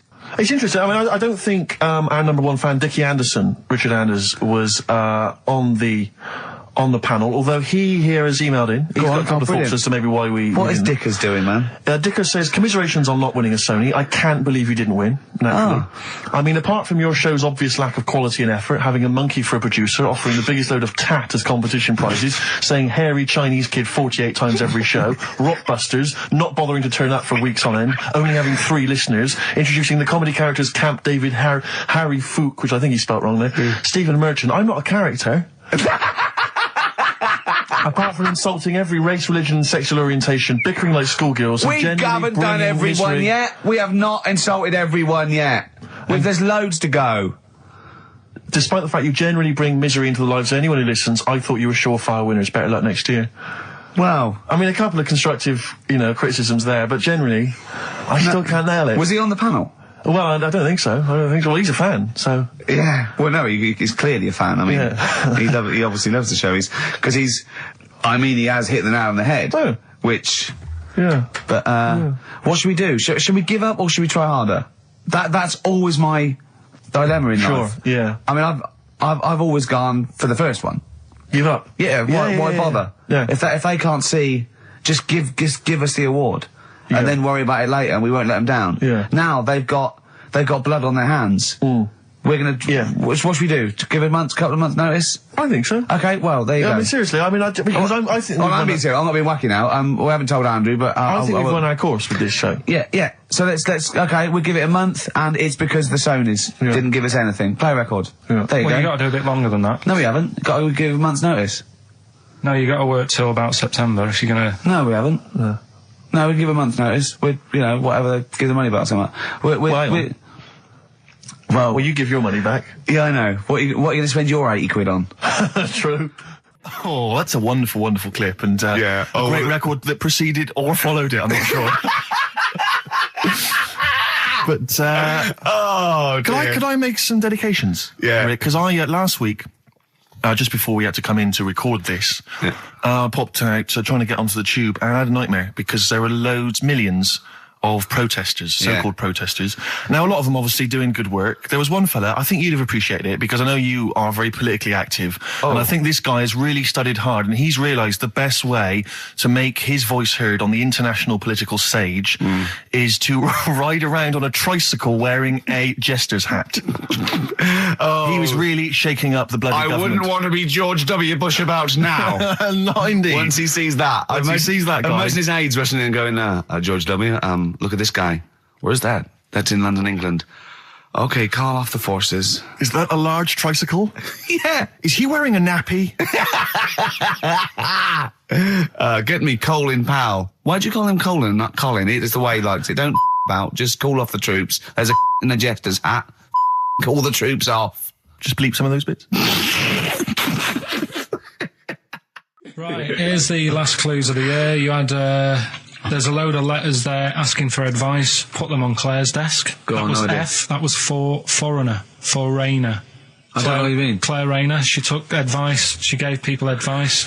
So that's a foreigner. That is shit. Right. I'm sorry. That might be Christmas. That is absolute A start. lot of people got the right answer. I know. That annoys me even more. Number The two. second one, ask your mum. Foreigner. Yeah. Foreigner. Second one, ask your mum if you should. That was S. That was Shalimar. Shalimar. Right? No, bizarrely, what was the clue there? Ask your mum if you should. No, we got a lot of people saying Smashing Pumpkins as the answer to that. But I don't know who's saying that today, Mum. Smashing Pumpkins. Merry Christmas, Mum. Smashing Thanks Pumpkins. very much. Nice bollocks. Yeah, exactly. Oh, that's great. That's great. Right. Smashing Pumpkins. Your dad bought them for me for Christmas. Yeah. And the last one, Lovely plums. What, my Victorians? Oh, Oh, God! Right, we've got to wrap it up. Come on, then. A couple of people were arguing in the supermarket at the fruit and veg counter. That was B, that was Banana Drama. They were, like, having an argument. What do you mean Banana Drama? Wait. What group is Banana Drama? What group is Banana Drama? So, you're a fool. You're a twat. Well, you say that, but you accuse Carl of that. You're also accusing lots of the listeners, including the winner, Nicola Rogers of London, and she wins those great prizes, and she got them bang on. So Banana Drama. So, can we finish there now? Yeah. What do you mean? What do you mean? Can we finish there now? Just play the ads and go. What? No, what are you talking about? We're going to play Johnny Generating Rivers in your all day. Play that then. Goodness me, Carl, look at you. We haven't got time. Merry Christmas, Carl. Merry Christmas, Carl. Enjoy the show. Let's give him a little kiss. Oh, a little kiss. Oh, no, with tongues, it's Christmas. No, don't. Stop messing about. Get up! Ricky Gervais, Steve Merchant, and Karl Pilkington. Not done a lot. Maybe you should earn your money as you get to Mondays off for this 2 hours of nonsense. What are you on about? I've done loads of stuff. Yeah. Right. Same old. Yeah. Let's have something new, something fresh. Well, I've been looking around, right, on the internet for stuff. Yeah. On the internet. Yeah. Your Bible, where you get all your information about the world and the universe and morality from. And you know, like, how I always say to you, I don't really read that much of it, I just read the headline. Perfect. Right? Yeah. Anna Nova have sort of nicked that idea to grab you. Nicked what idea? Well, to sort of get to the meat straight away at the top. Do you know what I mean? The headline to the story and everything. What? Right, these are But stories. the headlines already existed. That was why you thought that was a good not idea. like this, though. All right. Headline. Well, these are all headlines, right? Vibrating shoes could stop elderly falling. Do you know what I mean? Oh, God. You don't need... Vibrating shoes could stop elderly falling. Yeah, that's the story. You don't need to read on. That's what I'm saying. Well, right? could you read that anyway? Can't be bothered. Read on anyway. Well, you have a look at that in a bit, right? All right. Okay, so this is frustrating radio if you're sitting at home. No, well, it's not on. They've turned it off. If you want to know more, you know where to go. That's what I'm saying. That's what they should do in the news. Get the news done in a minute. There's a good story about Iraq. Right. Bong. Look it up. Look it up on the internet. Anna Nova. Give us another bong. Bong. Family sick of living on Butthole Road. Oh, brilliant. Bong. Man wears same shoes for 60 years. Oh, bong. This isn't that good. Some fella pulls a train with his teeth. And in lighter news. I love that. Jungle Donald, this one isn't very good. And the last one, man fails to break clothes pegs on face record. She's always good. Well, that's the one I did read on about. I love that out of all those. That's the one he read on about. Go on then. Just Why is that news? He fails to make a record. So did I today. I know, yeah. I failed the long jump record today. Yeah. Didn't even take part. No, I was rubbish. But what are the rules on world records and that? I don't know if there are rules. There are certain things you can't. I mean, it's the Guinness Book of Records, isn't it? Really, that's the arbiter, isn't it? Yeah, but is there anything, if you said you wanted to do it, would they say, well, you can't do that? Yeah, they've stopped some gluttony records. Obviously, things that are in danger. It's anything that's illegal. Yeah, anything that's immoral. Yeah, like that American serial killer that just got discovered. Yeah. Having killed 47 women. I don't think he can make that into the Guinness Book of Records. No, because people would be trying to beat it, won't they? But there was some other story about a fella eating watches and that. That can't be good for you. So why don't they say, look, don't do that, do something else? He wanted to stay regular. Do you know what I mean? Though? I just wondered. What do you mean he was eating watches? He just said he was eating watches. He got about 3 in about a minute. How did he time it? Do you know what I mean, though? Look at Carl. I love that look at Carl. Carl is looking back and forth. You know when you sort of you go to a cat and it looks back and forth between two people? That's very much like Carl was looking at us now. Or when, like, a child sees a midget or something in the street. They're just transfixed, aren't they? And the parents go, don't stare. When we were pushing Ash, as our producers, in a wheelchair, and we were pushing He's through not the a VC. midget, we should make No, that he's clear. not a little midget. He's not tall. But we were pushing him through the VC, and this little kid just came up and just stood in front of him and looked at him. Yeah. I just laughed. It was funny. Do you do that? I imagine you get caught staring at things. Yeah, do you go up to people with problems and go, Mummy, is that a monster? Well, I was telling you one about when I used to go with my dad in the taxi. Oh, yeah. What Tell us happened? this story. Well, your father was a taxi driver? My dad he had loads of jobs, which he did back then, and they don't do that anymore, do they, people? They don't have variety loads of of stuff. Sure. But at one point, he had a black cab, and I used to go with him. Used to get a beer crate and put it in the front of the black cab and sort of sit just next to the meter. And anyway, we got this call, and the guy on the end of the radio said, "Oh, you've got your son with you, haven't you?" So he said, "Yeah." So it's just like, we've got to pick up at number 11 Village Lane or whatever. And I said, all right. And it was this woman. It was like a woman version of the Elephant Man. Wow, the Elephant Woman. Yeah, it looked like... it was really strange because I was in the front of the cab, and when you're a kid, if something looks odd, you're a bit scared of it, aren't you? Yeah. And my dad was like, look, be all right.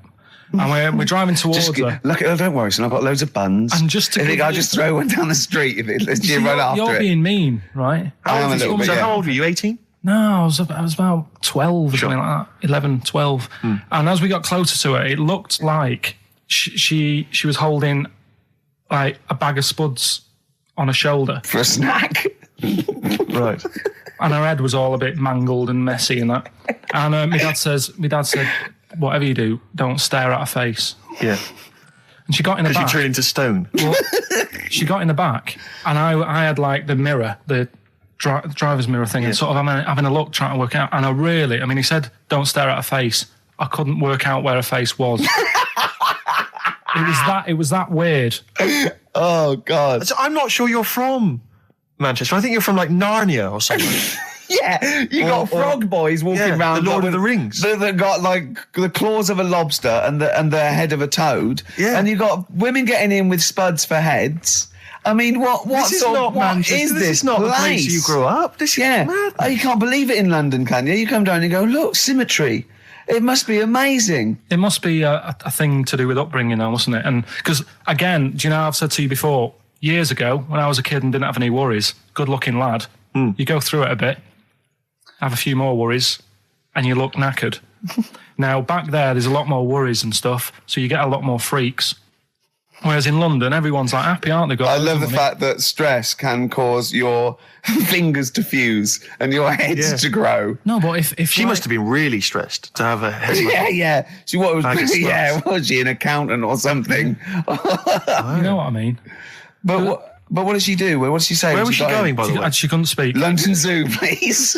I think she was going to like to the fair. Seriously, honest to God. On my mum's life, she was. Because at the end of the day, that's a good thing with animals. They don't judge you, do they? She's not an animal. She's a human being. She's not actually an elephant. No, but you know the Elephant Man was not actually an elephant. You understand that? He's got no elephant genes in him at all. No. That was just a cruel name people gave him. Yeah. No, it's the name of the disease, isn't it? Elephantitis. Look, so listen. So this woman, why was she going to a pet shop? She was going to a pet shop. To find a husband. Is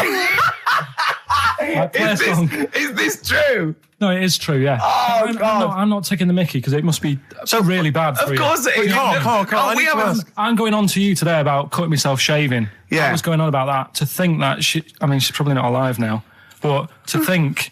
But you're saying that you're going to say this is a worse problem than a little cut shaving, aren't you? Yeah. Yeah. Do you know what I mean? I think you're right. Carl, there's a couple of key questions I need to ask. One, if she couldn't talk, how did she tell your father where to drive it? Did she have it written on a note? Did she point with her nose? Yeah. Right, this has got silly. Pick your song. But also, finally, where did you say she lived again? It was like in a village, a little small village. Right. Just hidden out of the way. All I'm saying is we could maybe get like some sort of coach, book some coaches, get a coach party up there to have a look at her. Take some photos. And now you can make some lemonade. The offspring of a woman and some spuds. Yeah. Snow Patrol and Run on XFM 104.9.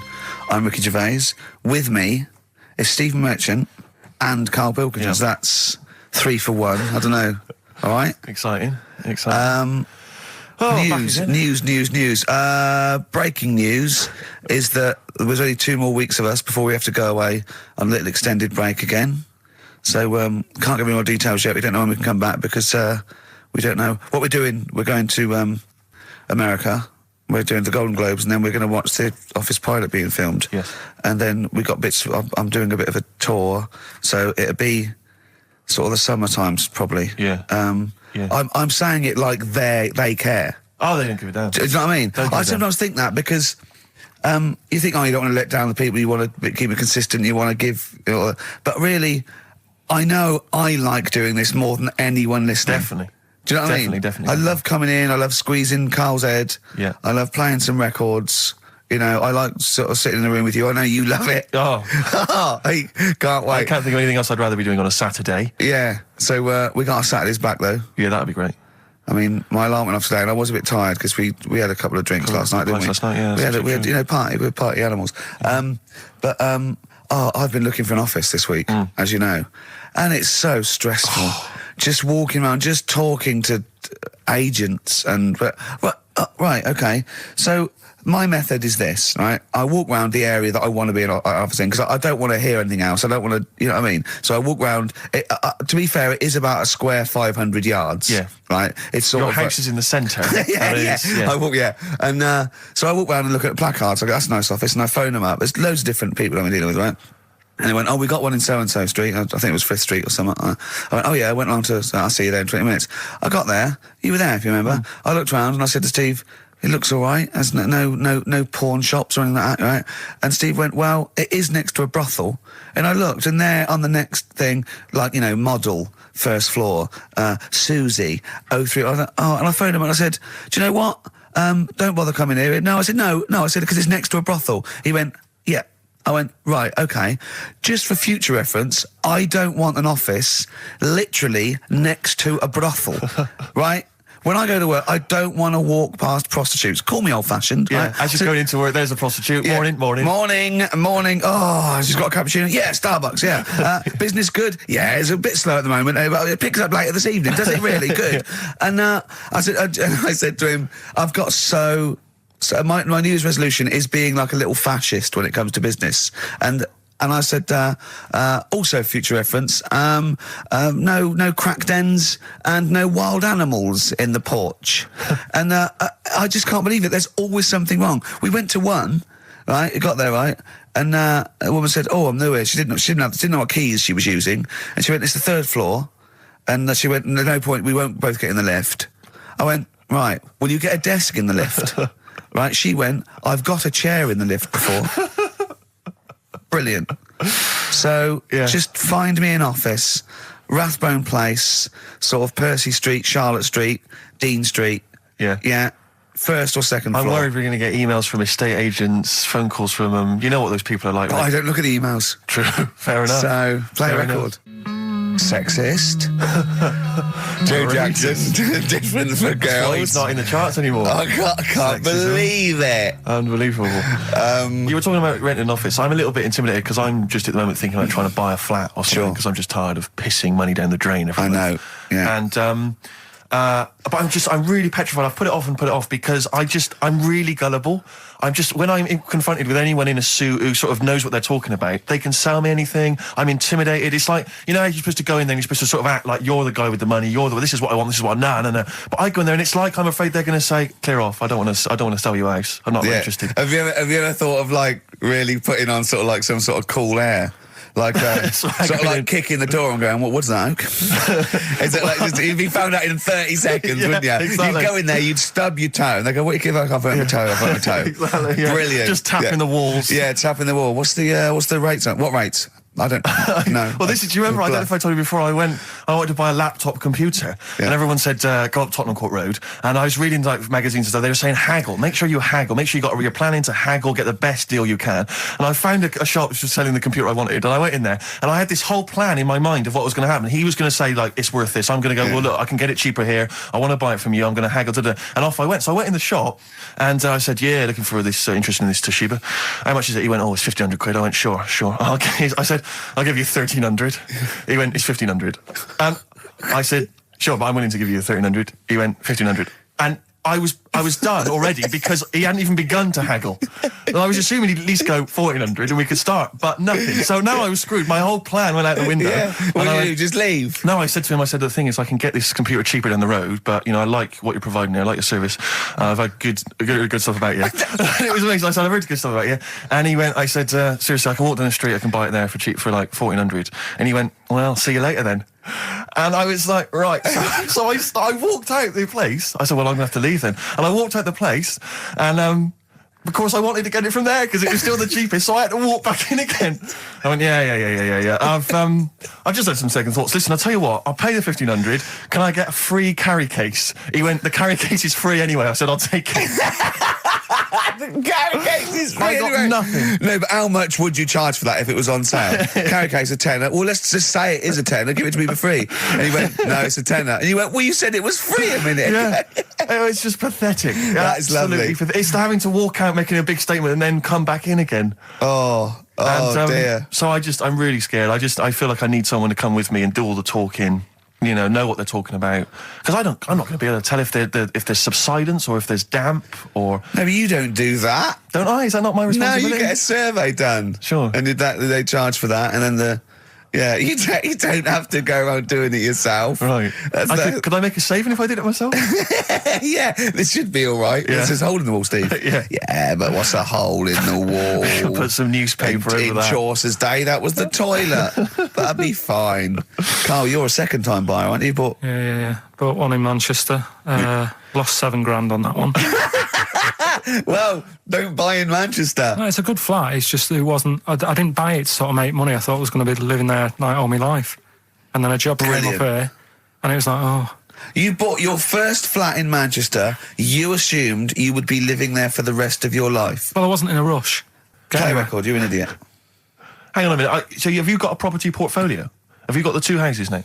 No, I've got rid of that one. Oh, you sold that one? Got this at flat. £7,000 Got loss. this flat. I'll tell you something that is interesting. Hold on, though. What? £7,000 lost. Yeah. It's a flat in Manchester, but it could only cost about £8,000 anyway. Right, Steve, something they do now, right, they've got to do by law when you're buying, right? I was looking at one in London, right? It's haunted. They've got to tell you now. Right, don't talk shit. I'm telling you Play now. a record. I'm telling you now. Yeah. There's no such thing as ghosts. That is ridiculous if that appears on a legal document. Right, if there's anyone who sells flats and does that for a living, yeah, right, email in, because I'm telling you now, that is a fact. She sort of dropped it in. I said, oh, nice feel here.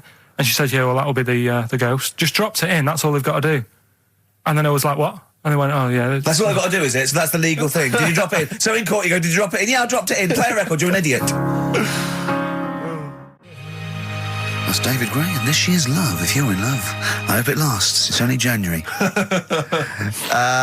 What you got for us, I just Steve? thought we ought to maybe go through some of the emails. I mean, I don't want to query the calibre of some of the emails we get sent on this show, but here's a typical one, Rick. Go on. There's no name, it's just from Glicko, that's his email address. It's just a question to you, Rick. Did I see you walking around Marylebone High Street last Sunday?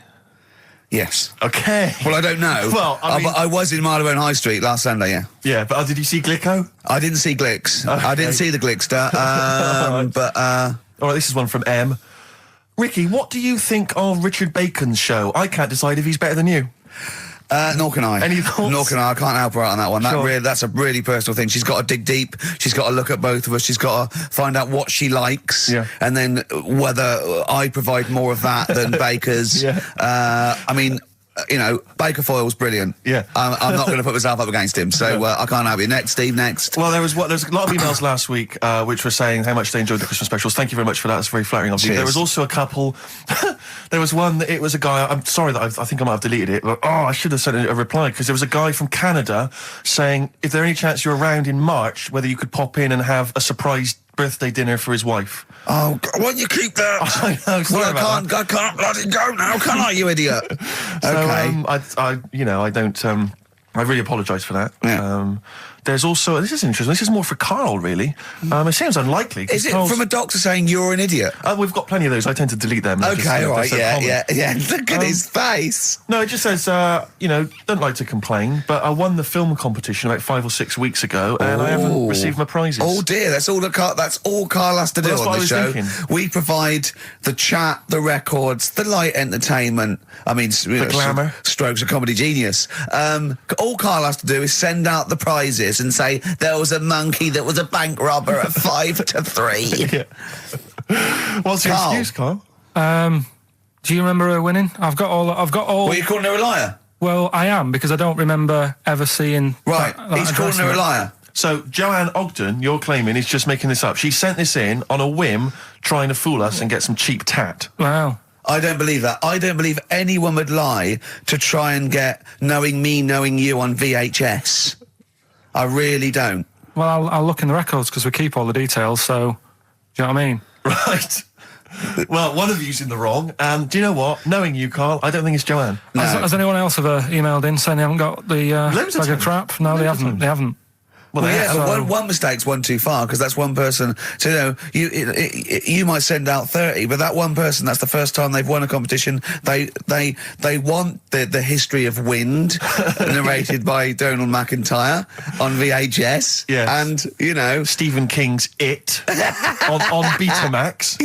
Yeah. No, they sometimes they want the best of Primal Scream on a cassette. Exactly. So, You've got to make sure you're sending these prices out. Yeah. Final email from Andy. He says, the webcam is pointing at the ceiling. Is it because the air conditioning vent is more exciting than what happens on the show? Let's put that down I now. think that's absolutely right. Hold on a minute. Now, just if someone... Is that good? People love the webcam. I don't know what they're interested in, because all they get is a picture of Carl's big head. It's not as big, it's just round. Oh. Get it right. Yeah. Carl, I'd like you to play the next tune. I got sent a little cheeky primer for the Chores, Join the Dots. It's B-sides and rarities, lots of stuff from them, from all over the ages. And it's amazing how good their B-sides are. Here's one of them playing. Yeah. Cure. And that's called A Man Inside My Mouth, which was the B-side to Close to Me. There's nothing amusing about that, Rex. I don't know why you laugh. Wow. It's called A Man Inside My Mouth. I know. And that's fine. Yeah, it's like, the little man inside your head. Yeah. Man If a man mouth. wants to be inside anyone's mouth, that's good. Good luck to him. Yes. But, There's nothing wrong with that. But I agree. Yeah. Carl, do you agree with that? What man in your head? What does that mean? It's brilliant, isn't it? Extraordinary. It Look at doesn't his even face. understand schoolboy carry-on innuendo. Amazing. I know the fact that the play on words is too far then. What does he mean on slightly erection? And what?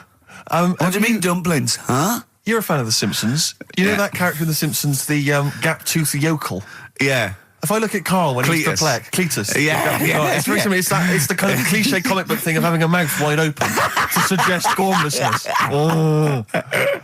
It's amazing. Or an accommodating come on. Yes.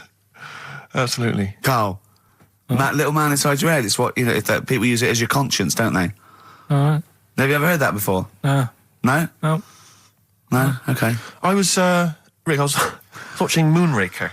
It was on, I think it was last week. Yeah. I don't know how familiar you are with the James Bond films. I don't think I've ever watched a Bond film from beginning to end. Yeah. I've never watched one on DVD, and I've never gone to the cinema to watch one, and I'm not usually in on Easter Saturday. Exactly. The Honestly. thing about James Bond, when I was younger, I thought he was amazing. I just thought he was the ultimate cool, sophisticated hero. Do you know what I mean? My dream as a kid, like when I say kid, I mean a teenager, was to come home, which invariably he did. He'd come back to his hotel suite, he'd open the door, there'd be a trail of clothes, and he'd follow it, he'd go into the bedroom, there'd be a beautiful woman in the bed, You'd have said, clean up, what are you doing? You're messy. I'm going to get my mum to clean all this up now. Mum, She's got a bad back. there's a nudie lady in my bed. But and as I say, I used to think he was really cool and sophisticated, and it's only of late that I've sort of revisited these films, and I tell you what, it's his jokes. Oh. He is the most his sense of humour. infuriating man ever. Absolutely. I mean, I don't know why people in the films consider him so... I mean, I think the reason that women in the films are always being seduced by him is because, if you notice, they normally got English as a second language. Right. So they don't understand. So when he's making those jokes... So they don't know when he goes, just keeping the British end up. Yeah, I'm just attempting re-entry. Yeah. If I was a British woman, she'd be going, what? What are you talking don't about? say you that. That dirty sounds bastard? awful, and it's a terrible It's pun, so Roger. lewd. What am I? Yeah, what am I? Yeah. one where he- And they just laugh And politely. they just laugh coquettishly and then, unzip their dress normally. Yeah. But some of the guys, there was one where he's being chased by a guy in a moped or something, and the guy plummets off a cliff and smashes through a van which is full of feathers, and he plummets to his death, and Bond just says, all those feathers, and he still couldn't fly. What are you talking about? What do you mean it's not a joke? It's just words. There's one where in Moonraker, he punches this guy, he's having a fight, he punches him through a plate glass window, and he lands on a piano, and Bond goes, play it again, Sam. What?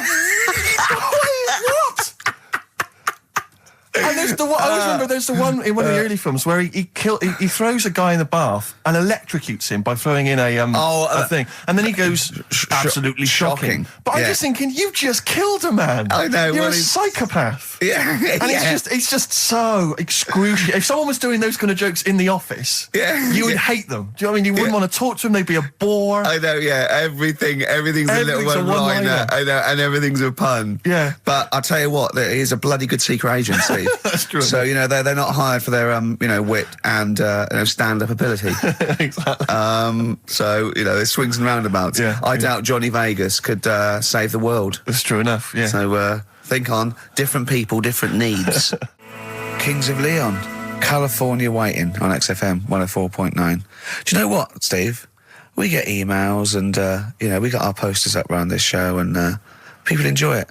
But I don't think we get the credit we deserve for picking the music. It's true. Because we're totally unplaylisted, and I don't know if people know about this, that mine and Steve's sort of first passion before comedy is probably music. We're really, we love playing each other sort of records and that. And maybe when we come back, we should do a show where there is no pressure to, like Carl doesn't press the buttons for us, pre-record it, where we just swap each other's sort of ideas for music. It'd be like the Ricky Gervais compilation tape.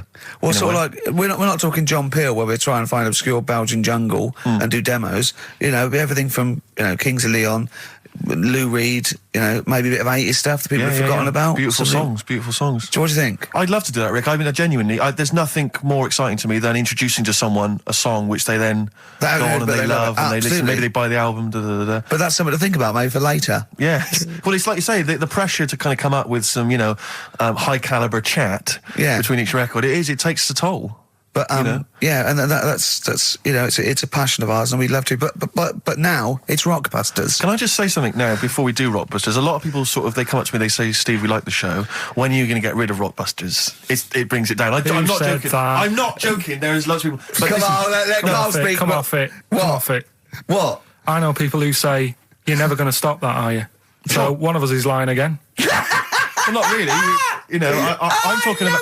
I'm talking about people who've listened to the show. You're talking about Suzanne, your girlfriend. Martin. He'll be at home now with a pad, getting ready to play. But I should just. Mike Freeman did encourage Carl on a couple of occasions. He even tried to get him through with the answer egg when we were doing that naming animal round. Yes. So, but I should just say that people think that somehow Ricky and I are endorsing Rockbusters, that somehow by allowing it on the show, somehow we think it's good or we appreciate it. And I need to point out that it's more like when a child comes back from school and they've done a painting. Yeah. It's crap. Yeah. But of course you've got to stick it on the fridge. It's bigger than the house. You've got to stick it on the fridge because otherwise the kid's going to get upset. In this next episode, you've got to remember the cat is bigger than the house. Exactly. It doesn't look like anything. The humans don't have bodies. Their legs come straight from their head. Yeah, Mummy and Daddy. Please welcome to the stage Karl Pilkington's Rockbusters. All right. Right, so cryptic clues, initials, cryptic. And you work it out and you email in and that. Yeah. First one. Yeah. Don't be stealing my tools. Take your sister's. All right, and the initials NK. Don't be stealing my tools. Take my sister's. Yeah, so that's like the cryptic clue, and the initials of the artist or band is NK. Right. Second one. Buy it if you want. Not bothered. Think about it. Come back. Right. Come back if you want. Start again, Carl. I lost halfway through. Right. Start that second one again. Right. Well, you can buy. It's different. Well, the first one was buy it if you want. Now this one was we'll write it down. Buy it. Right. Do it. If it's a cryptic clue, all the letters count. Do it. Buy it if you want. I'm not that bothered. Think about it. Come back. Check some other places out first before you. Clue in the Times. So we've got no time for other clues. Right. So that's SC. Right. Do that clue again. Buy it if you want. I'm not fussed. Do you know what I mean? Think about it. Fussed is making an appearance. Fussed wasn't there before. Do the clue again. Do the clue again.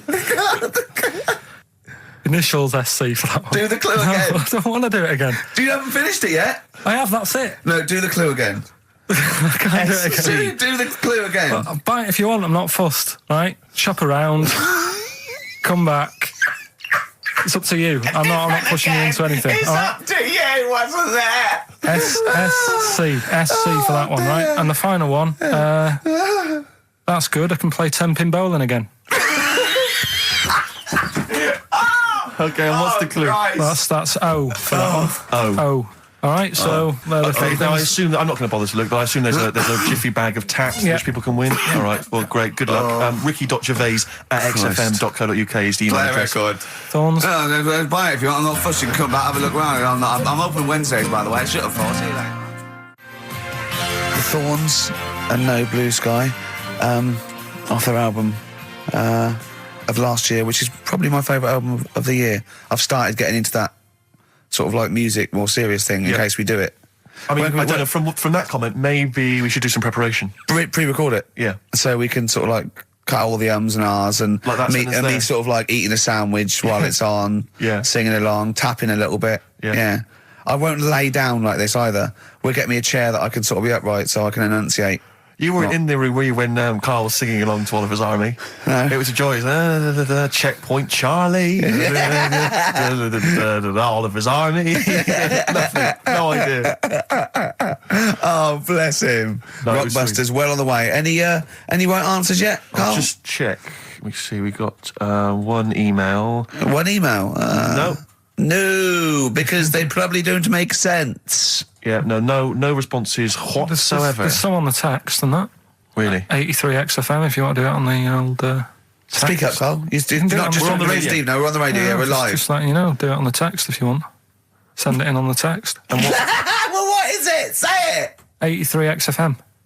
Right. Right? What's the email address again?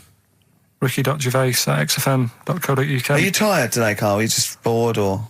No, I'm all right. I'm good. Yeah? Yeah. Steve?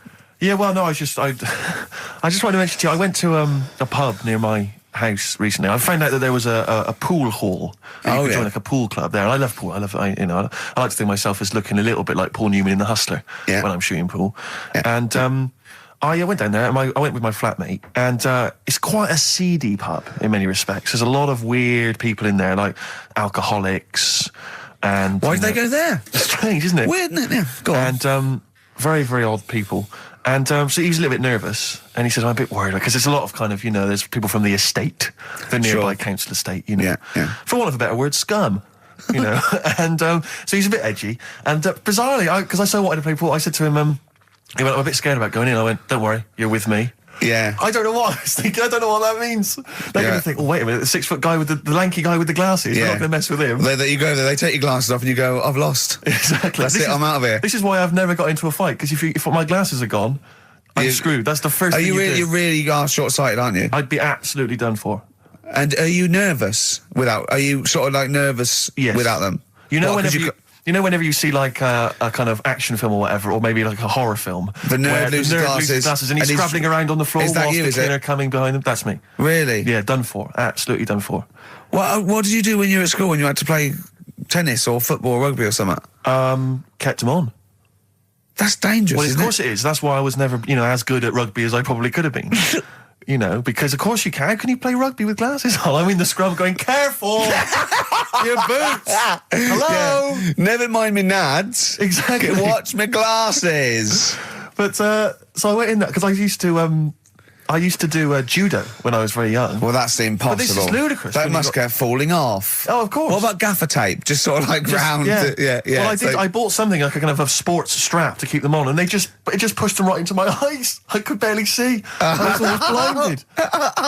But I swear, when I used to go to judo, I'm sure that the other kids were being taught, right, just knock Steve's glasses off. Knock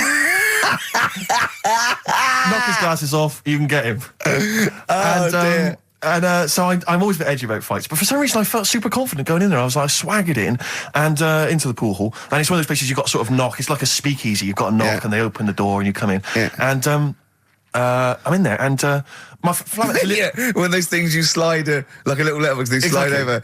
You knock. Up. When you put your face there, you just knocked your glasses off. Exactly. And so I went in there, and in a way, my flatmate was justified in being a little bit edgy, because the conversation we could overhear, the table next to us, we were playing pool, the guy next to us was going, yeah, of course, the bloody police spent Boxing Day in the Nick. Absolute nightmare. Were you getting nervous? So I was getting a little bit edgy because I didn't know, but then I thought, they don't mess with their own. We're almost like gangsters ourselves because we're there in the lion's den. Do you know what I mean? We'll probably be fine. So then, there's just an old guy serving at the bar, in his 50s, and some guys go over to the jukebox, some young kids. They're just hanging out in the pool hall. They're pretty cool. They put some money in the jukebox, and in first track, Coldplay. Fine, I'm thinking that's nice. I'm playing pool. Second track, hardcore German techno, and they put in about 50 quid's worth, it seemed, because it just went really thumping, kind of like GABA stuff. Old guy at the bar just nodding his head, cleaning the glass. Yeah. So into this piano player, furious. Exactly. Into this comes like what appeared to be a family of holidaymakers with kids. So they've entered this, like, seedy pool hall. We've got, the Cray twins playing pool next to me. They've come in, the German techno's blaring. They come in, and there's, like, kids, and they've got the baby in one of those little pouches, and they sit down, and the weirdest thing was one of the guys, the uncle, let's say, of the family, he picked up the kid, and he was about to put the baby down in a chair, and I thought, hang on, that's quite a hard-backed chair. And as he did it, the baby's head just went fa-doom and hit the back of the chair, and just flipped back and hit the back of the chair, because he just lumped it down in the thing. And it started screaming, it crying, and the teenagers were rocking to that. They loved it. And he came over, and it was transparent what had happened. And the mum was going, "What's happened? The baby's crying." And he went, "I don't know what happened." And I wanted to lean over and go, "You lying swine! You know what happened? You just hit his head." I wanted to go, just take her aside and say, "Never let him handle your baby again." No, the head was wobbling around. He put it on heavy. I could see it coming. I don't know. Who knows? You might turn out like Karl now. That's a point. But what do you do in those situations? Do you... Well, I'm assuming by the way you're taking it lightly, the baby wasn't hurt in any way. Just made his. Well, then. But it was still a bit. Then you keep out of it, don't you? What are you going to do? Call the authorities and go, "It was him." Yeah. But I don't know. I mean, I don't want to name the place in case I get knifed. I imagine you trying to swagger it when you overheard him talking about the neck. I imagine you know him go, "Yeah, pigs." Sorry? Yeah, I ate the pigs as well. No, I'm a lawyer. I was down there. Oh yeah, sure. Oh dear. But I'll be going back there. I feel like I'm one of them. I mean, I've told you before, Steve, stay away from working class people and bad men in trainers, because, you hang around with ne'er-do-wells and you're going to get your glasses knocked off. That's true. McCalmont and Butler doing their version of Back for Good from the Enemy War Child charity album. I like it. It's a good cover. For being honest, Steve, I prefer the original. Well, I don't think I would dispute that, but I think McCalmont's voice is well judged. And Butler's axe work is no slouch, but I'm just saying, take that, lads. I prefer their version. All right, well, I'm just saying that, that was interesting, it was worth listening to. Well, that's the sort of thing you might get with our musical show, all right? It's a taster. Let's have some ads. Jet. Rollover DJ on XFM 104.9. Carl, you promised me that you were going to reintroduce Educating Ricky. Yeah, we can do that. Have you got it? Have you got something that will that's something that I won't know that's correct and that will interest me? Yeah, there's loads of stuff. Is it anything to do with monkeys? No, we've got monkey news. We've got monkey news coming out. Of course we have. Yeah, monkey news people. And they're now over to XFM for monkey news with Karl Pilkington. No, we won't do that yet. We're not doing that yet. Educating Ricky is. Yeah. Well, let's do it. We did it ages ago. Educating Ricky. Oh, that's interesting, and it's correct. Hang on a minute, though. What I do is I tease you, don't I, with headlines. Oh, go on then. And then you have to sort of go, that one sounds good. Go on then. What are the headlines? I want to know more about that. Educate me. Yeah. Right? Okay. You've got, jeez. That Nelly died. That Nelly died. All right. Okay. Right. Could be about an elephant. Yeah. Go on. You've got that. You've got, I got well. Take well as read. So they all start with well. Okay. Knob body has been that lucky before. Brilliant. All right. Okay. You've got get a lobe of this court case. Right. Okay. Not bad. I'm going for knob body has been that lucky before. Right. It's a story about this kid who was born. Right. Was he? Yeah, he was popped out, and the dad and the mum saw the baby, and it was like, oh, that's a good-looking little kid. Sure. And they were proud and that. And then they're surprised that it's a good-looking little kid. It's theirs. Yeah. Like it could have been a frog, and they'd have gone, "Oh, he's got your eyes." And then the doctor goes, "Yeah, it is, but look at that." What? he said, "It's a boy and hasn't got a knob." I love the doctor saying that. I love this GP. Right. Oh, this midwife saying that. Oh, I love little boy. Yeah, but no knob, baby. Mr. and Mrs. I mean, think. Right. No, but I'm speeding it up a bit. All right, come on. So the baby's Right, so born. the baby's like that, and the doctor says that, and and the woman's like, "Oh, it's our first as well," and stuff, right? She's really gutted. What's the second going to be like? So, no head. so the Just a knob. doctor says, you know, I call it Carl. All right, go on. Right, go on. so the doctor says, "Well, I'll leave it with you for a bit, get used to the idea, right?" As opposed to throwing it away. So he wanders off. Yeah. He comes back with a smile on his face, right? Found the knob. So the mum and dad are like, what are you smiling about? He said, "You're not going to believe this. Baby's just been born. It's got 2. Right? You can have one of them." And they did a little operation. Where did you get this information from? That's in a book. What book? Is it the a same as joke the book that you carry round with you? No. With the woman with 3 legs, the juggler with 9 arms, and the bloke who found shagging a chicken under a rock? Is it in that book? Weird though, isn't it? Well, it's not true. It is true. What, in the same hospital, there was a baby born without a knob. Luckily, Carl. It happened. You swear to God you're not making The it up. doctor making came up, back honest to God. smiling because you won't believe it. There's a baby there with an excess of a knob. It happened, honestly. I'm not, all these things are not made up, the educating stuff. That's why I do it, isn't it? Teaching you stuff, always teaching you stuff. Fair enough. All right, if anyone can confirm the baby with no knob, they're going to confirm it because they're going to go to the same dubious website that Carl got it from. I always try to be level-headed and reasonable in these situations. And it's always Guatemala or Mexico. Rodriguez was born without a knob. Luckily, baby next door was got 2 knobs. What a load of shite. Play a record. There's still more to come. Oh, I'm looking forward to it. Was it Nelly? Nearly dead. It nearly died. It nearly died. Bones, Radiohead off the Benz album. I mean, might be my favourite album of all time. You said it before, yeah. I can't say I've ever really got into it. I remember when it came out, it was just so ubiquitous everywhere. I never really bothered listening to it. I can still listen to it every day. I mean, that might be sad, I don't know. But it's a fantastic album. Yeah. On XFM 104.9, just practicing for when we talk about music. Talk more about music than maybe monkeys and people born without knobs, baby. Carl, any other thoughts? Well, I'm not going to tell you any more educating stuff yet. You're going to tease me with that, are you? Leave you with it nearly died and get a load of this court case, right? But I want you thinking about... Yeah, thinking about it, yeah, just getting my red juices ready. Think about that. Yeah, like an aperitif, yeah, sure. But I've just educated you, Yeah. right? And I watched The Office Christmas stuff on last Sunday. Do you enjoy it? I think it was good. Good. I think it was good. Thank you it very was much. up there with one of my favourites. The second one was good. Yeah, okay, your second one, more the paybacks in the second one. The first one's more set up. Yeah. So, I'd have thought people would like the second one more. Yeah. So that's nice. That's a nice critique. Thank you, Carl. But there was something in it you did about cavemen. Cavemen? You said something about, it was a fact about caveman, and you sort of only half did it. You didn't give the full information, like... What? Kind of doing that. You just... Where was it? What bit was it?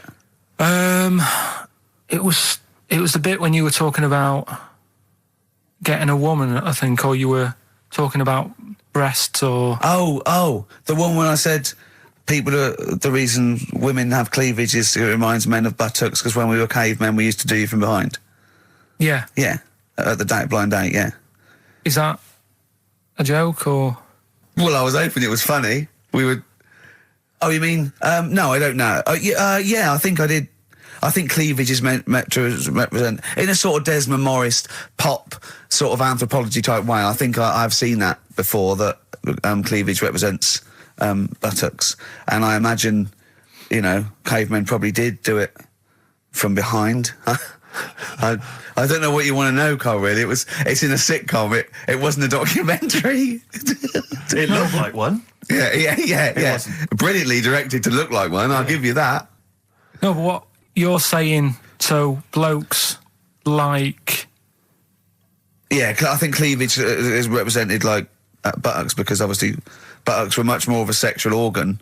Evolutionary speaking, breasts were to actually bring up to suckle young, but and were a sign of sexual maturity, so you're ready to mate. But whereas, Carl, I'm not an anthropologist, mate. I'm struggling here. What do you need to know? But I imagine that the cleavage reminds you of an arse. Right. Well, if it's all about arse, why don't gays like a little bit of tit? No, do you know what I mean? You've done me! So the question put to us today on XFM 104.9, please call me $, is if it's all about arse, then why don't gays like a little bit of tit? I was worried if it's all about arse, why don't gays like tit? If it's all about arse, why don't gays like tits? Just call in with your... Thanks very much for tuning in. This is in children's TV. If it's all about arse, why don't gays like tit? It's soon been an hour and a quarter before we got round to gays, so it's good to see they've made an appearance. If it's all about arse, why don't gays like a bit of tit? Is the question. What a brilliant question. Well, if you're an anthropologist or a psychologist, a doctor, a gay, please call in. If it's all about arse, this is the question. I'm not convinced by this whole... cleavage looks like an arse. That's no, not Steve. Nor am I. It's a bit of mock anthropology. I didn't think it would be under scrutiny. I think it's more likely that the reason men find cleavage attractive is because they know there's a lovely pair of Bristols down there. Yeah, so it's like, here we are. If that's what's on show, exactly. Imagine what's down below. If that's in the front window, right? Yeah, what's she got in the back of the shop? Oh dear. The Coral, Bill Mackay on XFM 104.9. If it's all about arses, Steve, why don't gays like a bit of tit? I think there might be a lecture on that at the Royal Institute tonight. I'm not sure. It's Stephen Hawking. Yeah, I think he's giving a lecture. Brilliant. I'll tell you something else, though. That's about cavemen and that. Yeah. Right? Not really. Go on. Do you know... I love the idea of a little gay fella. He's pulled a bird. All he's done is focused on the cleavage, and he's gone, that's a lovely arse. Right? He's got a back. Right, pulls the dress down. No! Where's the arse? I've been gone. There's boobs. Boobs. I hate. They're my worst. No. Right. Sorry, Carl. Cavemen and that. Yeah. Back to it. Doesn't drop a beat, does he? Do you know, like, when you get a bit scared and the hairs on your back and that sort of go up? Well, I haven't got a particularly hairy back, but go on. No, but on your neck or whatever, yeah. On your head. Do you know... Not in your case, but sure. Do you know where that comes from? Do you know why that happens? Why it happens? Yeah. To look more fierce. Yeah. Probably residue of, like, the erectile tissue would make you look apes, and that would make you look slightly bigger, your outline bigger. Is that it? Is that the answer? Yeah, just cavemen in front of dinosaurs and that. They sort of went, oh. And then... Well, it wasn't cavemen in front of dinosaurs, was it? Cavemen weren't alive when dinosaurs were alive. There was a couple knocking about. Right, okay, fair enough. There was a crossover point, surely. Not dinosaurs like you're thinking 15 million. Was the probably the Ice Age. There were still big reptiles. I think it's fairly common knowledge that the dinosaurs did not exist. Well, who gave the dinosaurs the name? Well, no. Well, no. Who gave the dinosaurs the names? He's using cavemen as any genus of homo. Right. I know he's thinking of the Flintstones, yes. but I'm giving him an instep into evolution here.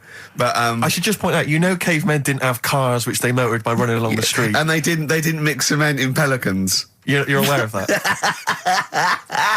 Right. Go on, Carl. Should we have the Rockbusters answers? Yeah, We've got to get that out of the way. I'd love to.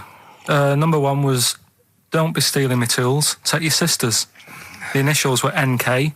That was Nick Ursaw, right? Nick Ursaw? Nick Ursaw, 80s. I don't know. I've never heard of that band. Nick Kershaw. Nick Kershaw, yeah. Nick... sorry, what? I don't understand it. Nick... How does Nick Kershaw... Second one was... No! Don't move on! Nick Ursaw! What's Nick Ursaw? Jesus... All right. It doesn't count. It's not a clue. Let's just leave it behind us, all right? Second one was buy it if you want. I'm not bothered. You can think about it, come back, have a look around, think it over. I'm not fussed. The initials were SC. That was soft sell, right? That works. Yeah. Well done. That works. Right. And that's good. I can play 10-pin bowling again. That's O. That's Outcast. right? What? What does that mean? Outcast? You're out. You broke your arm, right? Got the Oh, that's cast off it. ridiculous. That's ludicrous. I mean, that's You ridiculous. broke your arm, you were in a cast, you got rid of the cast, you're outcast. Did anyone get that? Yeah. I mean, I am stunned. I think, to be fair, that was because how many bands begin with O? Yeah, I think that's why people got it. exactly. But they were guesses, yeah. I could probably make Oasis work if I tried hard enough. We've done that. Oh, pardon me. Christ. So, Outcast. That's ridiculous. Why is it ridiculous? But We've it's had worse than that. ridiculous. We've had worse than The that. leap to We've had bowling. worse than that! No, Imagine that! I remember when I did my wrist in, then it fixed, I went temping bowling. Why did you do your So it's wristing? what you did. Brilliant. So next week's quiz is what am I thinking? You're an idiot, Carl. Play a record. Who's the winner? Why did you do your wristing? Crash. I had a bit of a what? crash. Had a crash. You had a crash? Yeah. That sounds like a story we've not explored. Not much to it. I just went on a free sort of rally day. Got in this car. I'd been working all night, right? So I wasn't the best condition to be whizzing around a track in a car. Sure. Like a Formula 1 type car. Yeah. Spun out of control, hit some mud, smashed it all in, wrote it off, and I didn't realise I'd done a load of damage until... Well, you landed on your head, but you were fine. Yeah. Who's the winner? Mike Godliman. Bad Time from the Jayhawks on XFM 104.9. Steve Merchant, Ricky Gervais, Carl. We're having a good time. We are indeed. All right. Carl, what you got lined up for us now? Right, well, you got a choice. Nearly dead? You can have a bit of educating. Yeah, let's have educating. Come on. Educating Ricky. Can we just clarify what this is? I think a lot of new listeners perhaps aren't familiar with this. It's when Carl looks on the internet and finds a weird story about, the double knob fun, and tells me about it. And it's usually not true. Okay. If it is true, I know it already. Go on then, Carl. They're not really weird stuff, it's just stuff that's gone on. That's interested me, that's all it's about, and I go on. educate about it. I should just confirm that we've had a number of emails that say the baby born without a knob and then having one transplanted from a baby that luckily enough had two knobs is apparently true. Right, Yeah, there you no, go. listen. So- I don't question that Where's you that? could be born with a deformity and get someone's, fingers, knobs. What I'm saying is, it didn't happen with the doctor goes, I'll leave with it. I don't believe it. That baby's got two knobs. Exactly. What a coincidence. I bet that little bit of information isn't in there, is it? Sure. That he went out the door, I'm going to get a coffee, came back, bloody hell, hold on, look, here's an extra knob, I found an extra knob. We can put that knob on there. Perfect. Right, well, you've opted for the headline, It Nearly Died. Right? Yeah. It's about this elephant. Yeah. 80 years old in Africa. Right? It's had quite a good life and that. But then what happens is, I don't know what it's been eating, but his teeth fall out. Yeah, that's what most elephants die of that because they grind them down, the teeth, until they can't chew anymore. And most elephants dying of old age with an elephant is the fact that you haven't got teeth anymore. Well, it's had a good innings. It was 80. Yeah. Right? So anyway, They used to pulp the food up and feed it to it, and it lived quite happily. No, what they did was the village got together, said, Chewed the food for that's it. sad, isn't it? Made it some False teeth. Made it some teeth out of wood. Wooden teeth for this elephant. That's 80. What do you think of that? I don't know. I don't know if it's true. I mean, No, well, it is. Forget that. You've been proved wrong once. It is true. What do you think about that? Carl, it's like saying, yeah, me Auntie Nora saw a ghost. What do you think about that? There's no comment. I can't comment on it. Would you have gone to the trouble, is what I'm saying? To build an elephant some It's teeth? 80. It's 80. Yeah. With all the problems Africa's got and that, and they're messing about making teeth for an elephant. What problems have Africa got? Well, there's not enough food to go around, so if an elephant's dead, that's a bit more food left. Do you know what I mean? Why? Yeah, but you're assuming this is in the middle of a village where there was famine and starvation. It might have been. It might have been South Africa, Kenya. No. You don't know. It's not all. It's not all Ethiopia. If it was a busy city, people in the village wouldn't have time to be messing about with making teeth and that, would they? It was a little village. Little village. Yeah. And the local elephant. The local elephant, like a local post office. I'll meet you by the elephant. No, to be fair, Rick, I think I saw Bob Geldof on TV saying, please, people, stop making elephants' teeth.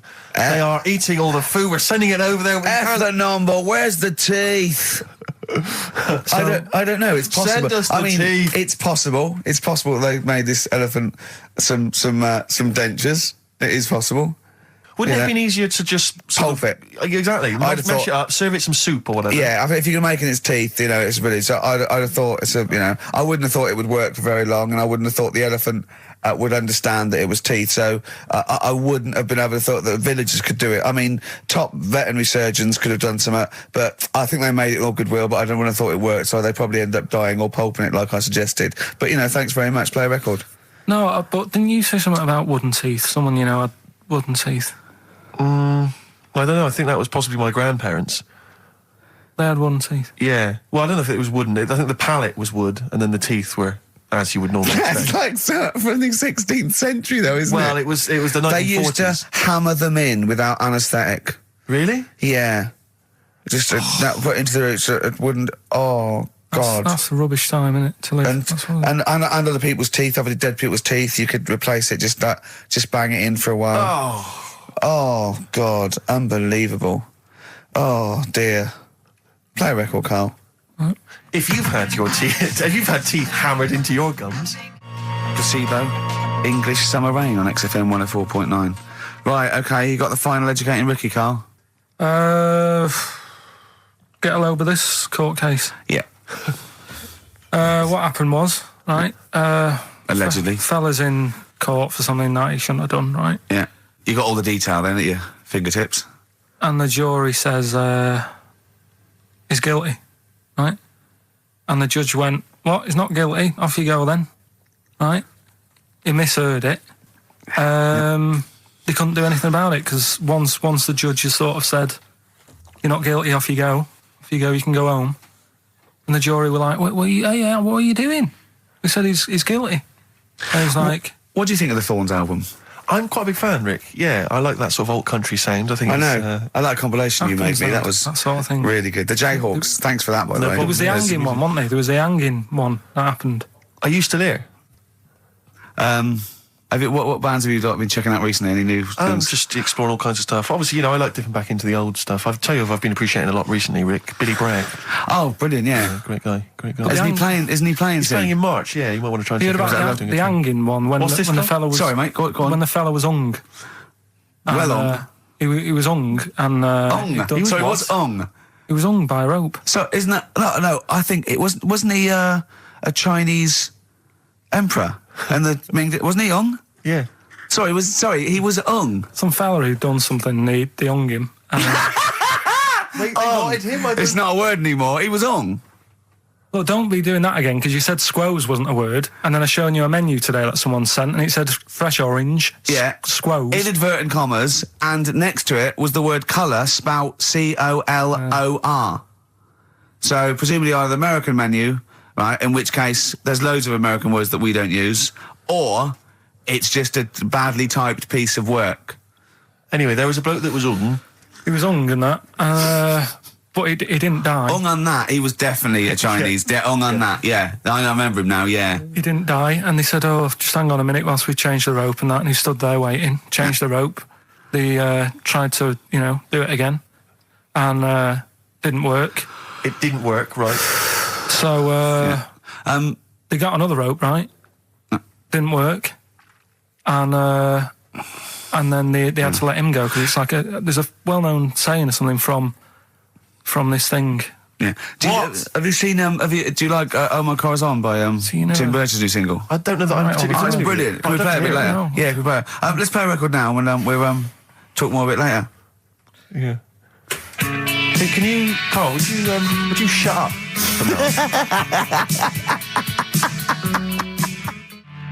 Oh My Car's On. Tim Burgess, brilliant. XFM 104.9. Right. Well, we're running out of time here. Yeah. We had Carl in a little film, but I think we've only got time for Monkey News, Yeah.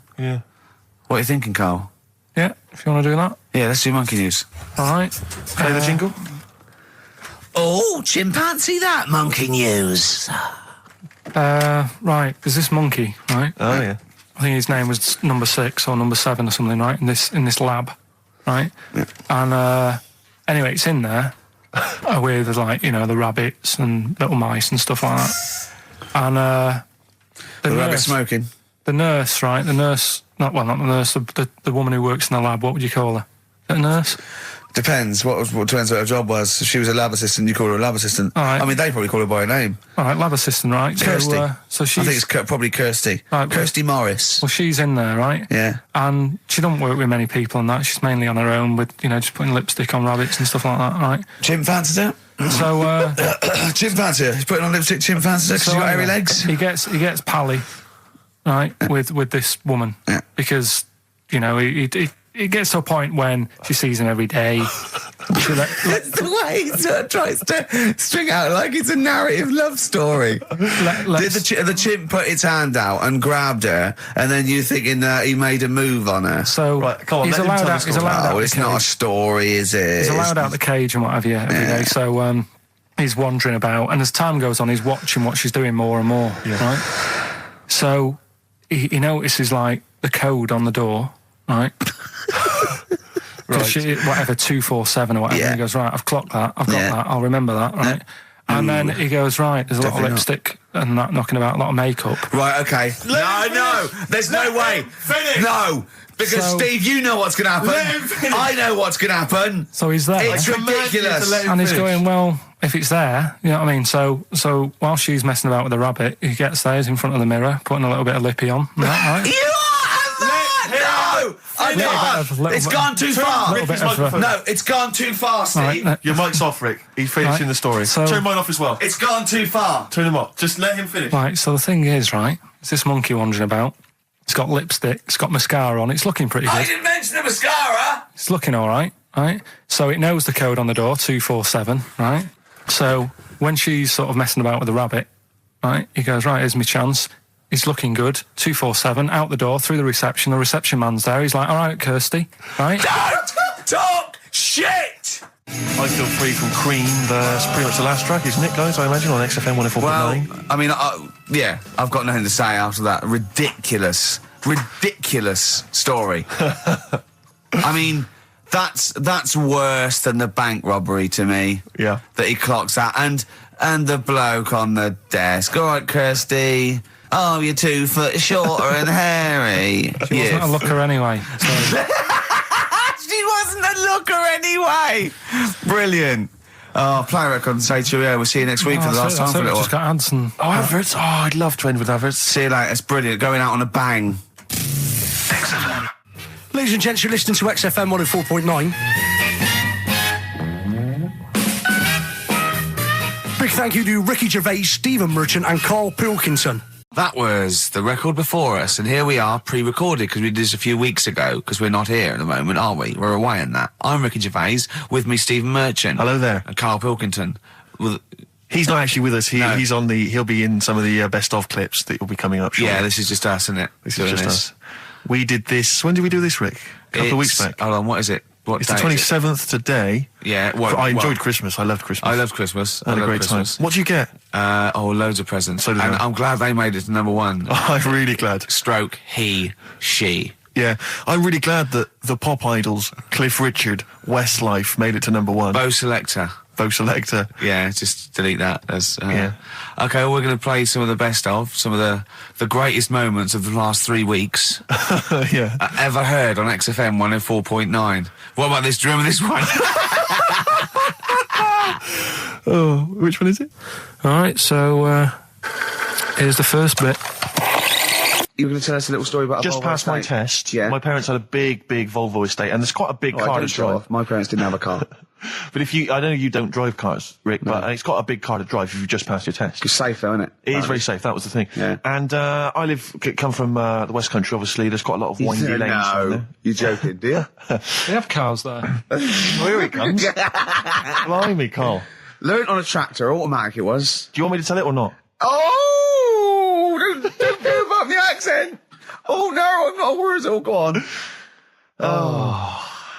Go on. So I went to this party. You have a go at him being from the north. Not when he's telling an anecdote. He's never told an anecdote. Oh, yeah, fair point. Yeah, go on. So I went to a party, and I was quite excited because I had the car, I had the motor, and there was a chick heading down to the party that I was like, I had my eye on. And I thought, now I've got a car, and going to the party, it's going to be amazing, right? And various friends had said, like, can we get a lift? I thought, yeah, groovy. I'll pick up the chick as well, who was a friend of a friend. So cruising down to the party in the motor, the Volvo estate, and there's nothing sexier than that.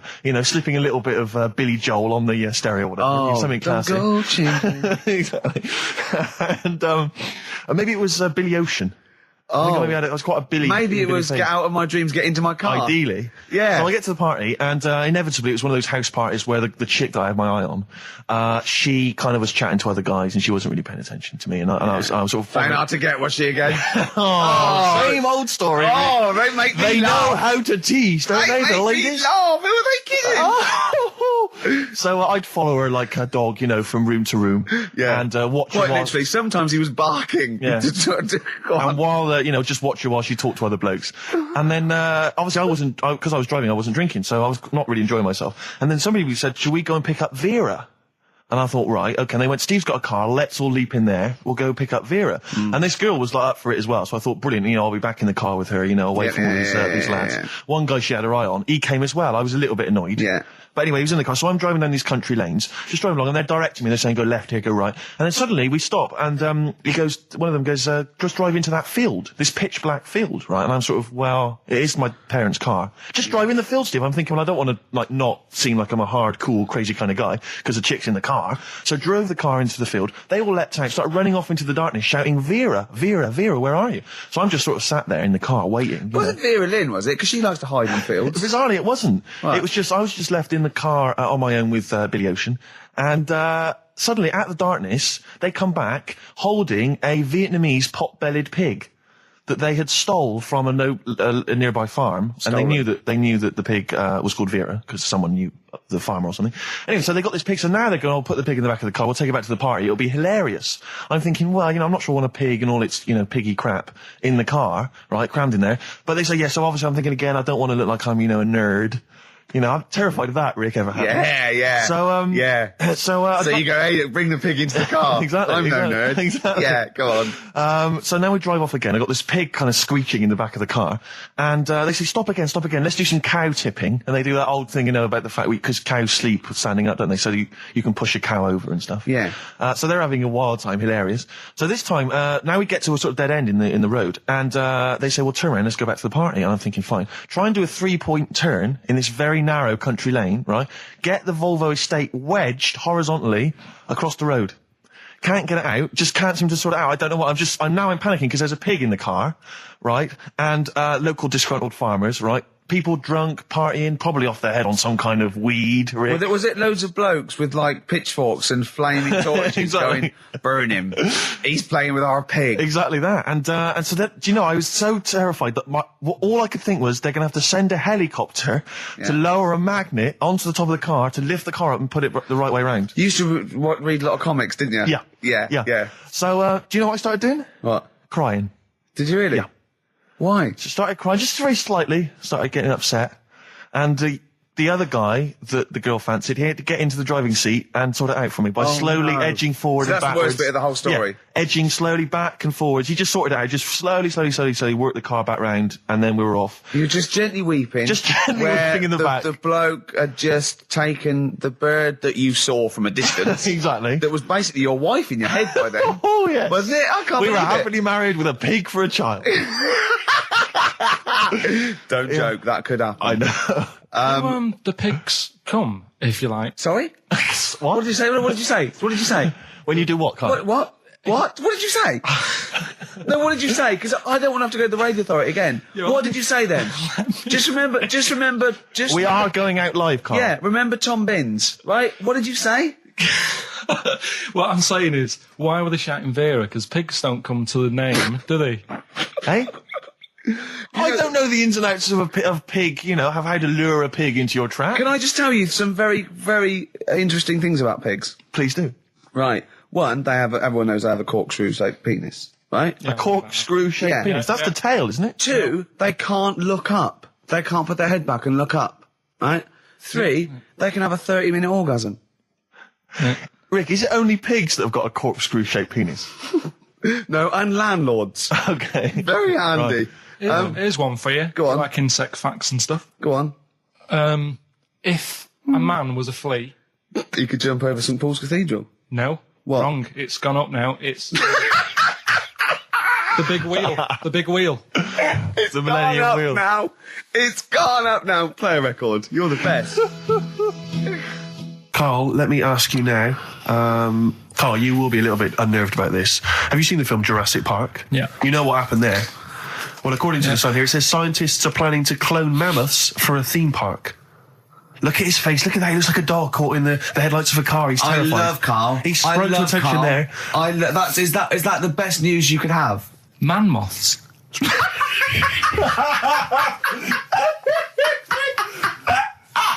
Right. Yeah, man moths. I Man love moths. the fact that that's why he was so excited that they bred a man moth.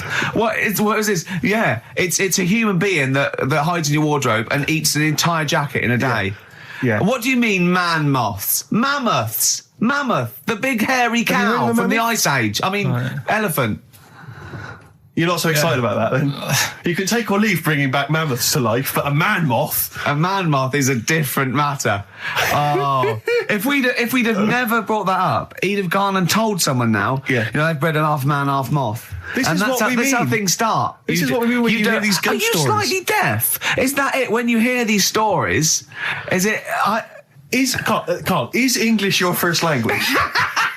Are you actually foreign? Is that the thing? yeah. Should we speak when we say slower? foreign, we mean not of this planet. Yeah. Should we speak slower? Would that be a help to you? No, go on. Next What do you one. make of Do that? you think that's good? The Do you think idea that's of good to bring back mammoths? prehistoric animals. These giant elephants. They're slow, aren't they? It's not as if they're going to like get out and run fast and they can't capture them. They'd probably be a like fence, to be elephants, honest, aren't Carl. They'd probably be a fence.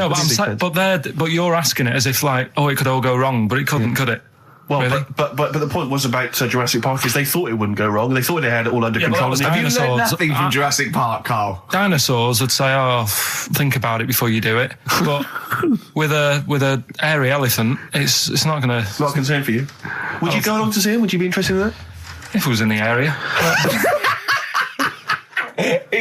He's great, isn't he? I'd love a queue, Nothing right? impresses No, him. but what I'd like to do is Carl sitting like Yoda in a little cave, and I'd just like to see people like Tony Blair and Stephen Hawking in a queue, and they go and say, "Carl, got a bit of a problem." Yeah, and thinking of cloning a man and a moth. Problem? Not an issue. No, if I'm in the area, I might cruise around and have a look at it. Otherwise, just don't send it near my clothes. Oh, that's fantastic. So it's just for a second. As the words "man moth" came into your head, how excited were you? I mean, were you both terrified and excited? For the moment when you thought that they'd cloned a man and a moth. I pictured What kind of face did he have? Did he have the moth's head or was it a man's head? just a little man head. Right. What was his face? What did it look like? He just was like a bit shocked. Perplexed. Yeah. Yeah, It was like he'd been grafted onto the body of a moth without his consent. And when he was asleep, lad. Yeah, he'd woken up. he just went in for to have a goiter removed, Yeah. and they said, "We've He replaced woke your up with goiter with the body of a giant moth." Yeah. Is that all right, Mr. Jenkins? So he had the head of a little. Was it a little boy or a man? little man, Right. Okay. and he's just bumping into a lamp. He's just running into a. If you went into hospital and they'd done something, what's the worst thing they could do, right? What would you rather have done, right? You wake up and you've got lobster claws for hands. Right. You wake up and you've got duck's feet. Or you wake up and you've got one horn coming out of your head. The worst thing, Yeah. probably the horn coming out of my head. Why? Get in the way. That'd be useful, wouldn't it, in fights and stuff? And for like parties, people would play Well, I suppose quoits. the lobster claws would also be quite handy there. All right, this is Carl, the producer of Ricky Gervais and Stephen Merchant on XFM 104.9. We're playing out some of the best bits. Hope you're enjoying it. Here's another one. Carl, it was you that worked out the maths and worked out I was 28 because they just worked out I'm 27. You are 27. No way. Yeah, I asked you, didn't I? And I said, But what I sort of questioned was, I said, well, if you're 27 today, that means last week you were 26. well done, yeah. That's irrelevant. So therefore you assumed that I must be 28 then. Yeah. Whereas I assumed you were using, your knowledge of maths, No, such as it is. I wouldn't do that. No, sure. Wow. I actually got lost in that conversation because I genuinely didn't know what he meant would mean last week you were 26. I don't know what that meant. I don't know what it meant. Wow. Well, it is Steve's birthday. He would have been 26 last week. Sometimes you genuinely frighten me because it's those staring eyes. There's nothing behind him. It's this little bald head. Looks like Davros looking at me. Genuine fear on his face when he enters into a conversation with another human being. What bit don't you understand? If he's 27 today, he would have been 26 last week, and he doesn't look 26. He didn't look 26 last week. He looks older than 28 today. You've started on his birthday. You're still having a go at him. Carl, I don't look like the kind of hot stud that I actually am, but face facts, that's the truth, mate. Yeah, live with it. Get with the programme, jeez. Well, let's have a little bit of cake. Okay, oh, that's appropriate. See what it is? But you mean the band, don't Yeah. you? Not the cake. You haven't actually bought a cake, have you? Got anything at all? Right, here's one. Christ. Ghosts and that we got talking about. Sure. And Nick said, right, he said, you'll like this one. He said, my auntie was having loads of problems. Why are you whispering? It's not illegal to talk about ghosts on the radio. No, but It's hearing this. so the auntie's in the house and that, and furniture's moving about all the time. Oh, God. And they were like, no, this is... Steve, he told me this one. This is such rubbish, mate. No, come on, let's listen. I'm going to leave it to you. I'm going to sit back and enjoy it. I'm just going to watch your face, Steve. Right. Sorry, so I missed the beginning there, Carl. There's an auntie in the house. Basically, Nick's auntie. Right. In the house, things moving around all the time. And it was just annoying every time she tidied up. It was like... It was just annoying. Making a mess. It was one part annoying to two parts scary. Yeah. So... stuff was moving around all the time, and they said, right, rather than... Right, we need an housekeeper. Rather than having the house a mess, until we sort this out... I've got the vicar coming round. Stop moving stuff around. Oh, yeah, go on. They said, That shouldn't be in the pants drawer. let's put all the furniture in one room, right? So just have one room that's a mess, and have all the others empty. Because I love the poltergeist can't really... It can move wardrobes around, but it can't open a door to put it in another room. Yeah. Poltergeist going, I'm just making this room messy. I wish someone would open the door so I could... Go on. Yeah, but... So all this stuff's in this room. So they moved all their furniture into everything, one room. They put like the drawers in there and everything, and it was really uncomfortable because they were all like on top of each other. They sat in the room with all the stuff. Yeah, they had to because that's where the 3-piece suite was. Okay.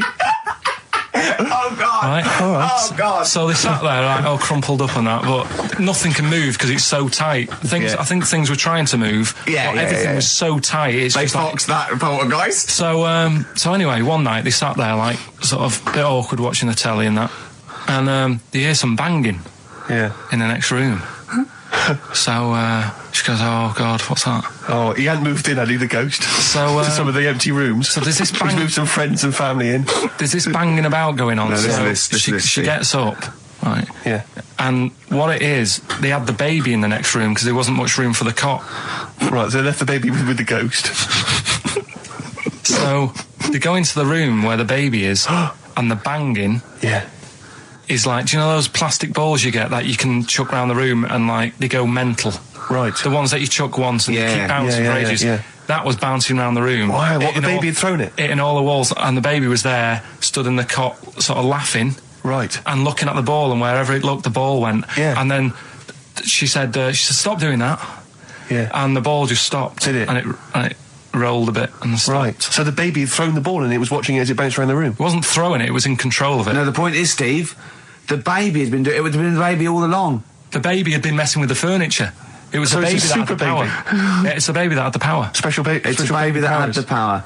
It's What a baby that had the power. What- the what's power the power? of telekinesis. Right. They were then trying to convince me that telekinesis was not like all the other stuff that I didn't believe in, but that was a science. Right. Telekinesis was possible. Yes. Yeah, it's not like ghosts and demons and all that stuff. Telekinesis is different. Yeah, That's yeah. science. But Nick's auntie saw it, and I love the fact that you're telling me that someone else's auntie saw it. So I should be satisfied with that. Yeah. I should be satisfied with that. I mean, no, So does she still live in one room with all her possessions? I think the baby grew out of it, apparently. it grew The up. baby grew out of it. So it doesn't use its telekinesis powers anymore? Well, no, it's like in Carrie, innit? She was upset for a bit, and then she got over it. Okay, I'm just going to say one thing, Carl. That was a film. Do you want to play a record or...? Here's a problem that someone's emailed in. We're taking emails today. If you've got a problem, a concern, or, just a general query that you think Karl could answer for you. It could be about anything. It could be about some of the big kind of philosophical questions. Yeah. It could be something to do with war or famine, anything like that. Or it could just be a personal dilemma, something that's happening locally. Anyway, this seems one that I think you and your father have probably come across this sort of dilemma in the past. Yeah. And I'd be interested to know what your take is on it. Let me see. This is from Lee Matthews by the look of it. He says, he lives in a suburban area where the local teenagers also live on the same road, and they're running riot. They're smashing wing mirrors off the cars. They're crashing into parked cars on their skateboards. They're just generally making mayhem, night and day. What can he do to stop this going on? The parents of the kids don't seem to give a damn. Anyone who complains to them, they just say, "Oh, piss off." The police are useless because they never catch them in the actual act of violence, which is what they got to do to apparently convict them. So they don't know who to turn to, really. It's rather like when a little old lady went and got the A-team, and he was dressed as an elderly Chinaman. Exactly. She knew who he was. Colonel Decker didn't have a clue. Yeah. You see, it's weird because now it has got out of hand. Sure. Do you know what I mean? Like years ago when I was growing up on the estate, you had problems, but not like you have now. Do you know what I mean? Summers were nice as well, weren't they? Well, right. And police are getting shorter and younger. But you yourself kind of admitted in the past that you were something of a tearaway. You didn't do anything like these kids here. The thing is, I was scared that if I got caught doing it, my dad would go mad. Yes. And I remember smashing a car window by accident and legging it in the lounge and sort of pretending to go asleep on the settee. Right? Genius. And I heard a knock at the door. He chloroformed himself just to be unconscious when his dad came home. And there was a knock on the door, and I thought, oh God, this is a fella. He saw me. I was chucking a stone in the air, seeing how high I could throw it. Of course you were. Did it keep landing on your head? That would explain a lot. And it came down. Chucking a stone in the air, love it. See how far I could throw brilliant. It. So, I wasn't bothering anyone. Did you invent that game? Right, Did you get the stone for your birthday? Go and play with your stone. He gave one to Suzanne. Karl, go and play with your stone. No, the thing is, right, and it came down at a funny angle. And of course it did. It ate the back of this car, and the back window is the most expensive because it has that heating thing in it. Yeah. In case you got a frosty window. Yeah. So I thought, oh God. So I legged it in, got on the settee, went to sleep, knocked at the door. Genius. It's a brilliant plan. It's a brilliant plan. I couldn't be guilty. I'm asleep. So I love the idea. So the thing is, our lounge used to sort of, you could see in from the door, right? So this family who saw me do it, saw me asleep on the settee, and my mum said, go and get the door. And I sort of went, oh, as if I'd been asleep. Yeah. I went to the door, rubbing my eyes, and the fella said, what did you run off for? I saw you. I was like, oh no. And I didn't see my dad. I went out. It was when he was working sort of evenings. So I went out so I didn't have to see my dad. And then the next day I came home from school, and my dad said, 45 quid. Ooh. That's all he said. That's all he looked at me. And then you fell asleep and he went, wake up. You know what I said? No, 45 quid. Now the thing Karl. He didn't have to do £45, Karl. Now I know you were saving up for a brick, but you can't have it. Yeah. Just equally, if you're doing a bigger crime, a bank job or a murder. Remember to take the stocking off your head, because if they wake you up and go, why have you got a stocking on your head? Just go, oh, I had a weird dream. Right. Some people emailed in the songs with stories in it. One of them was Babushka, and he went, what's that? And I went, no, it's Katie Bush. I went, what is it? I said, oh, it's about a woman who dresses up as another woman and seduces her husband. He went, they wouldn't work. Just dismissed it like that. Why do you think it would work? Because you'd know. I mean, say like, right, Suzanne, right, who I go out with, right? She can see me from, say, if I'm coming down the high street. Yeah. She knows it's me by the way I walk. Right. So just the fact that this woman went and put a wig on, there is no... You haven't even heard the song! I know, but you're saying that she put a disguise on, and he's like, oh, I fancy her, and he takes her out, and he doesn't know it's his missus. You're not buying it. I mean, I'm controlling this. Whereas the flea with your brain going to Glasgow, perfect sense. Yeah, Babushka, rubbish. Karl, can we have the tomato story after the next tune? Yeah. Bit of Coldplay? Yeah, love it. Yeah. You're listening to the best of, basically, Karl Pilkington. There's only one bird that has a penis. It's not a joke. It's not a joke. It's not a joke. This is a genuine trivia question. I'd say... I think I've seen one on this. Is it an ostrich? Right, you're going for ostrich, Karl? I'll go for ostrich as well. Right. Did you come up with that yourself, or? Yeah, I was going to say that before you said it. Well, guys, you went for ostrich. Chicken? You're both wrong. It's actually the swan. I enlarged into chicken. What? That's a bit worrying then, because I thought I saw an ostrich penis, so what was I looking at? I don't know, were you just examining it closely at the zoo? What were No, you... I was just... It's probably a strap-on.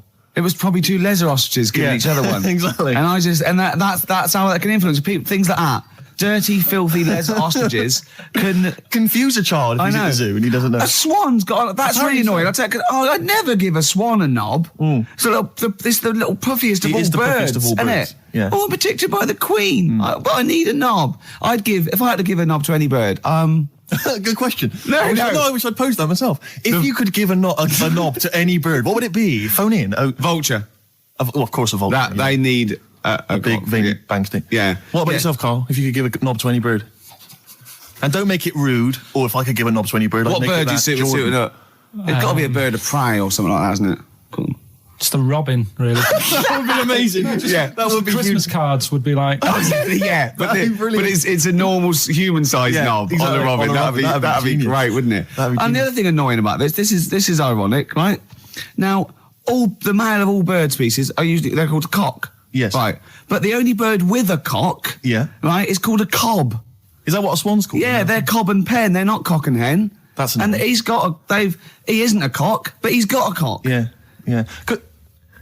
Quick query there, Rick. Go on. When you said then cock, presumably you meant male bird the first time you said it. Yeah. The second time you said it, you said cock. Did you mean the penis? Well, you're showing off the whole farce of radio broadcasting. Because you're not really allowed to say cock. No, exactly, no. One cock would cause great offence. Yeah. The other cock's fine. Exactly. It's weird, isn't it? It is strange. It is strange. So, I mean, if I said now to you, I like cocks. Yeah. Meaning birds. Yeah, that's that'd fine. be fine. Yeah. But if I meant penises, it would be a problem. If you like cocks and it was penis, Right. that'd be... Carl, do you like cocks? Do you like cocks? No. Right, okay, that's fine. I was asking if you like... No, I like, Yeah. Well, I'm a big fan of tits. The small birds that come down and peck at you. Yeah. Yeah, you like tits and cocks. There's nothing... Tits and cocks. There's nothing wrong with... There's nothing... Carl, don't worry. There's nothing wrong with saying tits and cocks. When I said tits, I meant the little birds. Yeah, and when I said cocks, I mean the big birds. Yeah. Do you know, when... Go on. No, it's just that... It's when you're talking about tits. Yeah. At the milk. Do you... I like the fact they flutter away when they hear the milkman coming. Oh, come on. So when... What? What are you talking about? No, when the milkman's coming, when he's walking up... And there was also a fella in the week who said that women shouldn't be wearing trousers. Why? Because they don't look good in them. What do you think? What do you think about that? It's rubbish. Yeah. These are the only things that have caught your eye over the last couple of weeks. This is the entire news. Galileo did something with light. A French fella said women shouldn't wear trousers. See, that to me wouldn't pass as education. It's not education. I don't know where you could ever use that. I don't know when that would ever be applicable to life. I just like reading stuff that sort of reminds me of... Do you know what I mean? If I read it and it gets me thinking, I think that's a good little piece. But I mean, but surely can't you just sort of sit near something that vibrates to keep your brain going, or shake your head every now and again?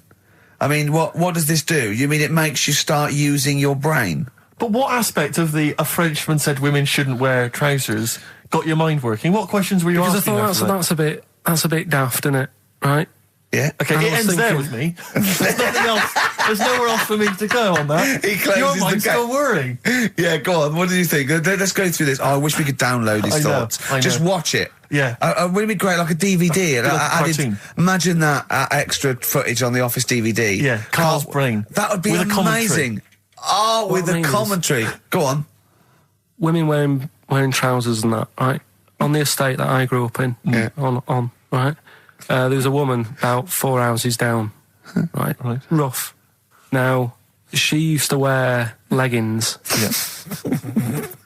Now, they're a bad idea. They are a terrible idea. I agree with you there, Carl. If you're a lady of what the colour? Normo persuasion... Were they pink? No, they were sort of black, but with all bits on them. Oh, right. Do you know what I mean? What, toast and just horse droppings? Yeah, go on, yeah. And she used to... she's quite a big woman. Sure. Pauline Quirk, I think we described her as. Look like a light bulb. It is those kind of women that are attracted to leggings. Yeah, I know, yeah. They are drawn to them like a moth. Yeah. She used to wear them, and that's what I remember when I read this piece. And she used to work on one of those sex line things. Right. She used to do that. But what was she, an engineer? The weird thing with her was, she had big eyelids. Right. Go on. That were too big, and this is what I was thinking. What right? do you mean she had big eyelids?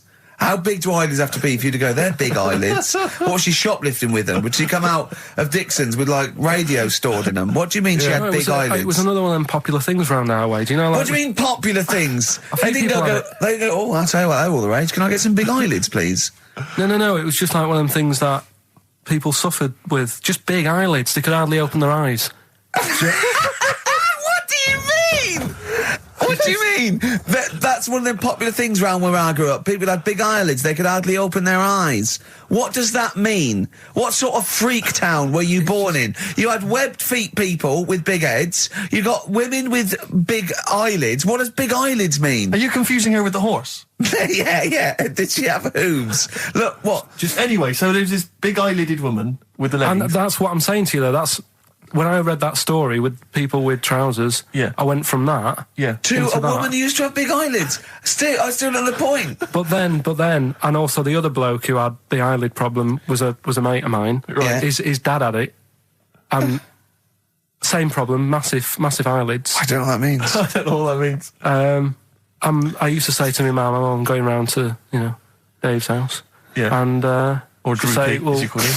That's all right, but make sure his dad doesn't take you out in the car, because he could hardly see. He had to have his head. He had to tilt his head back to keep his eyes open. Sure. Did he have a couple of matches with him at all times? What a load of gobbledygook. This began as educating Ricky. I know, So it's what, like he was people thinking, with eyelids. But it's like you're supposed to make that leap as well. Yeah. If I mentioned the trousers, Ricky will probably be thinking about people with big eyelids and women wearing leggings. Play a record, Carl. Right, anyway, Rockbusters. Yeah, go on. I give a cryptic clue. Yeah. And a letter, and it makes up a band. He right? never said the word cryptic a few months ago. I love it. Do you know what I mean? I feel it's like our own little Eliza Doolittle. Yes. Right, even Richard will like this one. Here we go then. First one. There's three of them, and you email in. If this doesn't turn Dickie round, nothing will. This is an email-only competition. Email only. Right, here's the first one. Initial is B, so it's a band starting with B. Okay. And the cryptic clue is, I don't like them birds. They shouldn't be allowed in this area. I don't like them birds. They shouldn't be allowed in this area. Next one. Right, the next one. He doesn't like women, yet he's got a couple of kids. That's a bit weird. Is that a cryptic clue, or is that just a general point? Is that That's the cryptic clue. Okay. And the initials there are PD. Okay. And the last one. God, that one. That's terrible. That's terrible. Okay, quickly. Oh, God. And the last one is that bloke who does... Come on! He's making me laugh. Come on, Carl. Be professional. Right, the last one. Right. I can't do it. It's making me laugh. Oh, come on. I'll come and read them then. No, hang on, Come on, Carl. Right, here we go. They don't do this on Rockbusters on TV, do they? No, come on. That bloke who does sport on telly.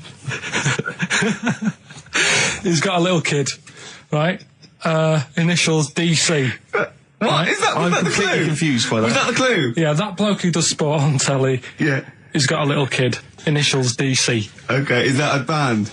Or an artist? It's I'm not A cheese. This is a well-known sandwich. Is it? What is it? Is it a band or an Right, artist? so just quickly recap. That's, Okay. It's a Come on, Carl. Right, Come on. Quick recap. The first one is B. I don't think them birds should be around in this area. Right, that's B. Right. Second one, he doesn't like women, yet he's got a few kids. It's a bit weird. That's PD. And the final one, that bloke who does sport on the telly, he's got a little kid.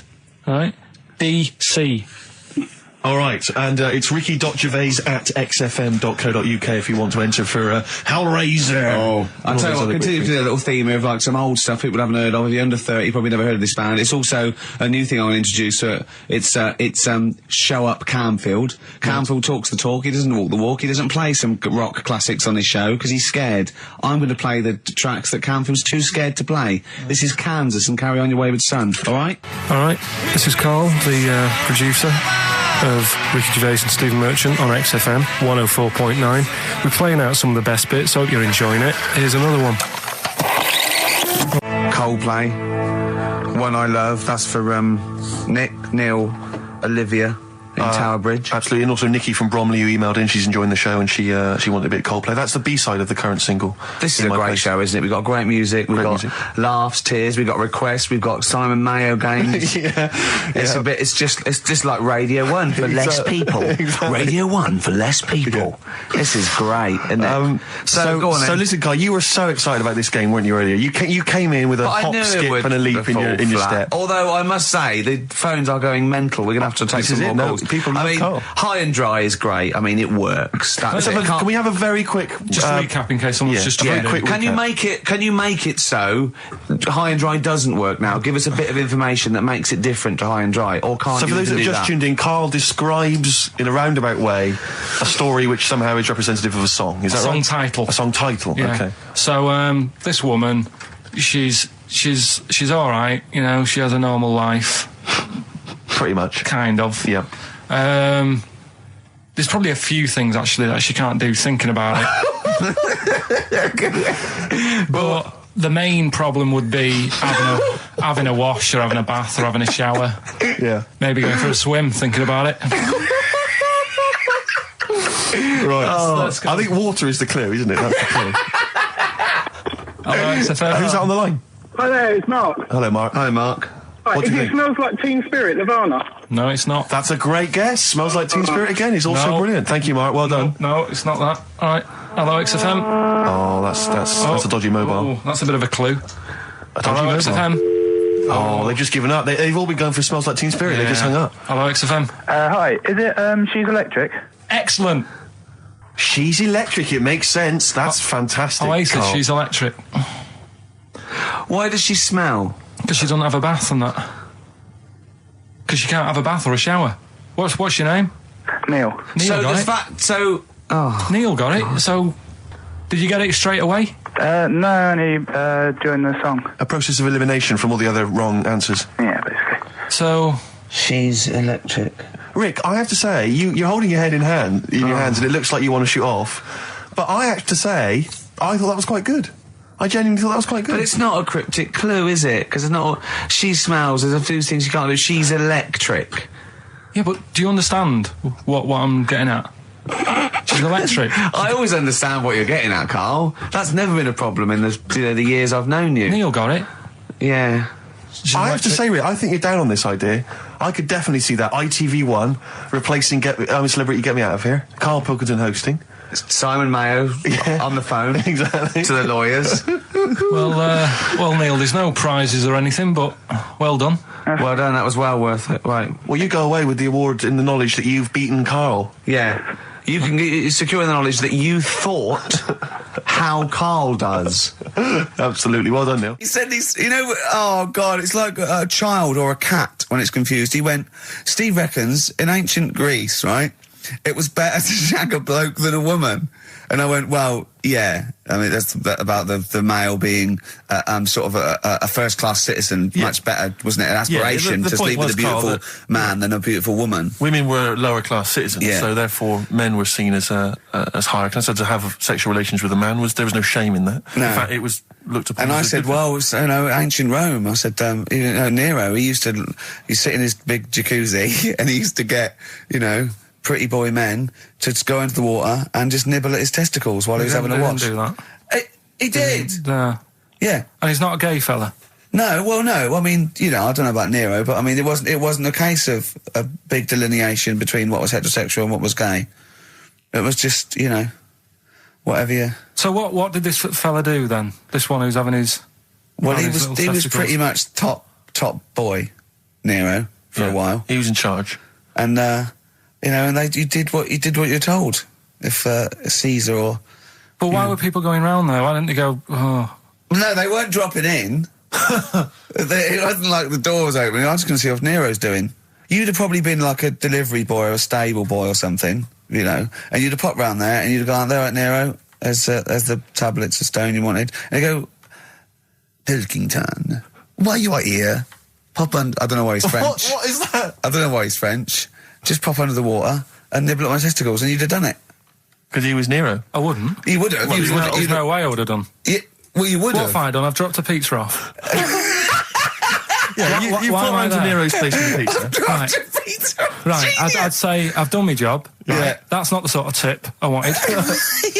No, he'd have said, get the little baldy chap to nibble at my testicles, and you'd have been under the water. I wouldn't have done it. No, Well, you I can't put my head on the You'd wall have near done it. it, right. No, I wouldn't have done it. Can I just say this, Steve? Not only would you be nibbling at his testicles, you'd have been going mad. You'd have been noshing him just for extra. You'd have been doing everything he wanted. You'd have been going, he'd have gone, I didn't ask you to do that. You'd have been going mental. They'd have been chewing, slurping, smacking, poking. You'd have chopped, you'd have gnawed his packet off. You'd think you're eating Walker's crisps. There'd be bubbles, there'd be flood. Oh, it would be horrible.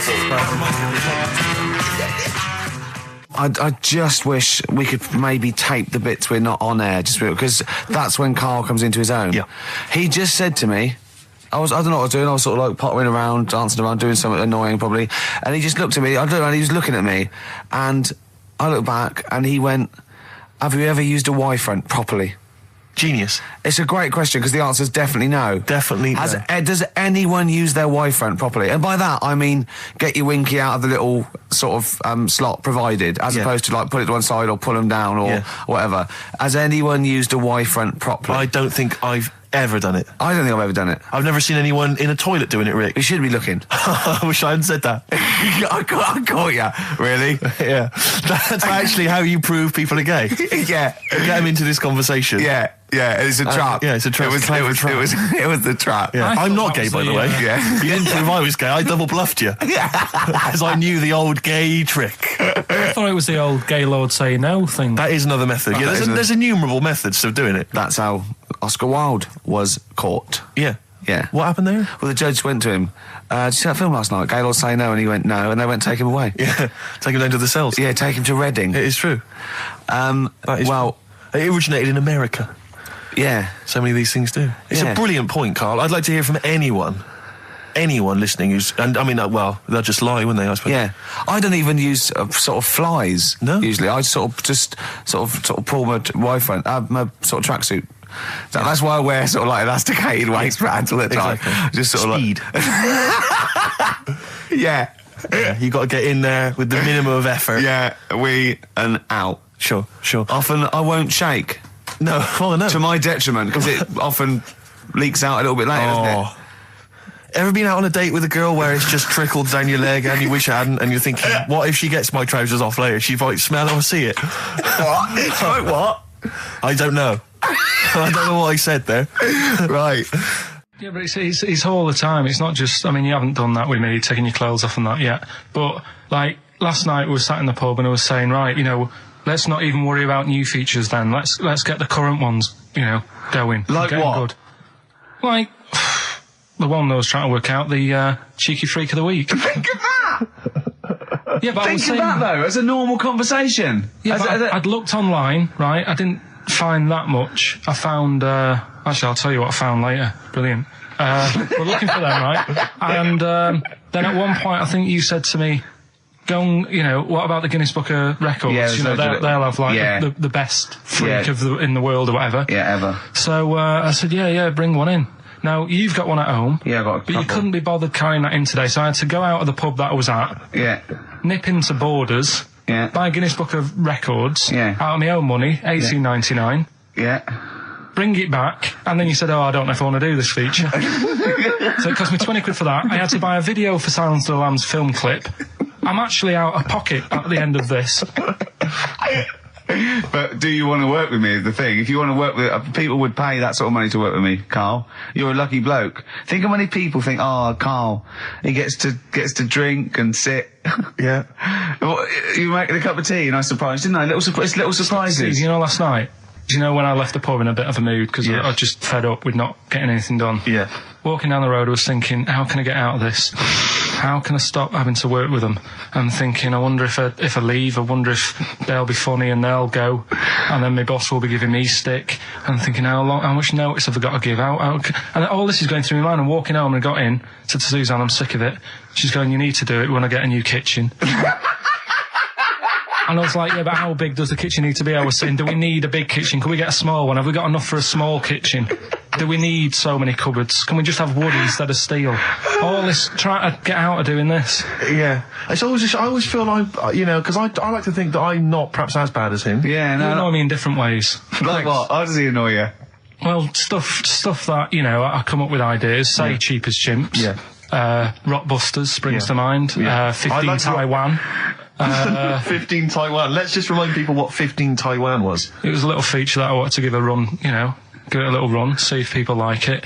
The premise being? No, there's no premise, it's just a title. No, we were going to get 15 sort of ornaments, you'd explain them, and then people would call up and say, that one's from Taiwan. See? God, you just explained why I didn't think that was a good idea. Yeah, By explaining the good... No, you know the funny thing is, Steve, right, I was walking down Regent Street on Monday, walked past one of these big stores, right, and they've got all famous quotes on the windows, right, and one of them was something like, an absurd idea is often a great idea. Yeah. Do you know who said that? Go on. Einstein. Yes. Which made me wonder, if you were his mate, would he ever have done E equals MC squared? Or would you have said, don't bother with that, it's not going to work? Because that's all you seem to do, everything I come up with, you put down. Yeah. Well, that's one thing, he's negative, right? I don't know why he is. What else? He messes me about, I get him concert tickets for stuff, and you say, oh, I didn't bother going. Yeah. That is annoying. You come in, you know, 5 minutes to go with tracks that need editing. Yeah. The little bag, that bag that was free. Yeah, you got a free bag today, an XFM little rucksack thing. Yeah. You were like, oh, what's this rubbish? Yeah. Ricky said, I'll have it, they're great. He said, no, I want it. Yeah. Well, it was free, I needed it. I'll give that as a gift or something. So, I mean, I think on reflection, Steve is probably a little bit more annoying than me. I won't go that far. You are annoying. If I had to go away for a week somewhere, if it was a quiet place... Well, you are again, aren't you? That's 2 oddities you had this year, I mean. If it was a busy place, I'd probably go with you, because people, do you know what I mean, staring at me all the time, and that if I'm walking around with Steve. No, I'm just... Can I draw up a list of reasons I don't like you, Carl? Just being honest. What? I'll tell you, because the list of reasons I don't like you is incredibly long, and getting longer. Just saying. Do you want another slap?